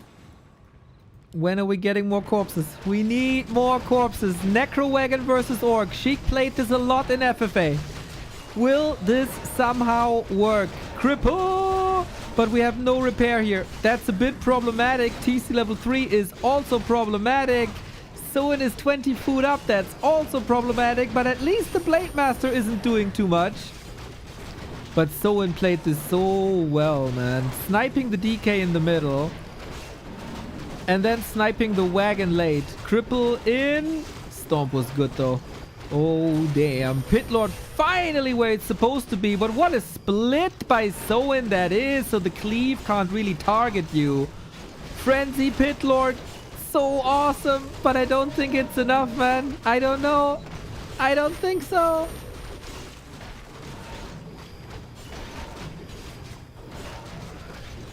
There are more corpses, but are there more necros? It's one last remaining.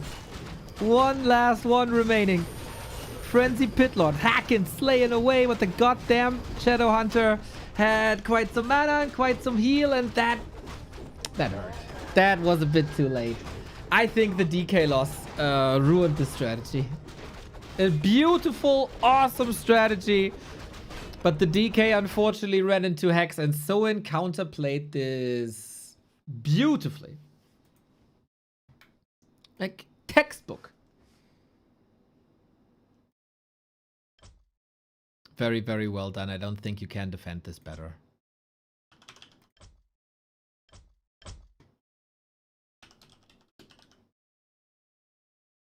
Had the it's of course the question, right? When you do evasion creeping, the opponent's creep route will be better and faster and more efficient. You sacrifice efficiency for safety and confusion. And then you have a Pimp Blade Master against you at some point. But yeah, that DK occupied the altar for too long. The Necro Snipe or the Wagon Snipe was awesome.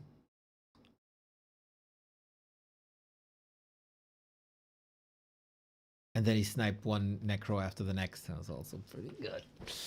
It was also pretty good. God damn it. God damn it. There's a reason the standard is the standard.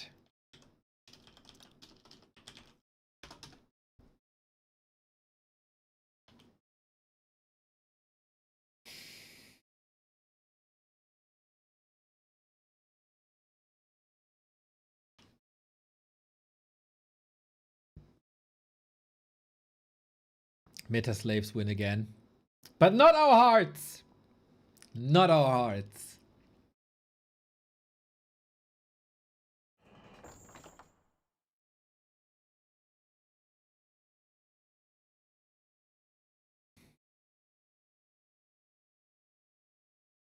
Okay, Echo Owls. Kinda hard to read. If Sheik is doing the same now, or if he's maybe expanding, if he has another play up his sleeve. Afterwards, Sheik vs Tomiko. Afterwards, Sheik vs Jens. There's a couple of games coming up for us here on this wonderful, wonderful Saturday afternoon. I hope you have a wonderful weekend, everybody. I hope you have a lot of joy by the games that Yangfeng and Revan are bringing us. Sheik Slaughterhouse, a wonderful initiative. I love to see players going through the gauntlet, love to see them in different matchups, seeing their strengths, seeing their weaknesses, seeing their creativity. Sheik definitely came here to entertain. And he makes this quite beautiful. It's a good series. Let's see what Sheik is doing. Expo, Dreadlord. Burning Blades! Thank you for the 6th year, my dude.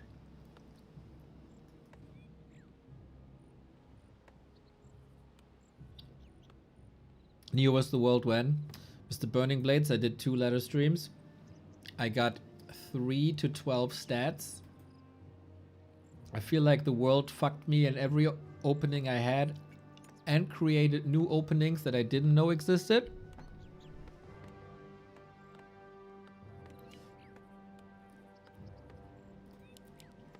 It's a DK.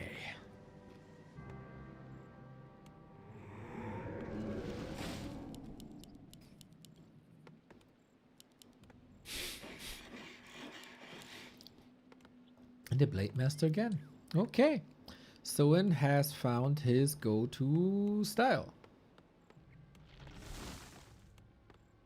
I have no idea who that is, Mr. Burning Blades, but it sounds like I have to do some research later. It's a cool build again. Is it an Expo? This could be, you know, OGs might remember.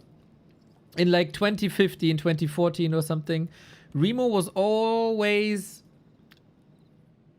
touting about special Remo creep route. And here on Echo Isles, there was some sort of creep route where you get the shop early. This could be one of these instances. Or you just expand. That is also very possible. Ah, Sushi, you win some, you lose some. Not everybody can be a prophet. That's why the title is reserved for me.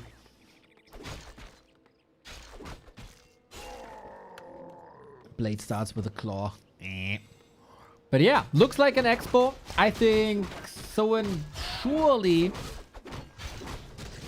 showed some weakness versus Expo yesterday. Thing is, Sheik, as much as I love him, he's not on the level of Labyrinth yet. And it was relatively close in the Labby versus Sheik game here on Echo Isles.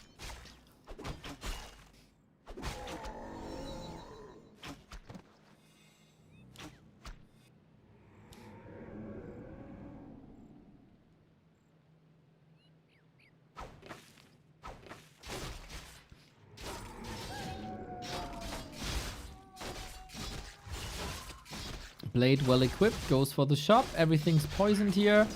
And the Ziggurat isn't up just yet, so it's a nice timing to attack. If she could somehow get the grunt, that'd be wonderful. Chop, chop. Chop, chop. Chop, chop. So much damage. That's a cancel. Right there. So simple! We have dust, right? Yep, but there was a lot of mana. You can walk through units. Can we get the Narrow up? One cancel is not the end of the world.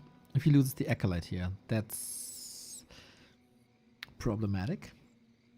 But nice save, line of sighting here. How do you release that pressure now? Forces are under attack. It's 8 Acolytes already. Sheik is pretty committed here, I think.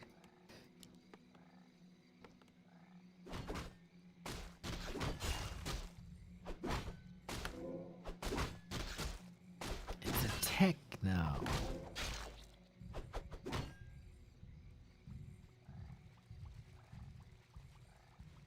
Is he faking Soin out? Not really, right? Soin is not going for like a panic Firelord follow-up. He's gonna double check. Are you expanding or not? At least he's baiting Soin into a double beastery strat. That doesn't mean too much though. The town is under siege.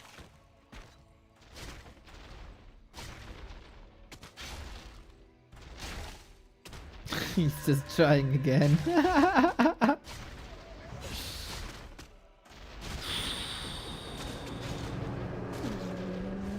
Oh, the coil was just finished and the grunt gets the berserker as well. Things are not looking too great for Sheik, we have to say. Nice eye, Anon. Came in, got the kill, walks away, just like that.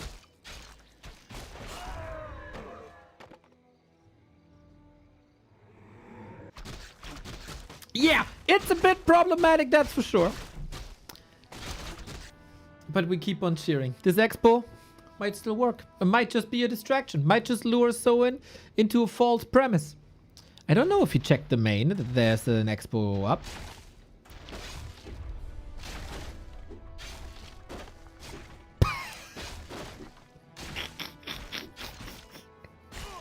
Or we are giving up and go next. Awa, awa, awa, awa. Dude, it's crazy. The difference between the Soin games against Levy and the games here now. That is mental.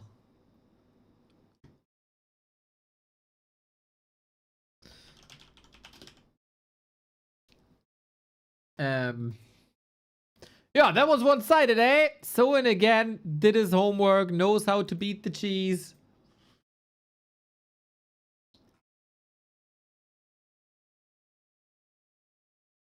Top. Top, top, top. That was a quick 2-0. Soin is a good gamer, man. Feels like he might be a bit better rested than yesterday.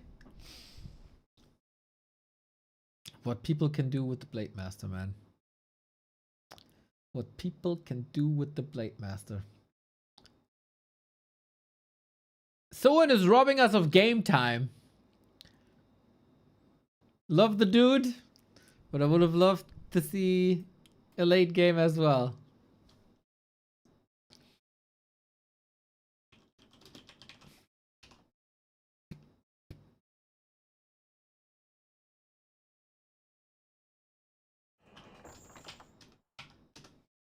Okay, last game then between the two.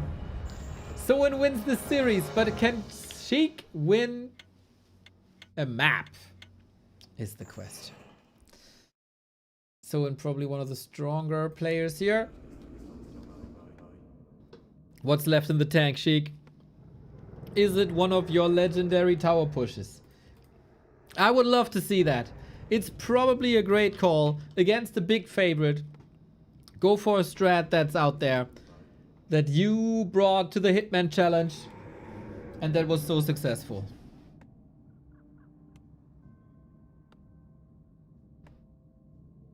Do you hear a sound, by the way? I'm moving up my table to a standing desk.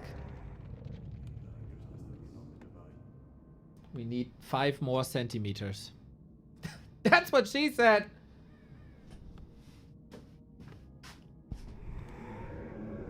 There we go. Okay, ladies and gentlemen, this is map 3. We have probably no shenanigans on Soin's side. He seems rock solid. Tuna Consuma, thank you. Is it a lich? If it's a lich, it's a tower push. It's a TK again. Ouch, hurts because it's true, or what? I was talking about me, not about you. Of course. Dawn of War also with the Prime. 78 months. That is a long time, my dude. Thank you, thank you, thank you. It is a DK Fiend build. Now, who does that? DK Fiend builds against Undead. Is he towering with the DK then? No, that he needs ghouls for that, no? Is he playing maybe DK Fiend's Necros? With Pitlord second? Ah, with Sheik you never know. It could also be DK Graveyard 4 ghouls fast tech. But hey, we'll see. And that's like the beauty of Sheik, right? That he has so many builds, and I'm sitting here. Could be this, could be this, could be this, could be this, could be this, could be this.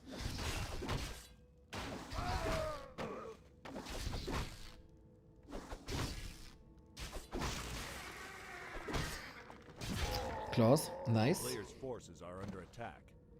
So far, it's classic Tet Fiends.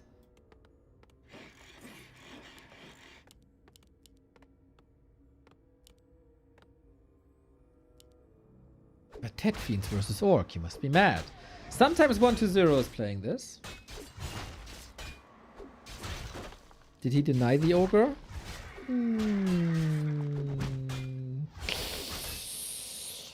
Yep. That's a bit of an issue. That delays level 2. Ouch. Ouch. Ouch. Ouch.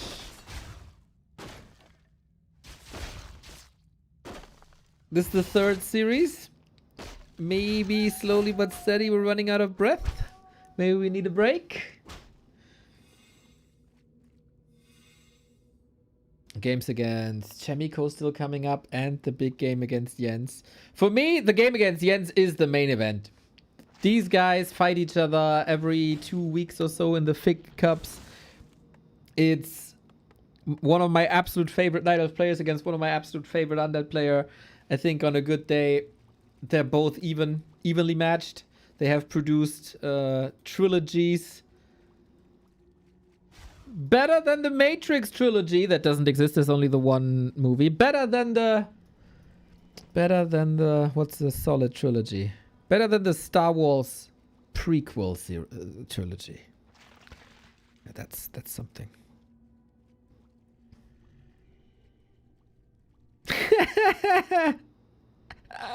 Oh, the fact that Soin is checking this. The heads up play. He's looking for murder.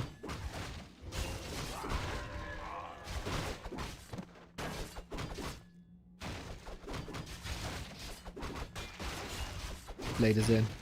Oh no. There's no dust. Oh no, that's a steal. First Fiend is already here.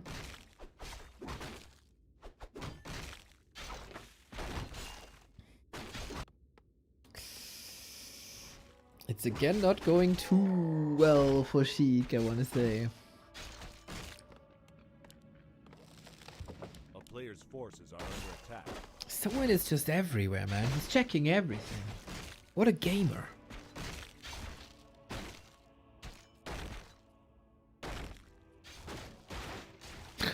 Trying to steal a last hit against 2 Grunts, Blade Master, and Inner Fire Sasquatch? Nah. We do have a Pit Lord, ladies and gentlemen. Let's go. This time with Fiends. That's the Neo style. That's the Neo style. Tet Fiend opener into Pit Lord. Frenzy on the Pit Lord. And slay, baby. It works on 1200 MMR. Let's see if it works on double the MMR. And higher. It starts well with the claw. We play Pimp My Pit Lord. I heard you like damage, so we put damage on your damage.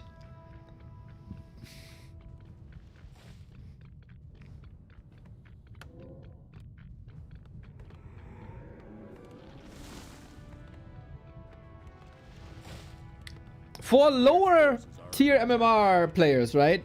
I recommend this build so much. It's so much fun.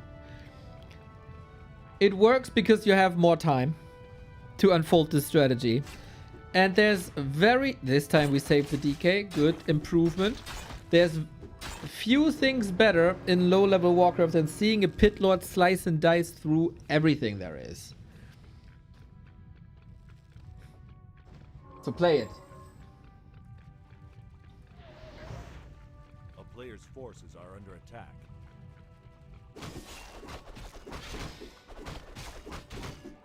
Unfortunately, it looks like a very good game by Soin again.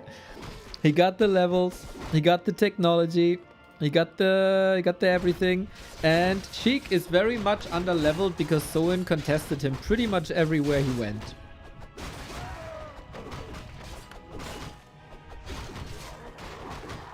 So that is a problem. But there's still time. There's still time. We're reaching tier 3. We get our Lich. This time not delayed. We might have the resources then also. 3 and 2. Oh, Blade is going for the Pit Lord. That was ambitious. That was ambitious. And we get the belt. Pimp the Pit Lord. We're cooking.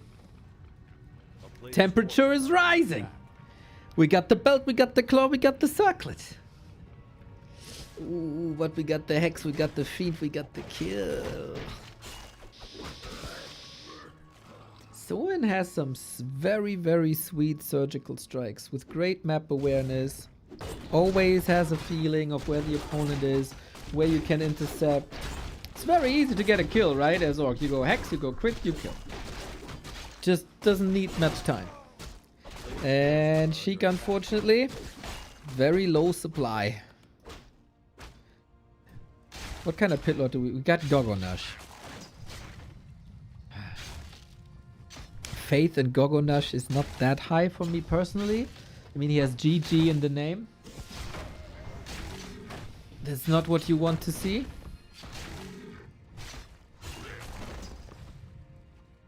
It's all about the DPS, guys. It's all about the DPS. Maybe it's less about the 3021 kind of thing. under attack. Maybe it's about this number next to the weapon.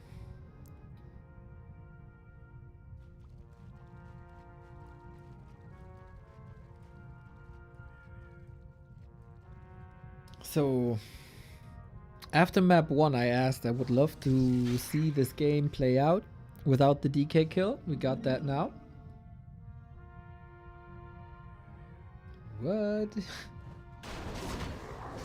2 hero necro skeleton statue rat spot? Do you think items should be murder maps? Absolutely not. I think differences make things beautiful. Screw fairness. Yeah, man! Claws plus 12! Here we go! Oh, baby. Oh, baby. Oh, give me the damage. Give me the cleave.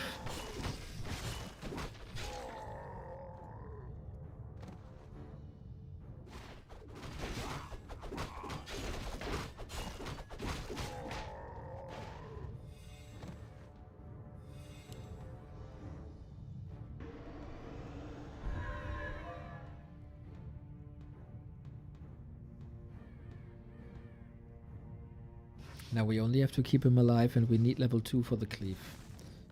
Level 2. We need level 3 for the cleave level 2. That's what I mean. Oh no, this is too early. Blade Master also not to be underestimated.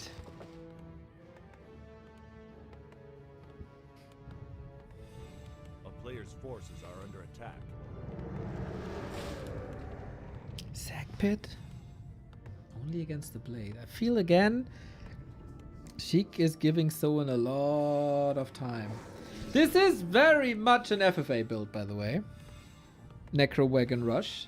This is what we've seen in the Don't Rush Me tournament, where Sheik was extremely successful. But only second place because Orc OP. Player's forces are under attack.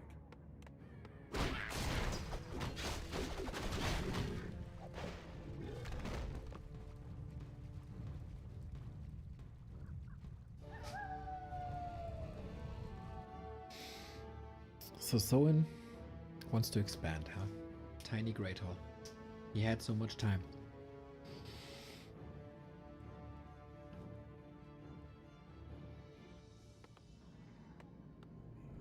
A player's forces are Oh, he's giving him more time with another Ziggurat. I mean, he can start producing when he's on the way. This time we do have 2 Necros and we have Frost Armor. a town is under siege.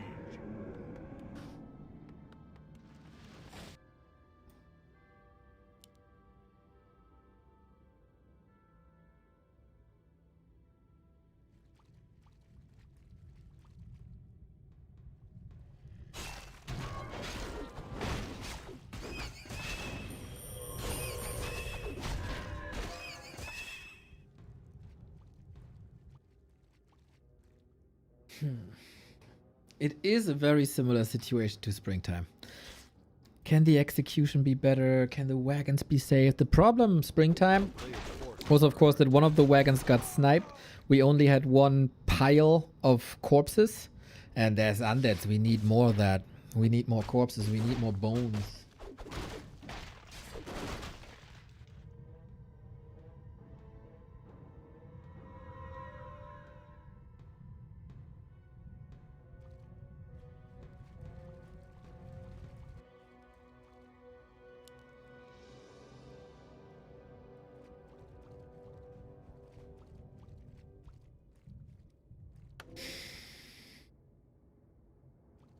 Sheik is taking a sweet time with this.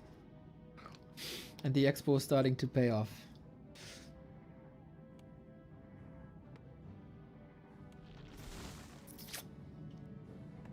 I'm not so sure if this long period of waiting time is necessary. Soin can prepare perfectly in this time. I like it when you hit a little faster and harder. And better and stronger. But hey, Sheik is the expert. Who am I? Who am I? He's checking. Where should I attack? What's more vulnerable? Is it expo? Is it main?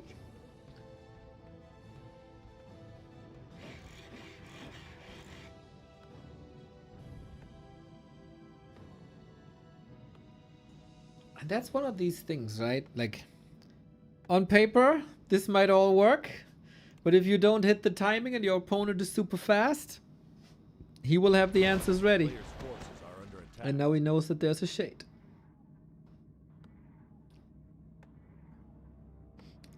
It's good to see the cripple though. That tells me Sheik's still awake. As cripple can't be auto-cast like all the other, like slow. Because humans need help with the auto-cast.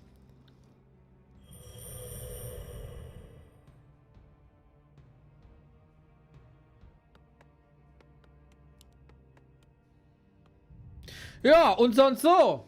How's the weather? What you had for lunch today?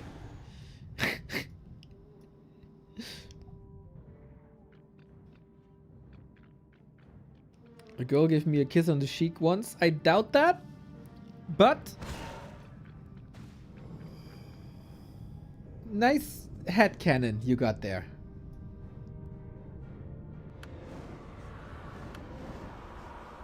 We're gamers, dude. This doesn't happen to us.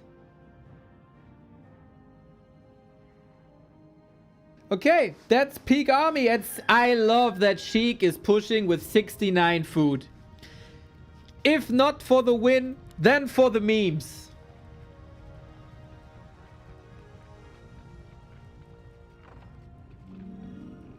Okay, here we go. We precast the skeletons.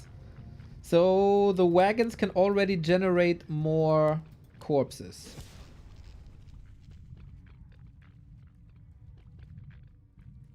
That pit lord got unholy frenzy. 26 damage. No cleave level 2 is a bit of an issue. I mean, there was nothing to creep here really. So let's go. We got 3 walkers. We got also Tauren.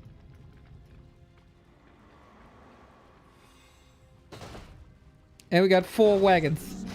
Okay, let's go. Necro wagons on pro level. How good's it gonna be and when do you get level 3 on the cleave? That is essential here. I think the only one well leveling here is Soin by all that dispel against the skeletons. Necro's a bit exposed here, unfortunately. We still made 0 progress on that pit lord. The damage just isn't there, and we use the one of the wind tier as well. 2.9, okay. We need cleave to save this. We need cleave to save this. We don't have cleave to save this, unfortunately. Ay. Yeah, cool idea, cool build. Soin is pretty good though. And at some point that doesn't work anymore. Sagerino. I always love when people try different builds, but I also think this was pretty slow. Pretty slow. There could have been a faster execution maybe with less prep. And then you hit harder and Soin is not as well prepared as he was. But yeah, he ran into a big wall. There was some nice money for Soin. For Soin. Now it's Chemico time. Was supposed to be Leon playing, but Leon has internet issues. In a German city, dude. Who would have internet issues in a German city? Come on.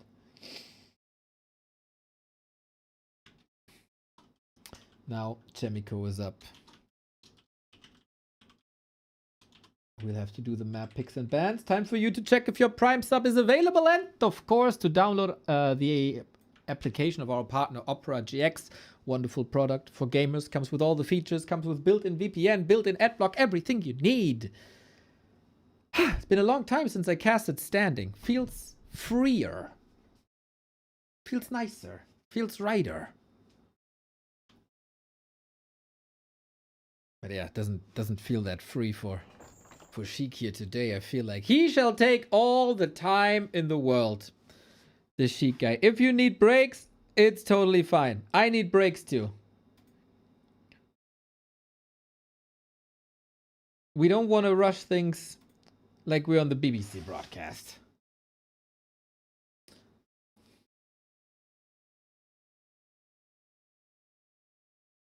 Looked really easy for Soin from the observer view. When you play against this, can be so hard to hold. I agree. Like the lower the MMR, the harder this is to hold. It can be so underwhelming, man. If you don't see this early, if you don't get the snipes that Soin got, if you don't prevent level 3, like all these things that Soin did right, it now looked so easy because he did so many things so right? But subtract 200 MMR and you miss out on 3 or 4 things.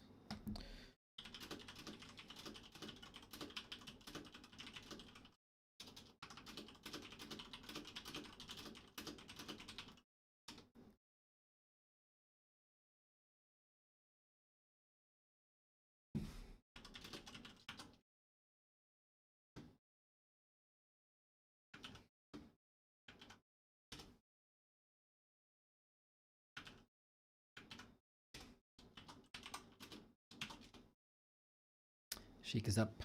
Chemico is in the lobby. Used to be 175 mana. How much is it now?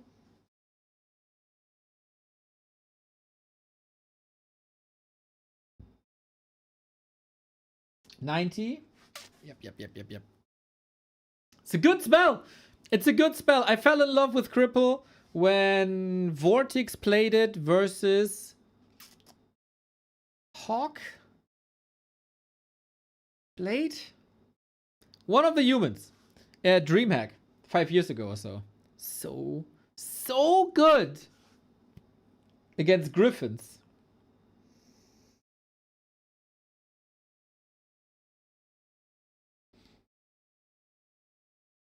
Back to Warcraft calls game 4 with Sheik running Necrowick and Pitlord again, but Soin is countering every move. Cleave never came online and the push is stalling. Is the AI accurate? I am not a huge fan of AI uses and stuff like this, but the Twitch stream summary AI is bonkers good. Like, it's frightening good. I don't know, they enable this, disable this, I don't know. It's nothing that we put in or something, but it's really good. Oftentimes I tune into Remo cast and like, what's going on? And then caster isn't saying anything, as like classic Remo takes his time, right? But AI summary was there for me.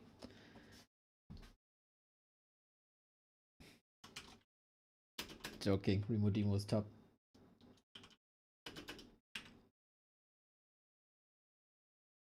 Can only be as good as the caster when he says Schmutz, so does the AI. What can I say? What can I say? Sweet. Bans are done. Picks are coming.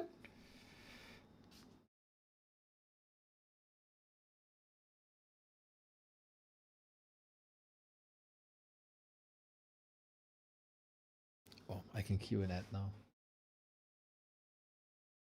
so we don't have it in game. Come on, Twitch, play this. I hit the button. Sheik going Echo Owls. We're not starting on springtime for the first time this tournament. Afterwards, Jens is gonna be Jensing everybody. So cool to see so many people pick Shallow Grave. Because it's an awesome map. And that means we start on scrimmage. Let's go, ladies and gentlemen. Scrimmage. Lovely.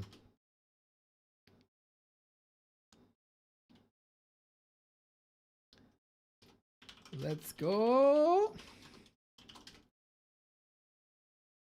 Ready, ready. 3, 2, 1. Hit it!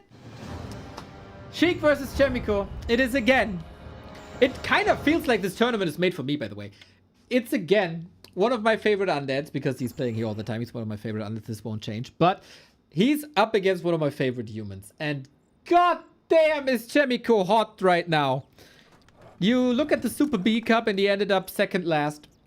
But there were so many series where he got a lot of maps and was close to winning. Or on the maps had a lot of opportunities to win this and then was like slightly outperformed or unlucky or something. But Chemico, man, he's not just the bartender anymore. He's in the top 10 again. He's in the top 8 of the world again. Look at this stud.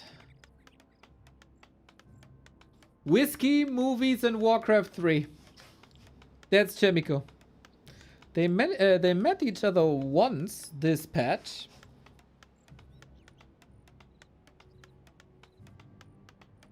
In the Back to Warcraft Weekly, that was a 0-2. So, can Sheik find some shenanigans here as well? Akame, you're just jealous, dude. You're just jealous. We're on scrimmage.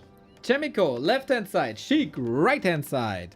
This matchup revolves a lot around expansions usually. Chemico, not really a fan of the rifle pushes here.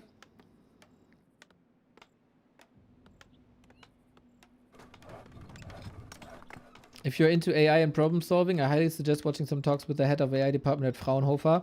I'm just interested in how to solve the problem that I had to create the stream graphics promo pictures every day.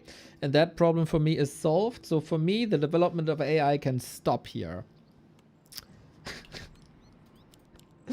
Oh, damn! Oh, God! Oh, guys! Look at him! Sheik is playing Dreadlord. So I posted about Labyrinth's success yesterday in the Korean barbecue tournament, and one of the comments was, "Oh, sad he doesn't play Dreadlord." Not like, "Oh, so cool, Labyrinth is back." Nothing positive, right? Just no Dreadlord game. Sheik brings the Dreadlord game, ladies and gentlemen. Chemico knows. The earlier you know about the Dreadlord, the better you can counter it. Surround. Chemico is known for the 4-point surrounds, but look at Sheik teasing him a little. Like, I'm gonna beat you with your weapons, boy. I can do these 4-pointers as well.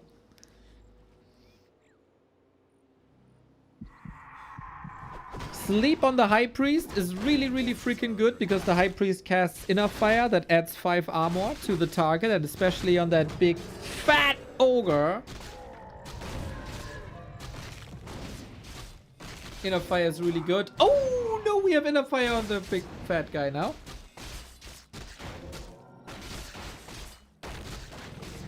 He has amazing tattoos, though. And, dude, his dressing style, perfect.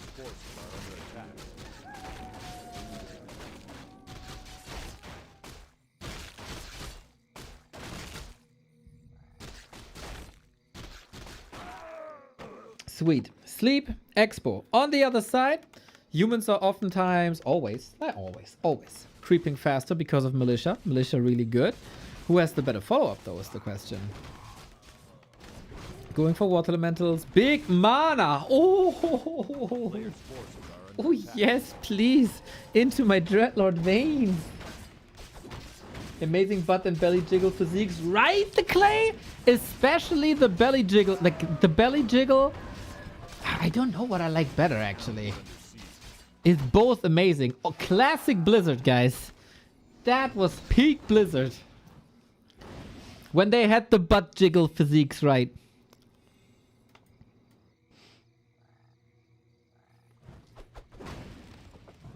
For a creep, we also have to say. Sensational.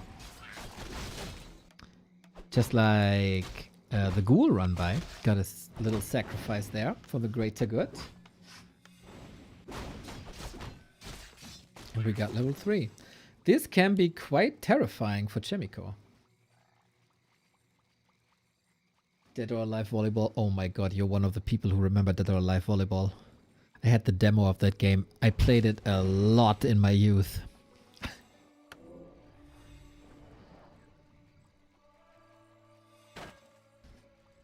I was very good at beach volleyball.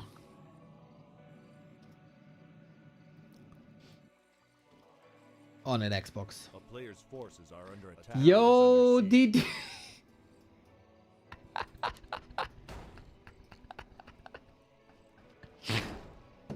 Yo, DD61882, $10 donation. This is Duck.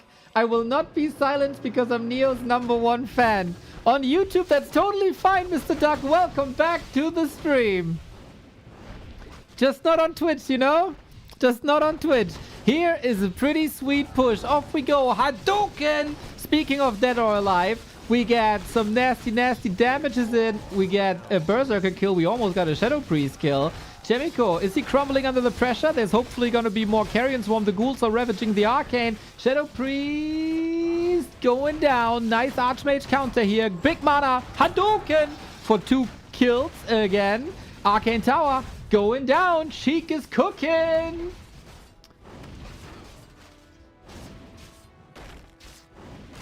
We can go for another Carrion Swarm. Holy shit, this harass. There was a lot of mana and there was a lot of damage. And usually it's always the human pressuring the undead, right? But not if a Dreadlord is knocking on your door. Expo still up. You're one of these glass half empty guys, huh?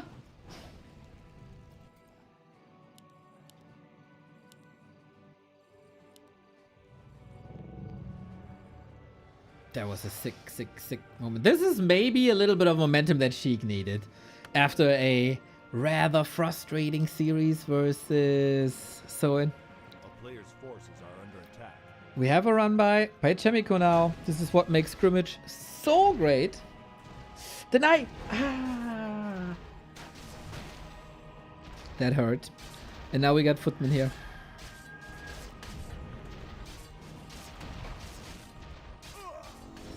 And level 4 Archmage as well. New Mercs. It doesn't want to play against the slow. Leaves the Footman alone. We have another Carrion Swarm.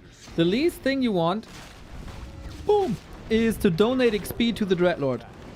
How is this harass looking? He keeps the tower low. But on the other side, as a Dreadlord player, the last thing you want is a level 3 Water Elemental against you. So we're feeding quite a bit here.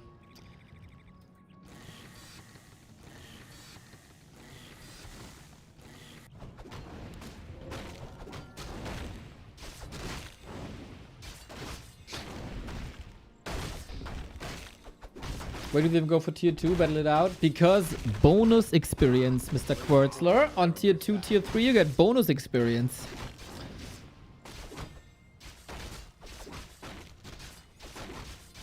What's the advantage of Sleep Level 2 versus Aura? Sleep Level 2 is significantly cheaper, so you can spam it way better. And basically that makes it so you can afford it. And ghouls only do like, what, 12 damage? Vamp Aura heals 15% of that. And you can do the math. That is very, very, very little. That's 1 HP per second. the HP regen on Blight is like 3. So to put that into perspective. Now we got a panda. So we fight... I was about to say fire with fire, but no, we fight like carrion stuff with fire. And we fight ice with fire.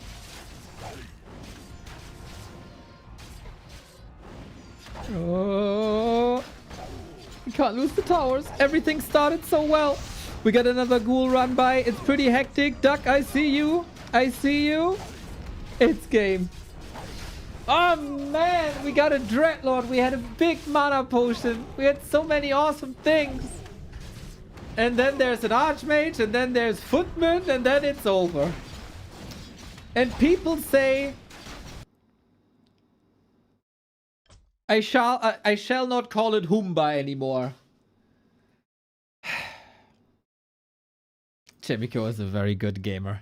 He got some great damage assessment. He knew exactly, I can take this. I can take this. It's fine. I'm gonna go for it. I'm gonna do the damage. It's gonna be fine. And that is pretty much exactly what happened. Power Spike, high level, water elemental. Sheik's architecture, maybe also not the greatest. That was a bit underwhelming, wasn't it? Yes. Need to chuck.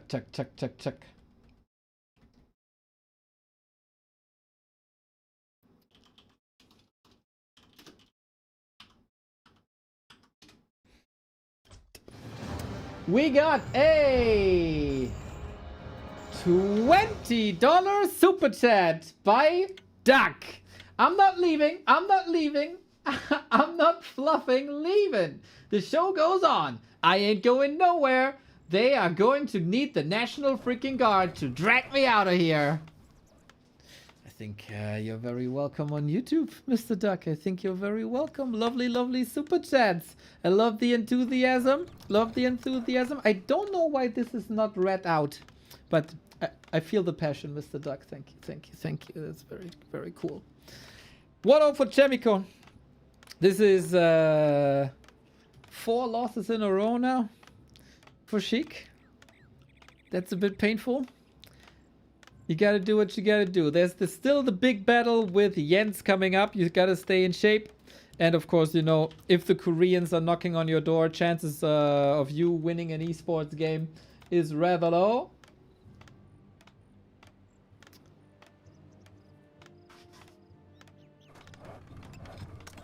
But hey, we'll see.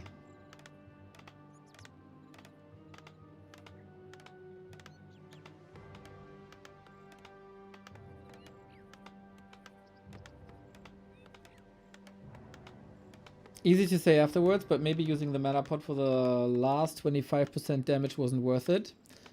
Yes, I agree, but it was cool. You know? When in doubt, go for the cool play. Go for the fun plays.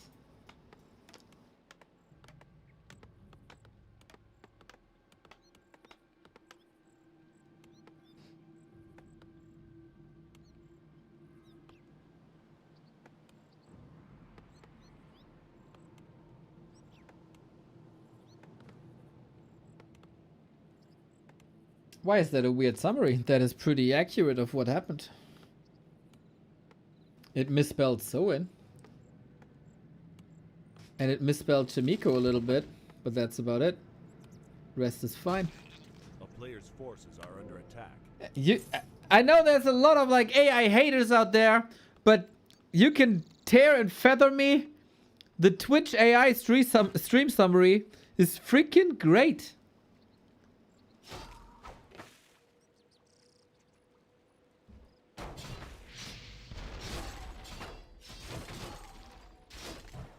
Just like hydration breaks at the World Cup were also awesome. A player's forces are under attack.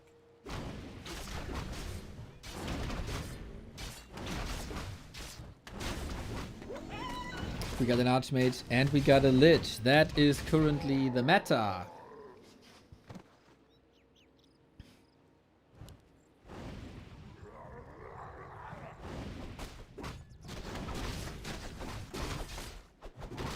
And then we have a game less cool in terms of style. But more cool because we got Nova now.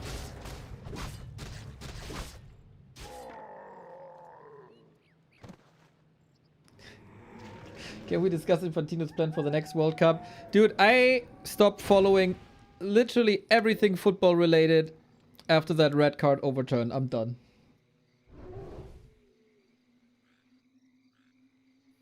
A player's I'm forces done. are under So I don't know what that is or what that means.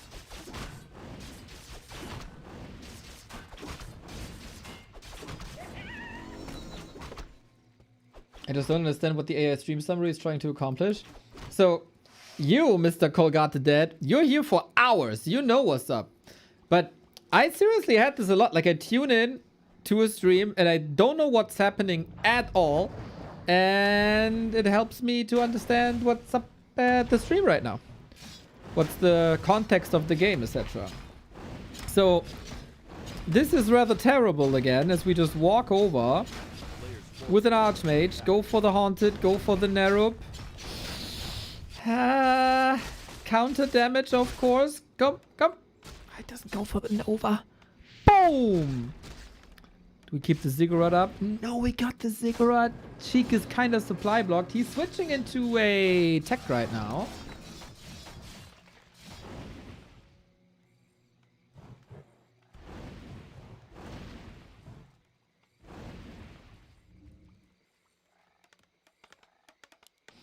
Okay, Chemico needs a bit of recovery, but this was eventually only one worker. That's massive power build. Okay. That was a lot of pals with handiwork. That's for sure.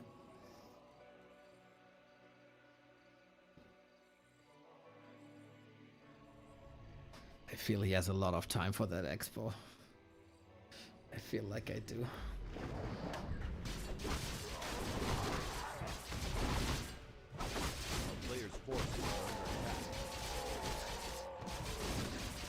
But we do this again. Sheik needs a follow-up. He fluffed up all the workers, but nice by Che to anticipate that Sheik would be doing that again. Used unintuitively their hurt units to creep because he can control the AI, what they attack, and so the peasants could heal. The damage was landing up on water elementals, etc., while the healthy workers stayed in the base where he anticipated the next attack. So good. And he's scouting if there's a counter expo. There isn't.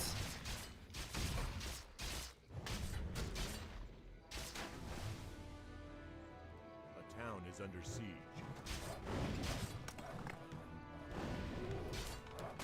He's chasing far for one peasant kill. Okay, this will cost a bit of lumber. I am surprised that we have 450 lumber. Power build still goes through. The tech might be late. That's Sheik's best hope, I guess. That he delays the tech by so much. Oh no. Oh no! Chimico special! 4 points around out of nowhere, dude! Oh my god, what a disaster. But what a sick play by Chemico. Twitch, clip this.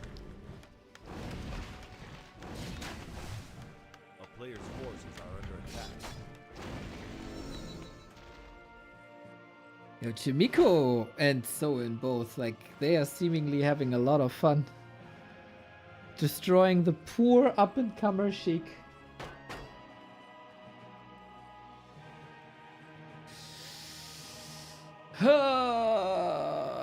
Tech is delayed by like 1.5 minutes.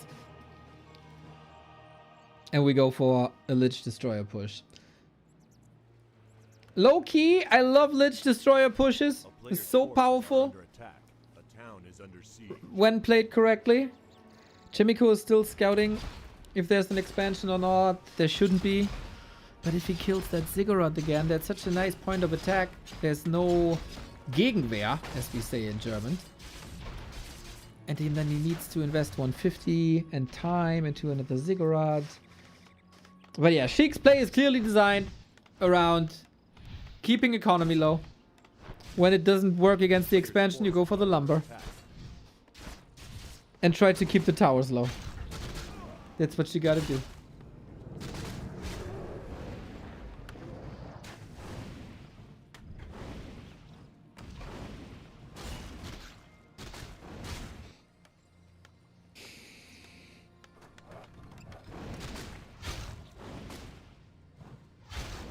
The town is under siege.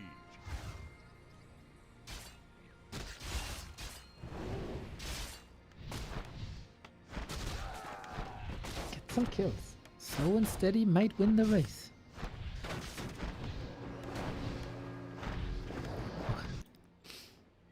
Destro push is coming. For me, there's a sneeze coming, I feel. Trying to fight it, but it's really tough. Second slaughterhouse now. Just shows the urgency. You need support.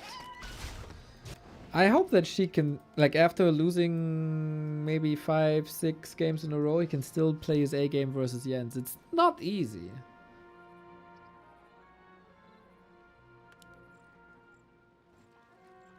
A player's forces are under attack.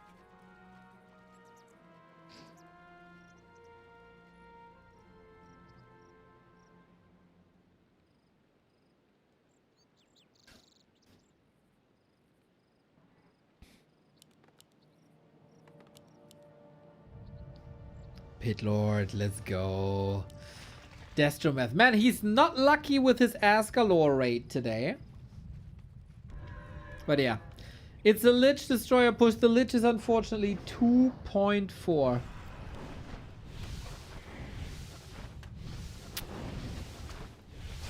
Off we go. Take care of the tower. Take care of the workers. Go, Sheik, go! I love Chimiko, but I want a little bit of a success moment for Sheik. Arcade Tower takes care of a lot of mana for the Pit Lord, and everything is blocked here. He doesn't have a TP. Question is, who's locked in with whom? We get new Water Elementals. Reposition. Might need a Dispel here for big healing. That's 100 HP. Can he free yourself?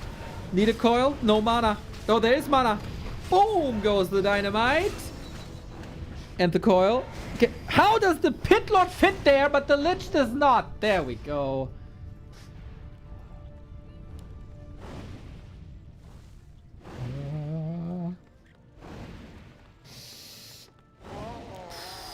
Man, he died here on the left lane twice. How often does that happen?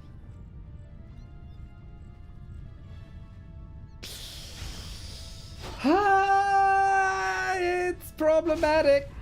It's problematic. It's very problematic.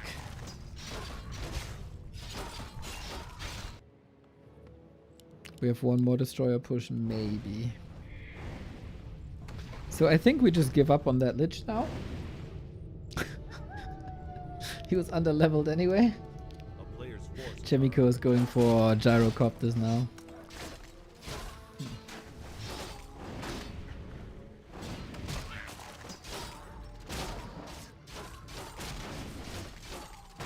This isn't really Sheik's day, is it? It's actually hard to tell. If you play someone 300 MMR above you, it's already a huge difference. And I would say Soin, Chem, and Hazy are even further apart from Sheik than that.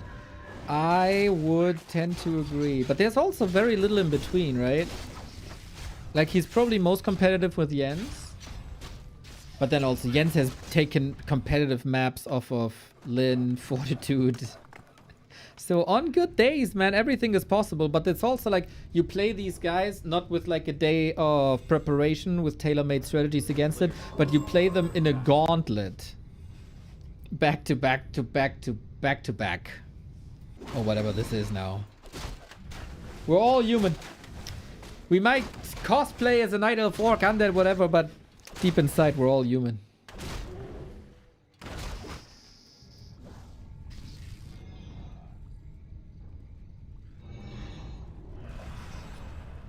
One Destro push now. A player's forces are under attack. Chemico by now made it to tier 3. The Rain of Fire was once again the last one. We're gonna have 6 gyros.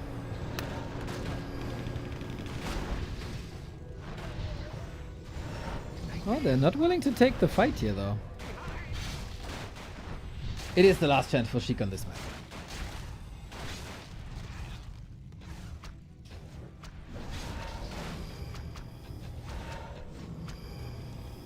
Town is under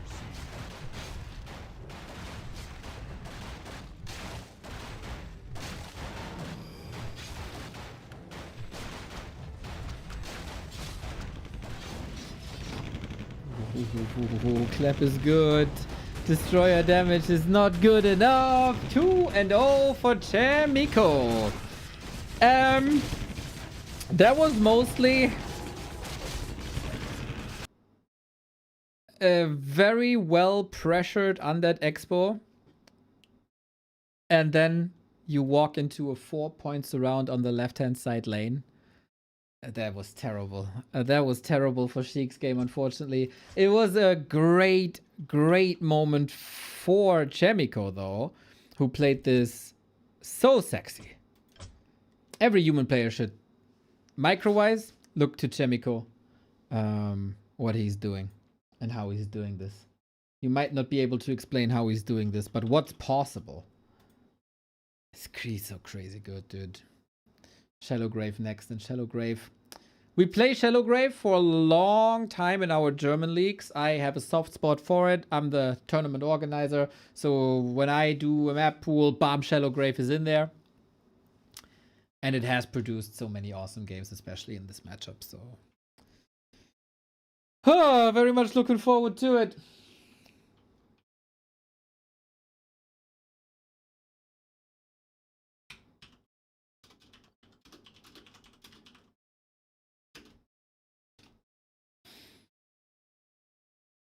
Sheik says ready, ready, ready, ready, ready. DJ, have fun.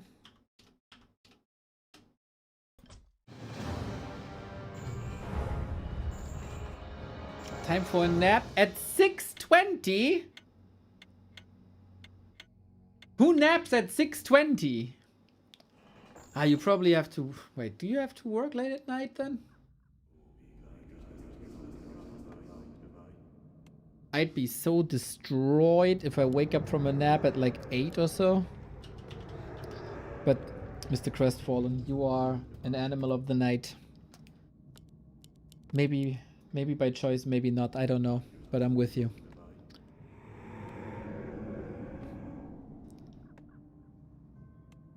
My sleep schedule is also very much screwed. And what I learned about people whose sleep schedule is very much screwed, they figure out the way for them.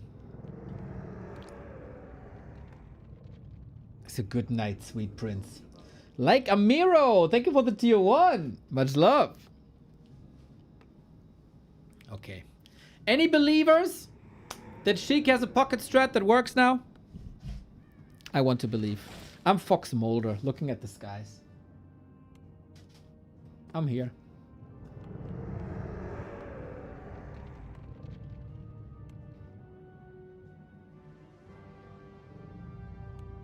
What's the copy pasta? If there's 1,000 Sheik fans, I'm one of them. If there's 1 Sheik fan, I'm one of them. Something like that. Archmage, DK, Ted Fiends. I got a feeling that Sheik to a degree is playing for me. He plays all the strats that I play. Or I would like to succeed.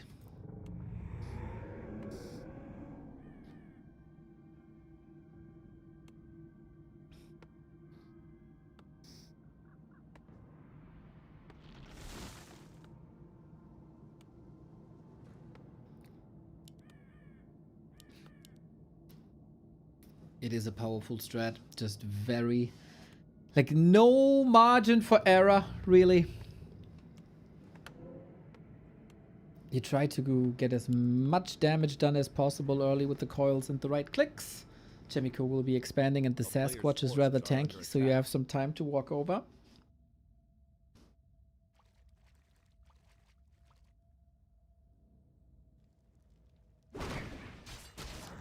Yes! Lightning shield on the ogre, that's what we need! Sorry, Chemico, if I'm a bit biased here, but I really want to win. For like 1 win for Sheik. Before the main event, the headliner, starts with Sheik and Jens. So you gotta give up that spot. You coil the Archmage, reduce it to 50%, no Brilliance Aura, and you're in position for the Sasquatch creep. Uh-huh. Let's just get him. Got him.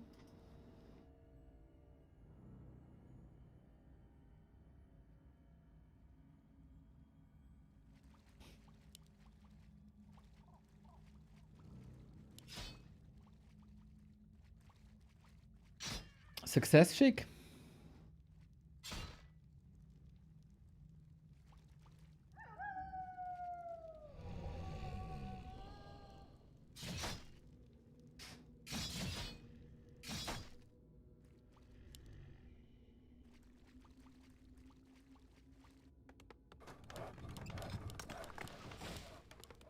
And then we tech and play one base.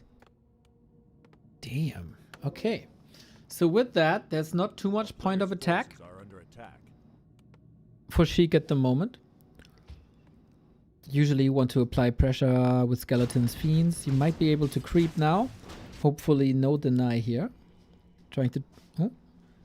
No lightning shield there. For a lightning shield to trigger, there's got to be 3 units next to each other. He put the DK to the right-hand side, so there's at best 2 units next to each other.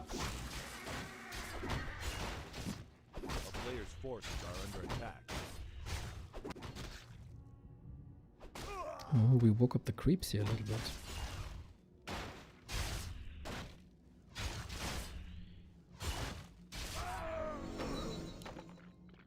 And that was no deny this time, and it is level 2. Solid arms race here between the two. And what do you do when you're a human on one base? Forces are under attack. I haven't seen this in so long, I don't even freaking know.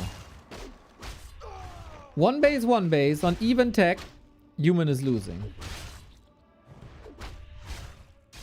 It's always been that way.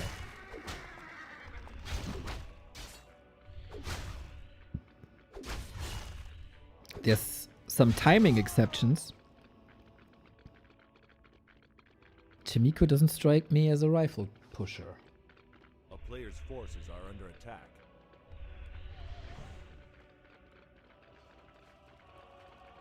Backpack, hell yeah.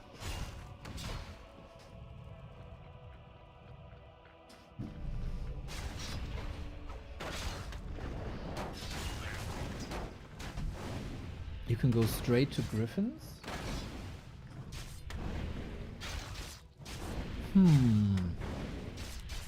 No. It's the push. It's the rifle push. So when will Sheik figure this out is the question. Player's forces are under attack. Am I the only one who thinks Starshape with the thicker beard looks like Sheik? Bro! I thought the same! That's crazy, isn't it? They're like brothers. You know, it's like Starshape from Sweden. His ancestors sailed across whatever sea that is, Baltics or whatever, and ended up somewhere in that town where Sheik lives. And they're like one family. It's nuts.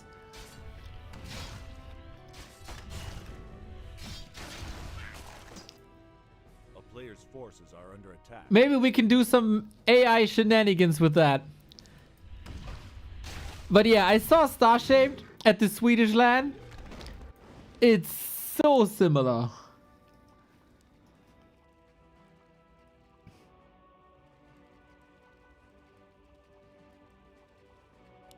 Russia comes from Rus, which comes from Ross, which comes from Roslagen, which is the Stockholm archipelago. Damn. Forces are under attack. I have no idea if that's true, but Mr. Bo Zipper usually says smart and true things.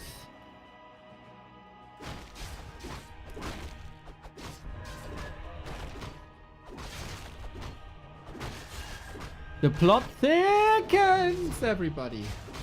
Just like Star-shaped beard.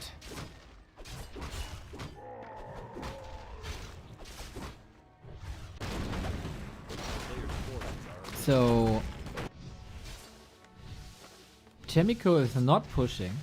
He's going tier 3. He's going inner fire rifles. There's quite some curveballs. I think Sheik is doing some great adjustments already. Cryptlord third, as I say many times, if there's a ground army against you, Cryptlord will destroy this.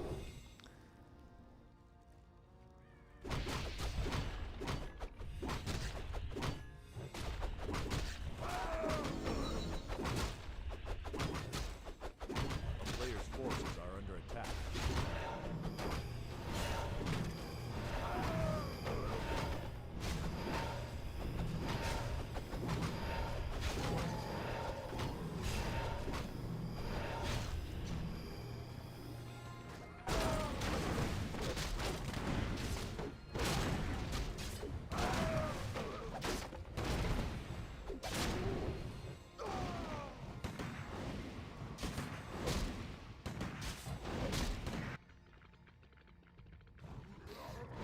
And the more time there is for Sheik to level, obviously the better. We still have to finish tier 3. We still have to finish the 45-second master upgrade.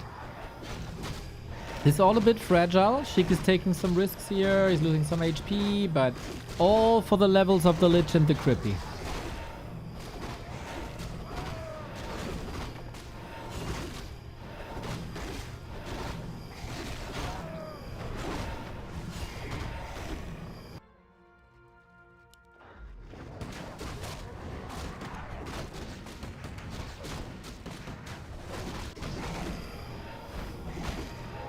Mana Stone Paladin good. Soapy Mass DK very good.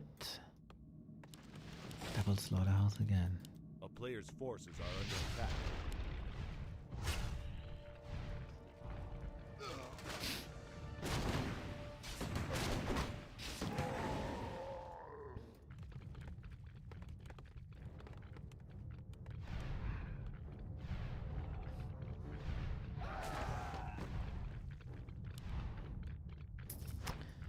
Has become a little bit of a play in the past few days to attack altars of the enemy. We go for a drive-by. Sheik still has a TP. This is just buying time right now. Arcane Tower dead. One more peasant dead. And so close to level 3 Lich. Is there oh, he can go for the Merc Camp. A player's forces are under attack. You got stuck, Step Fiend.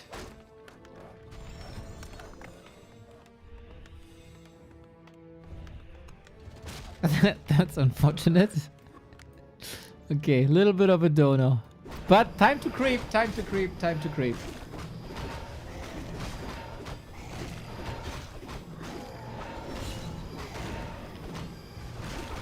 At least Chemico can't push.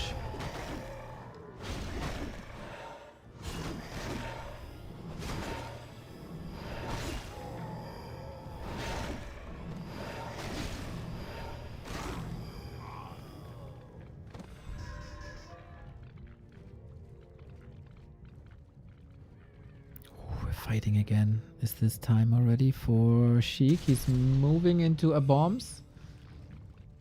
Disease Cloud is ready already. Destroyers get to a degree countered by rifles. Not really, but you know, they're attackable. Depends if there's mana or not and how much, etc. Chemico got a good inventory. 50 food on both. Time for a bombs when we have another TP on Sheik. Dude, he's fighting for every map and I like it. He has the first abomination. They should be really freaking good. Zeppelin now as well. Lich has Dark Ritual to eat the skeletons if they're in danger of dying. Hey, there's a slot. Take me with you. Oh no! Home Alone! This is Kevin McCulkin. No, Kevin McAllister. Kevin McCulkin, Lamau.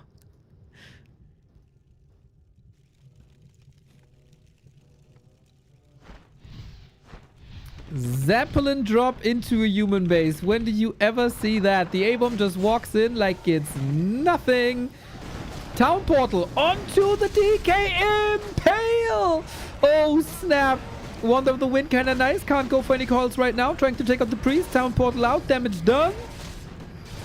And another priest. Sheik fighting. Did he spread disease? Not much, eh? Nothing at all. Oh, there. This one guy. In my opinion, disease cloud should spread from one affected unit to an unaffected unit. It's just logical.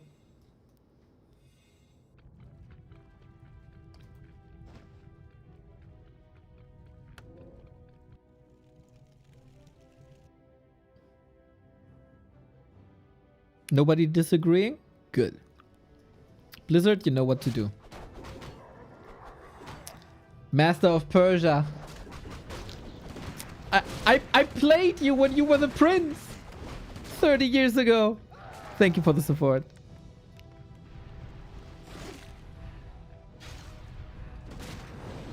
Wait, didn't I see that before? Wasn't that exactly what happened a minute ago?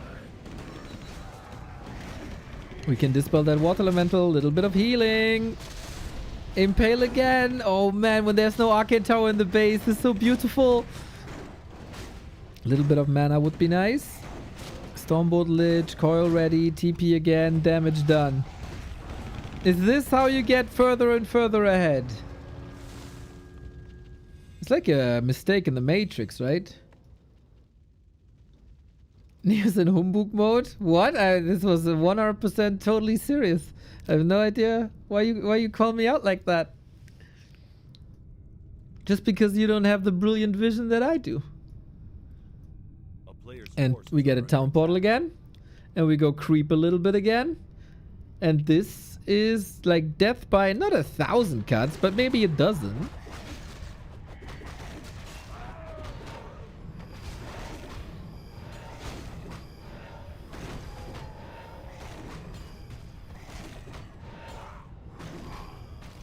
So we messed so goated here, by the way.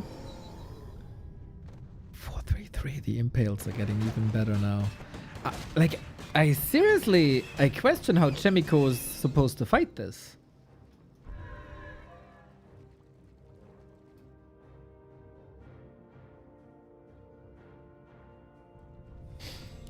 We'll tell Remo about your suggestion, Neo. He'll have the final approval. When was the last time Remo's proposals were implemented in a patch? Bro fell off.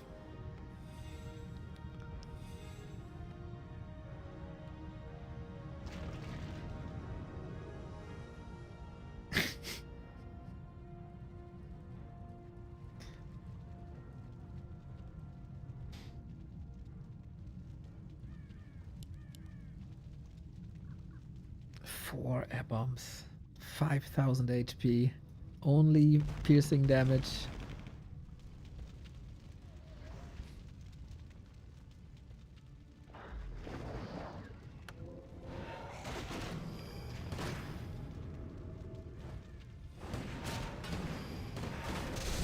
Impale is lovely, but a sweet split with gyros coming from the bottom. Takes out the destroyers rather quickly. No dispel against the One of the Wind. The Lich is kind of benched.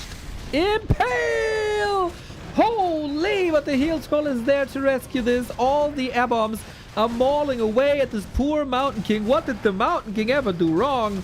Problematic situation for Chimico. All his gyros are now useless. 7 food.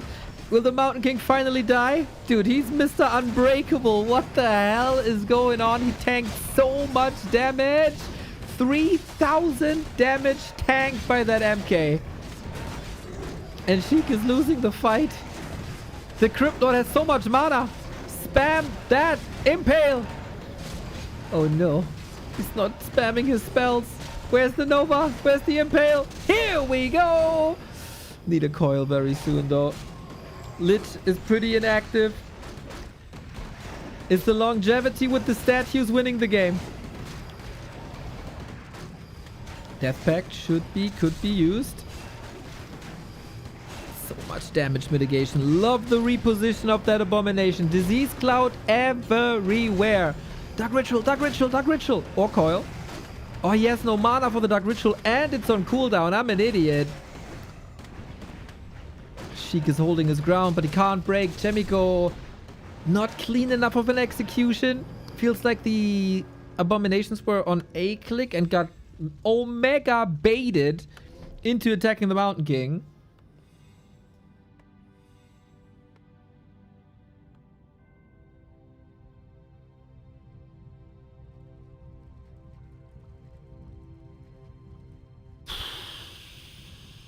Tough. Tough, tough, tough. So there is 7 useless gyros.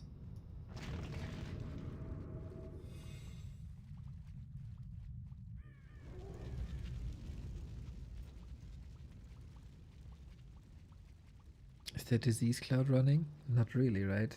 Again.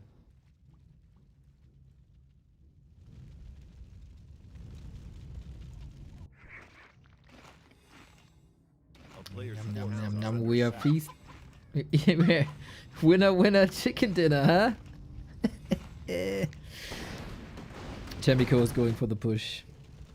More abominations. If you're pushed by abominations in your base, you can use the graveyard as like a healing fountain, as they constantly drop corpses and corpses can be eaten for HP. But getting into that fighting position is so hard. Chemico splits are lovely. There might be a chance now for Impale. But yeah, that fighting position is not great for Sheik, unfortunately. He has no other option.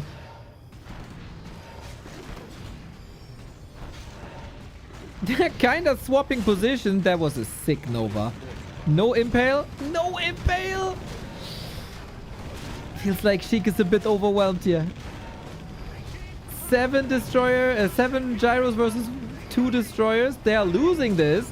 And then the destroyers might drain and take away all the inner fire that's being cast. It's still close. Sheik, can you get some reinforcements? That Impale though! Baiting for a heal scroll. More dispel needed everywhere. He's trying to overload the splits again, so the army can only be hurt by half. Lich level 4. Powerful. DK close to 5. Also powerful. Sheik fighting! Come on, buddy. There's mana potions still. On the DK, on the Crypt Lord. Abominations now find the right targets. Still to go for the MK, but the coils are there. Fight is significantly slowing down with the gyros out of the fight. And that's level 5 now. Is it time to nuke a hero? Mountain King, finally die, dude. 5,000 damage. No, there's a Holy Light. There always is. Impale on the Pally now. Do we have Coil Nova? No, we don't, but we have Cannibalize in the fight. Love to see it. Holy Light again. Are you really leaving without an exit kill? You do.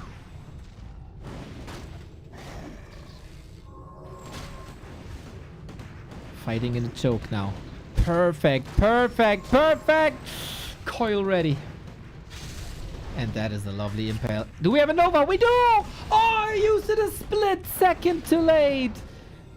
And on the Mountain King instead of the Archmage. Maybe wanted to bait it. Destroyer micro now looking fine. We have a Gargoyle to support in an air fight. Now there's no air fight no more. We eat that Gargoyle.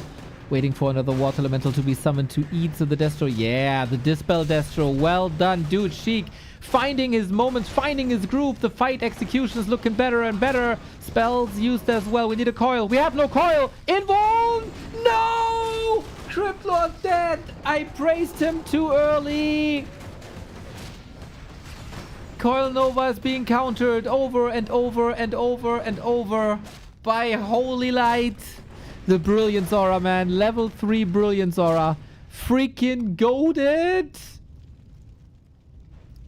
And now what, Sheik? Oh no, this is heartbreaking. 22-minute. What a banger. Oh, and there's no altar no more. Main base empty.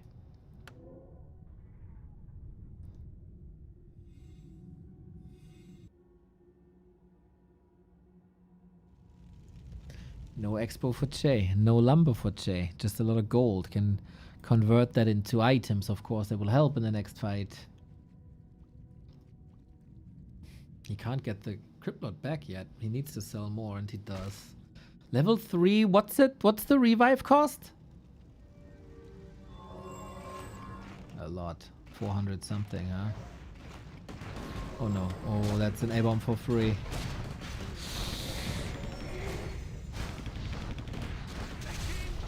There's a lot to do in these fights. And Chemico fights better.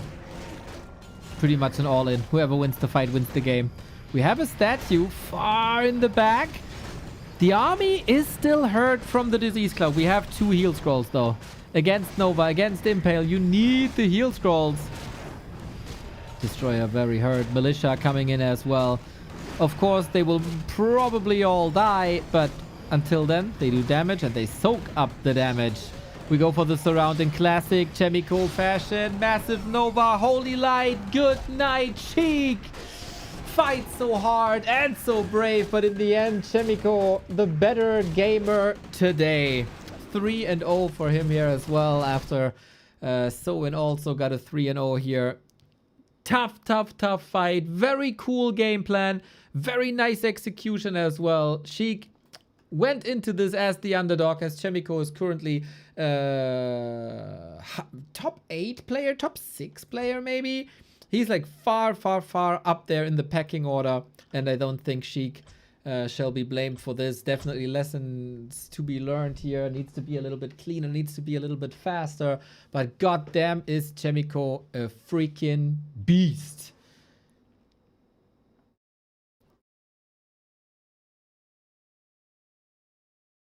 And now we have one last match to fight. I wonder if Sheik needs a break here. That must have been exhausting to play. But you know, some of these gamers, they apparently don't feel fatigue. I'm exhausted after 2 games and I'm huffing and puffing. And then there's like the real gamers that play game after game after game after game. And if you're done with a 10-hour ladder stream, you get invited to an FFA and you play that as well.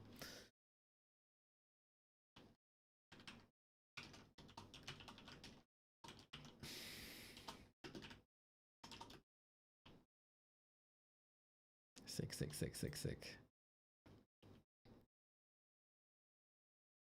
Sheik, wanna break or go?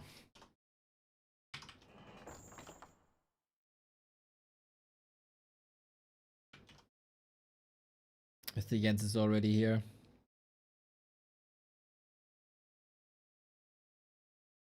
Role model as always. Role model for everyone in professionalism, in Night of Excellency.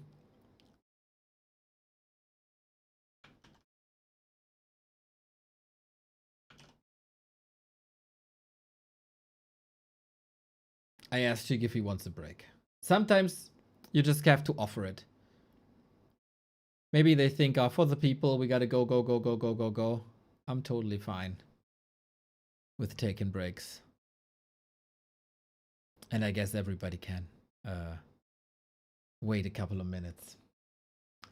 2, for example, check if there's a Prime sub available or not. You get no ads, you get the sub badge, you get the ability to pause and rewind. And all you gotta do is to connect your Twitch account to your Prime account, and then you get 1 sub per month for free. And if you let it go to waste, and if you're not using it, then Amazon keeps the money. So you're basically giving money to Amazon instead of to me, which is of course unacceptable. Yang Fang with the 5 gifties. Thank you. Of course, the originator of this one. Okay, Sheik says go. Mr. Yang Fang, I am very, very grateful for this day. And yesterday. And you know, the last 12 months or something. Whatever it is by now. Thanks. Duck with another $10 super chat. Thank you.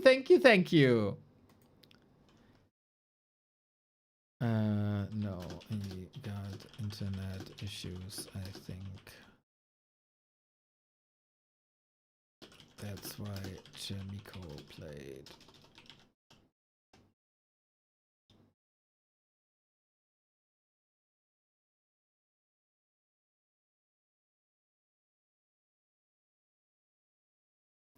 Sheik is asking, Leon won't play? He wants more games. He wants more games.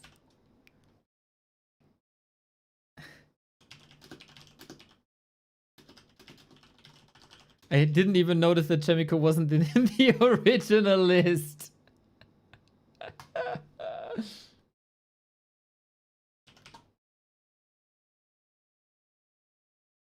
IMO, Leon owes you $60 now for getting replaced by Che.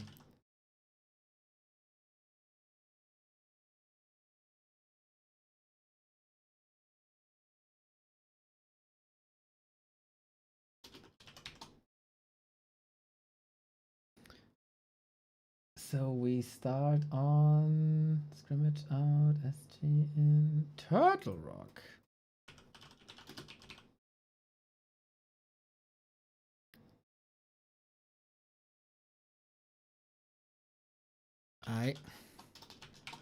US East fine, or is there anything better?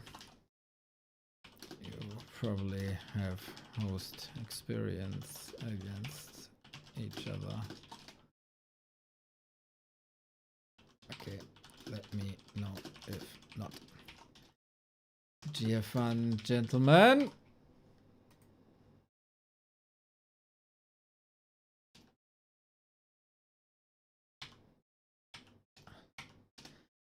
My personal main event of the evening. What can I say about these players that I haven't said before? Sheik might have taken a beating, okay? But he also takes my heart. And if he goes down 0-6, I don't care. If he goes down 0-12, I don't care. Sheik will always be a special player to me, and today won't change that. How many different styles of Undead gameplay has he provided for us today?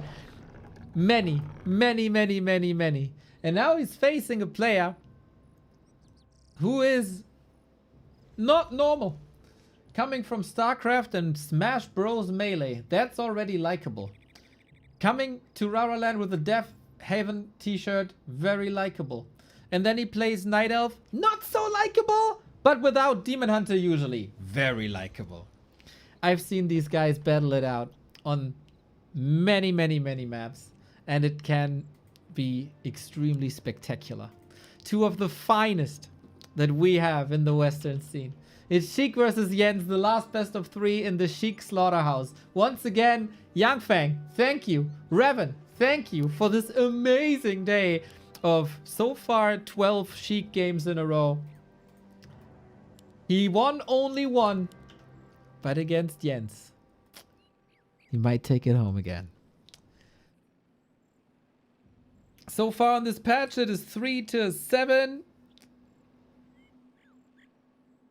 With a lot of games going in Jens' favor, but they've oftentimes also played on odd experimental maps, which is really cool. These are the Fig Cups that you see here. Shout out to Figglewick, by the way, who hosts cups, so players play on maps that are currently in development. Shout out to that.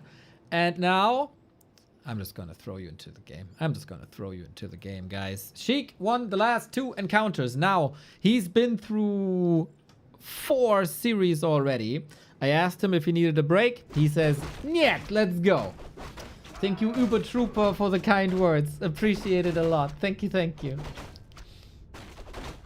And we go for the Keeper of the Grove, because Jens wants to set statements. Play Night Elf, but without the Demon Hunter. I hate Demon Hunter as much as you do, is what he said many times. He's trying to make him work. Sheik on the other side with DK. These are some exceptional strategies clashing. Wonder where we're going. We're on Turtle Rock. Is this the first time we see Turtle Rock today? I'm not entirely sure, but maybe yes. So we can creep a lot here as Treants do normal damage. And all these turtles that you see have medium armor, so Treants do additional damage to them. Sheik going with 4 ghouls fast tech. This could be 1 base Gargs.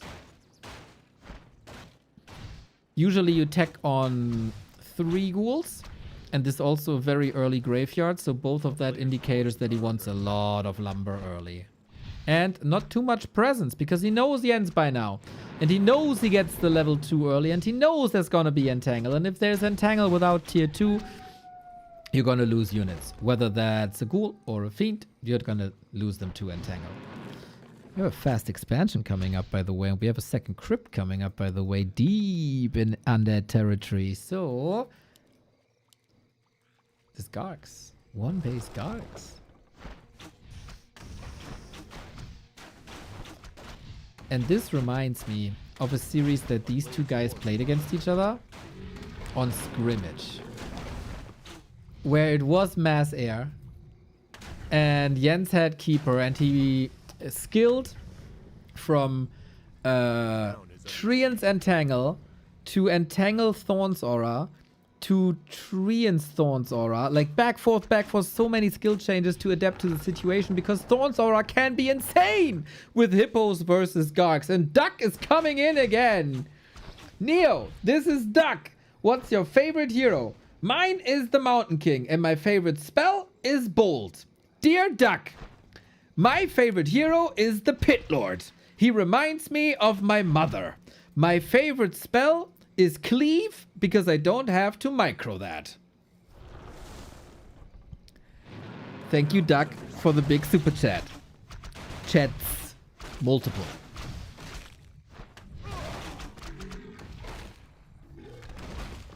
Mama, if you're listening, that was not the truth. A player's forces are under attack. It was just for the lulz.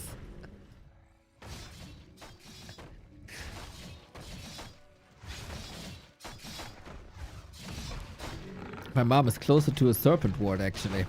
Anyway, we harass pretty nicely. We go for a Lich. We go for tier 3. And we still try to get that expo up. This is very, very, very slow.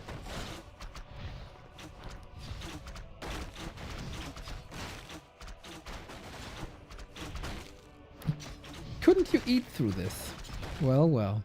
There's not too many anything to contest this, so it's just about time. The turtle is contesting this, I guess. You know these fakirs who tame snakes? Maybe Sheik can do this with turtles. Pretty sure the entire day felt like he sat on the bed on nails.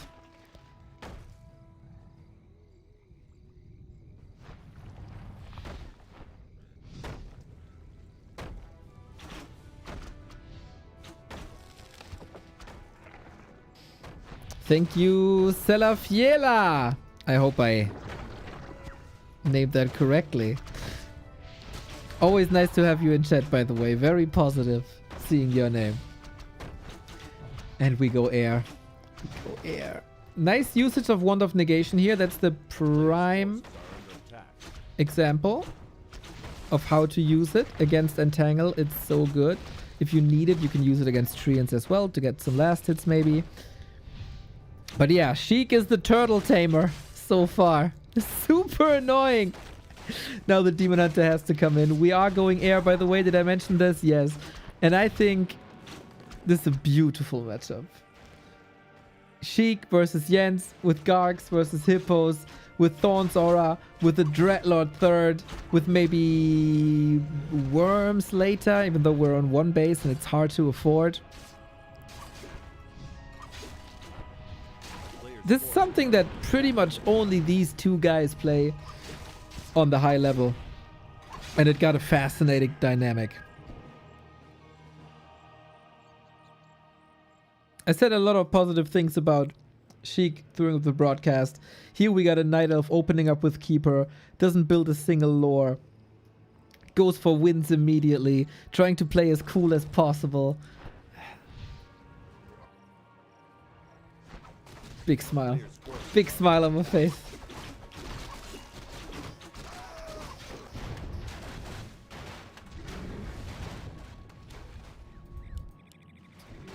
Sheik has arrived at tier 3. We'll be curious if he adds the Dreadlord or not.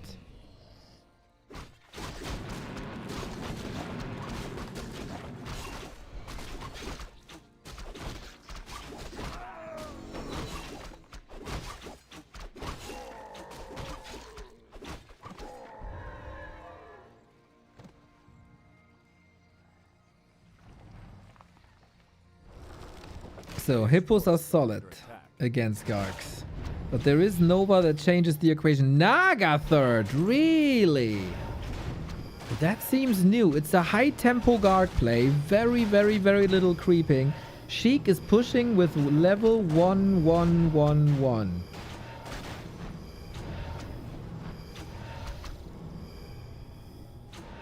Interesting.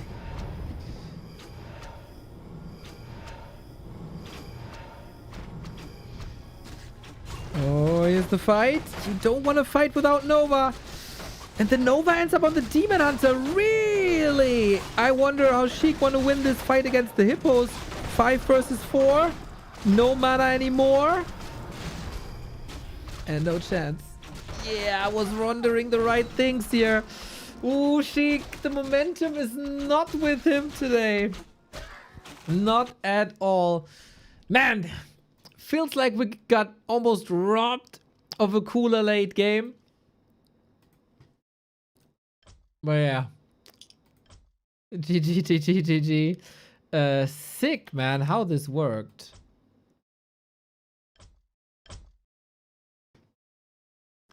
It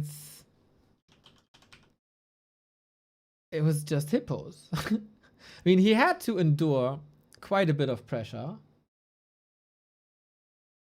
by that DK. But yeah, levels, man. Hero, like, it's no secret, right? But heroes in Warcraft are pretty important. And was level 3 versus level 2. And then, as much as I like Gargs, it wasn't too good. That timing didn't work out, unfortunately.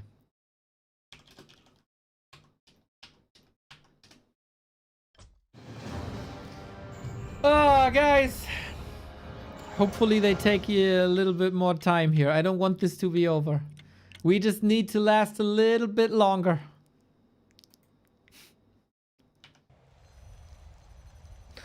Let's think collectively of our grandmas or something. So we can last a little bit longer.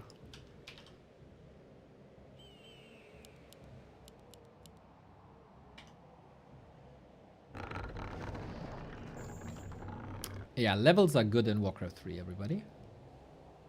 Let's see if we can find levels now. Oh. There we go.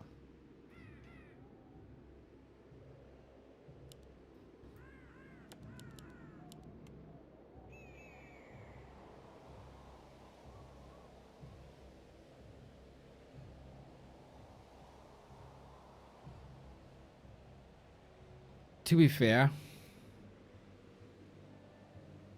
we probably have audience members who are grandpas already, right? Or grandparents already.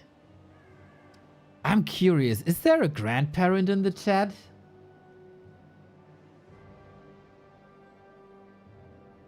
It's not that unlikely. Like, you know, the youth insult is uncle, like Unk, right? But I think I'm pretty sure we got grandparents in the chat.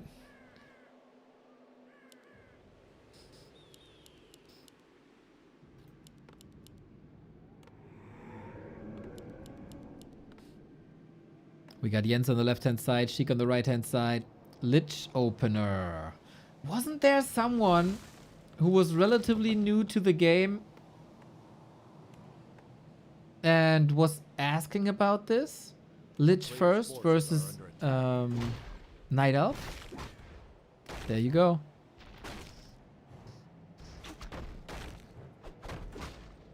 Can the Acolyte get the kill? Go, Echo, go!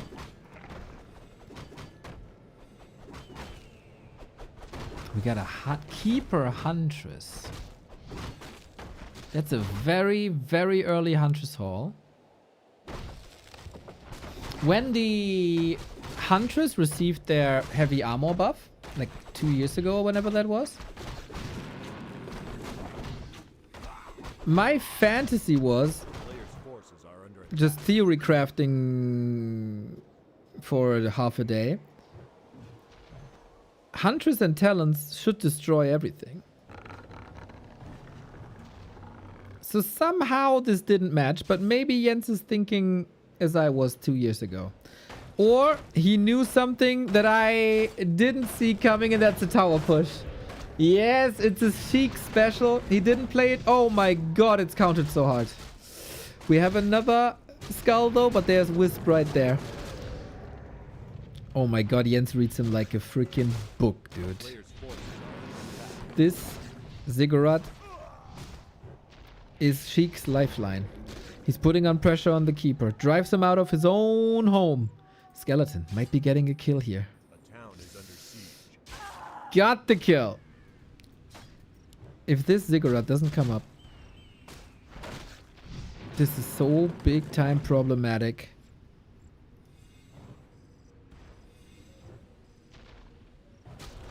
Hunters are coming. No AP, but Treants. 8 seconds. I don't think you have 8 seconds, do you? 3 seconds. 2 seconds. Repair! Oh, snap the clutch! And now we got the Blight here. And now we got the Ziggu here. And now we build more towers. Oh, the Acolyte.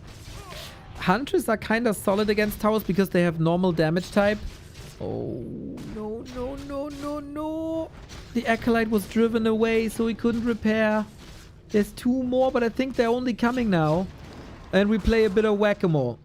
It's nighttime. Moonwell juice regenerating. Jens has some issues with the regen, I think. The Moonwell's all empty. And a new Acolyte is here. Sheik fighting. Unorthodox solutions, but they might just work. He's not teching behind it. He's blowing through. Level 2. We got one more set of Rod of Necromancy. 2 towers coming up. No glaive, but an AP. Right there. But the pressure's rising. Sometimes you gotta be dirty. Sometimes you gotta pull these plays. Mr. Backhand with the 5 gifties. Shebang, bro. Thank you. Boom goes the dynamite. Boom goes the Nova. Down goes the keeper. And the AP as well. Oh, finally, dude. After 7 maps in a row that Sheik lost. We call this Befreiungsschlag. And it's a classic Undead tower push. 7 seconds for the altar. So many goals. 5 seconds. 3 seconds. Ah, he's giving that up. Glaive is here. A player's forces are under attack. A town is under siege. So glaives can work against towers. Jens, of course, is coming in fresh into the series. But he will probably not tech. There was an AP growing there. I don't think we have a graveyard, right? No. So the towers will not do big damage. The towers will slow. And with piercing damage, they're a little bit better.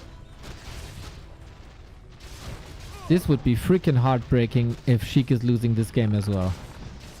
If I were Sheik, I would just forfeit game 3 then.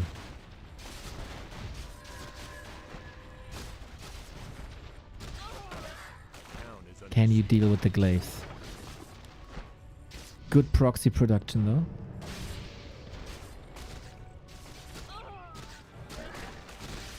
Players' forces are under attack. More ghouls falling. Hunters have, of course, the upside of AoE damage. Normal damage type, good. 28 food only. Tower is not... shop is not coming up. No skull... No Rod of Necromancy. Oh my god, he was so close, dude. But Jens is the Chilean wall for a reason. He's just outstanding in defending shit.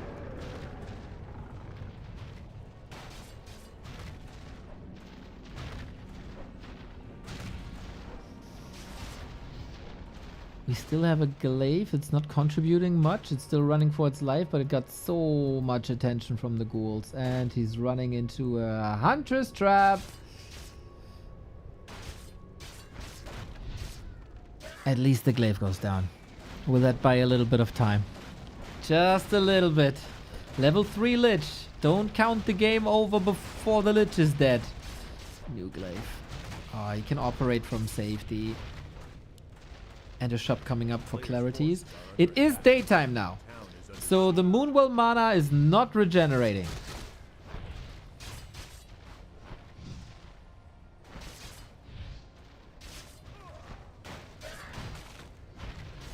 So much repair as well. It's so expensive.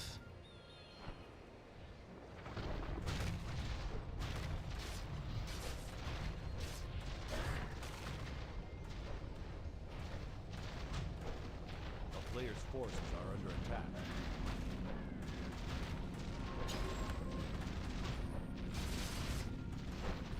But I don't know how she can win this anymore.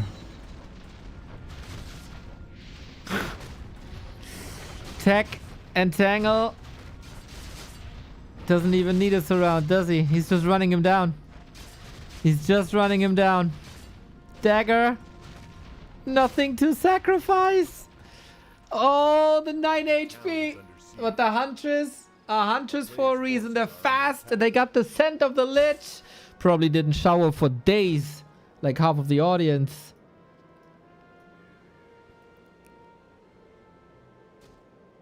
He can choose his last place to rest. Oh, wait, he can Zeppelin. He can Zeppelin out here. Oh, no! Oh, it's there.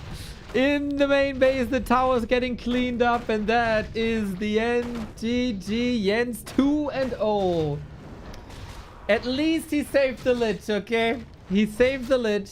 He didn't give him the satisfaction of getting a Lich kill. What a hold by Jens, though. I'm pretty sure if this was the only series that Sheik plays this day, he might win this. But this is 14 maps in a row. When was the last time you went on a 14 map grind in Warcraft 3 and then put on top that it's highly competitive and there's money on the line? And for him, it's like, I don't know, past midnight. Ah, Sedge. It would have been cool, man. It would have been cool.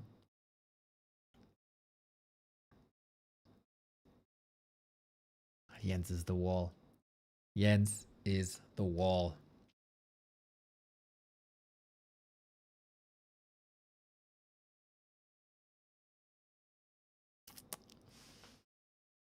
What do we got? SG.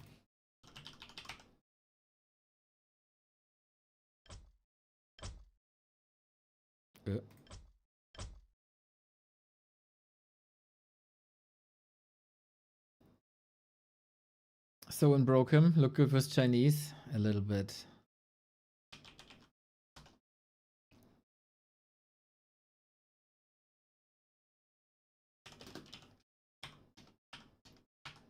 It's the last dance, everybody. Can Sheik win one more map? Okay, the series is decided, right? Jens is the better player today. He's up 2-0. I want Sheik to win this one last map because he deserves it. For the fun he brought today, for the gauntlet that he's through. Jens is, of course, here to take the money. So what are we doing now? Shallow grave it is, ladies and gentlemen. Oh, that is. That's the last dance for today. It's been almost 7 hours of Warcraft. We had an amazing Jens versus Commander game that went 55 minutes at the beginning of this stream. So check that out if you haven't yet. You guys have been amazing supporters today. Absolutely fantastic. Such cool vibes as well. So friendly, so interested. And then we got these amazing players. It's been a dream day, really.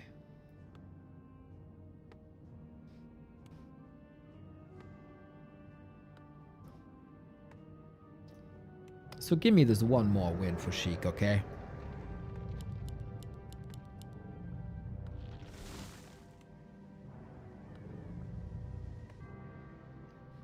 We go back to DK. And we go back to Keeper.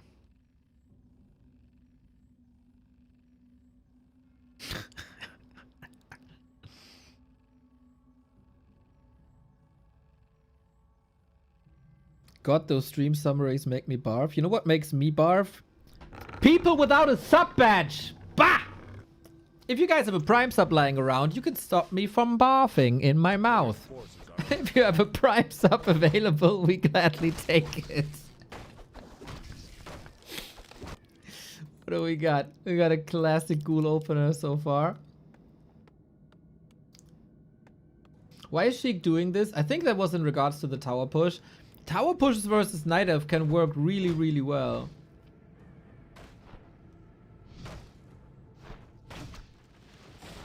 It's a legit strat.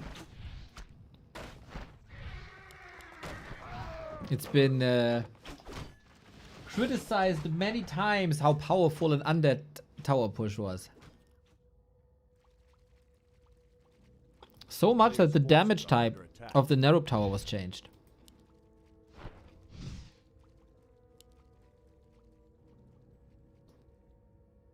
We have to say though, Yen's ability to reach Sheik is really freaking good. Like again, he got the Keeper that is super resistant to shenanigans like tower pushes. And it's kind of that as well.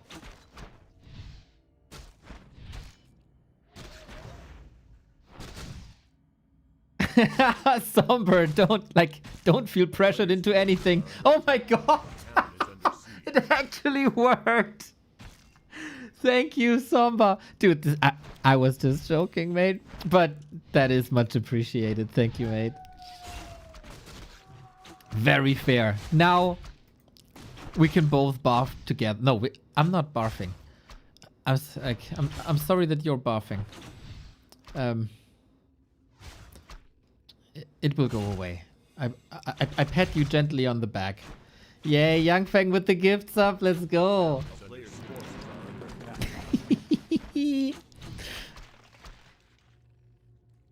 Well deserved. Really cool. Really cool. I think if there was a true plan of tower pushing, this also didn't work. But now we're teching. So plan abandoned. And then what are you doing? I think as long as there's no expansion for Jens, Sheik is fine.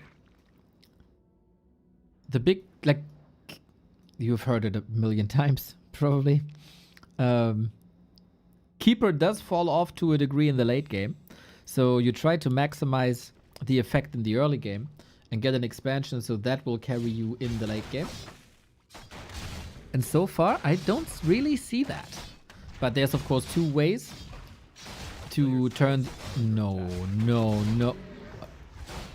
Okay, I thought for a second he's gonna shoot with the archers from the high ground onto the turtle and steal that. That'd be a rage quit moment for Sheik, I'm sure. But there's two ways to shift the economy into your favor. One, get an expansion. Two, destroy the enemy economy. It's a little bit of a block. He fortified this quite nicely.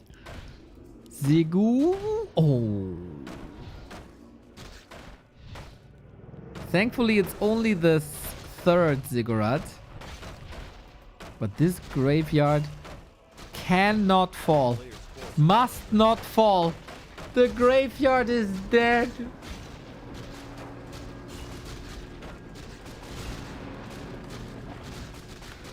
This means no fiends, no gargs, no slaughterhouse. Very few factions are as reliant. Okay, I guess everyone is reliant on that tier 1 building. But Undead is extremely reliant A player's on that graveyard.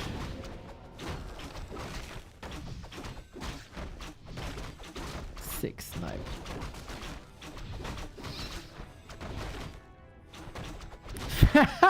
Fake Mad Frog. Thank you with the tier 1, mate. You might be fake, but I appreciate that you carry the message of our Lord and Savior Mad Frog to this day.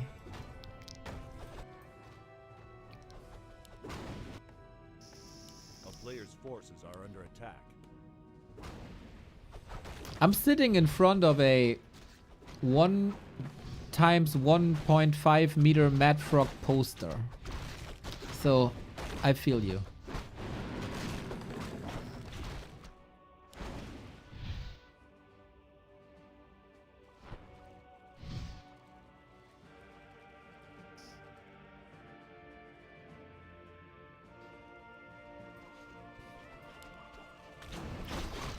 Jens goes for Nature's Blessing. This will also boost the Treants. Ancient of War, alive. Oh no. He's getting caught here.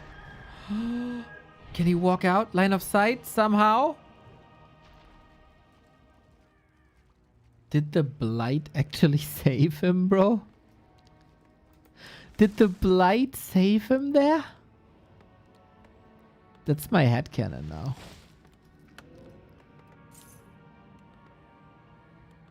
But let's be honest, this game is another disaster for Sheik. Jens woke up probably not too long ago. A player's forces Got are a under special attack. coffee with murder in it.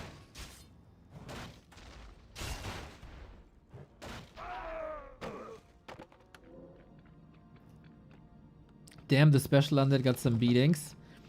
And we do not care one bit about it. He filled our hearts with joy. The games might not have filled his pocket with lots of money. And it didn't fill the result screen the way we wanted it to. But he showed amazing builds that people can copy for their ladder experience.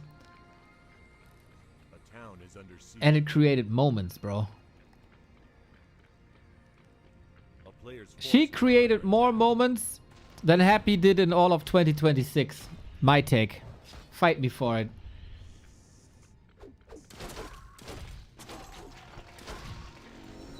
You don't have to be good to be cool and special. Eddie the Eagle wasn't good, but he's the one ski jumper that people remember.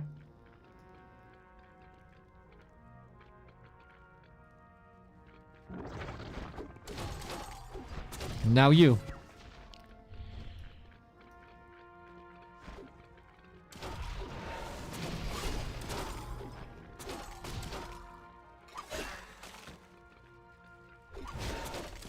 GG. Not Sheik's afternoon. Not Sheik's afternoon. At some point, maybe it was exhaustion. Like, it's really not normal to play 15 competitive matches in a row.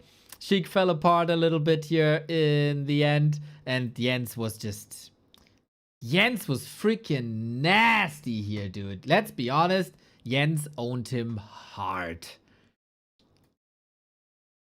And I wouldn't be sad if there is a next installment of this gauntlet.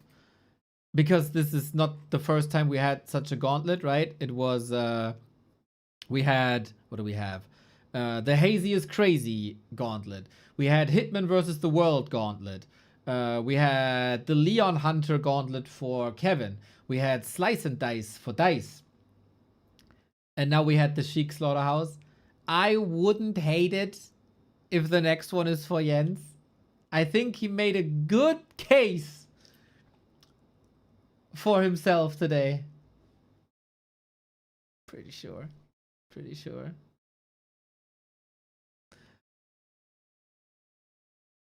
Again, I have to say, what an awesome day this was for me personally. This was a lot of my favorite players coming together, playing amazing matches. that all made us feel something, right? I mean, it's show matches, but there's a story behind it. The matchmaking is fantastic. Thank you, Young Feng, for putting it together. Thank you, Revan, for sponsoring this. This was a special day. Vibes in the chat, outstanding. I think this was one of the coolest streams recently for me personally. So many good people, so many fun people. A couple of shenanigans, couple of serious commentary. Hopefully you learned a thing or two. So much support today. Really cool.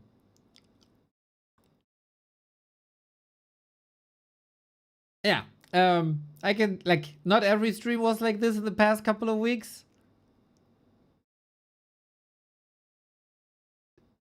But this was great. Where Leon? Leon had internet issues, he said. Did you meet him maybe at the vegan street food fest? Mr. Deco?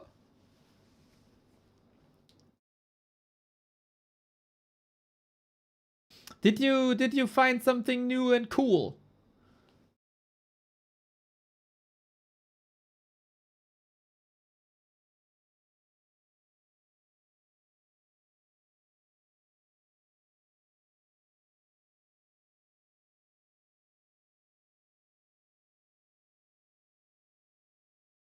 I think Mr. Teco is not listening, or he's typing a lot.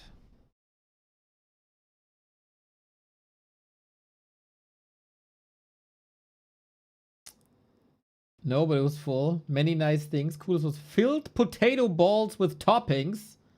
Oh, I knew that you like filled balls.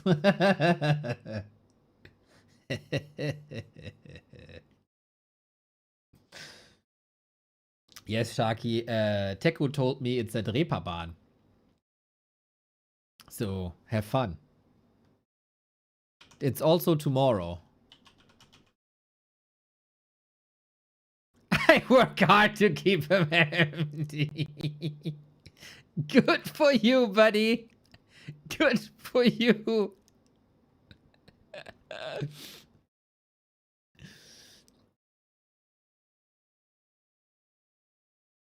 All right, everybody. I'm gonna rate you to Knopf. My day is over. Thank you again for the wonderful experience today. Feel appreciated. Lovely Saturday. Have a wonderful weekend. Back tomorrow for more Warcraft grind. Take care, everybody. Much love.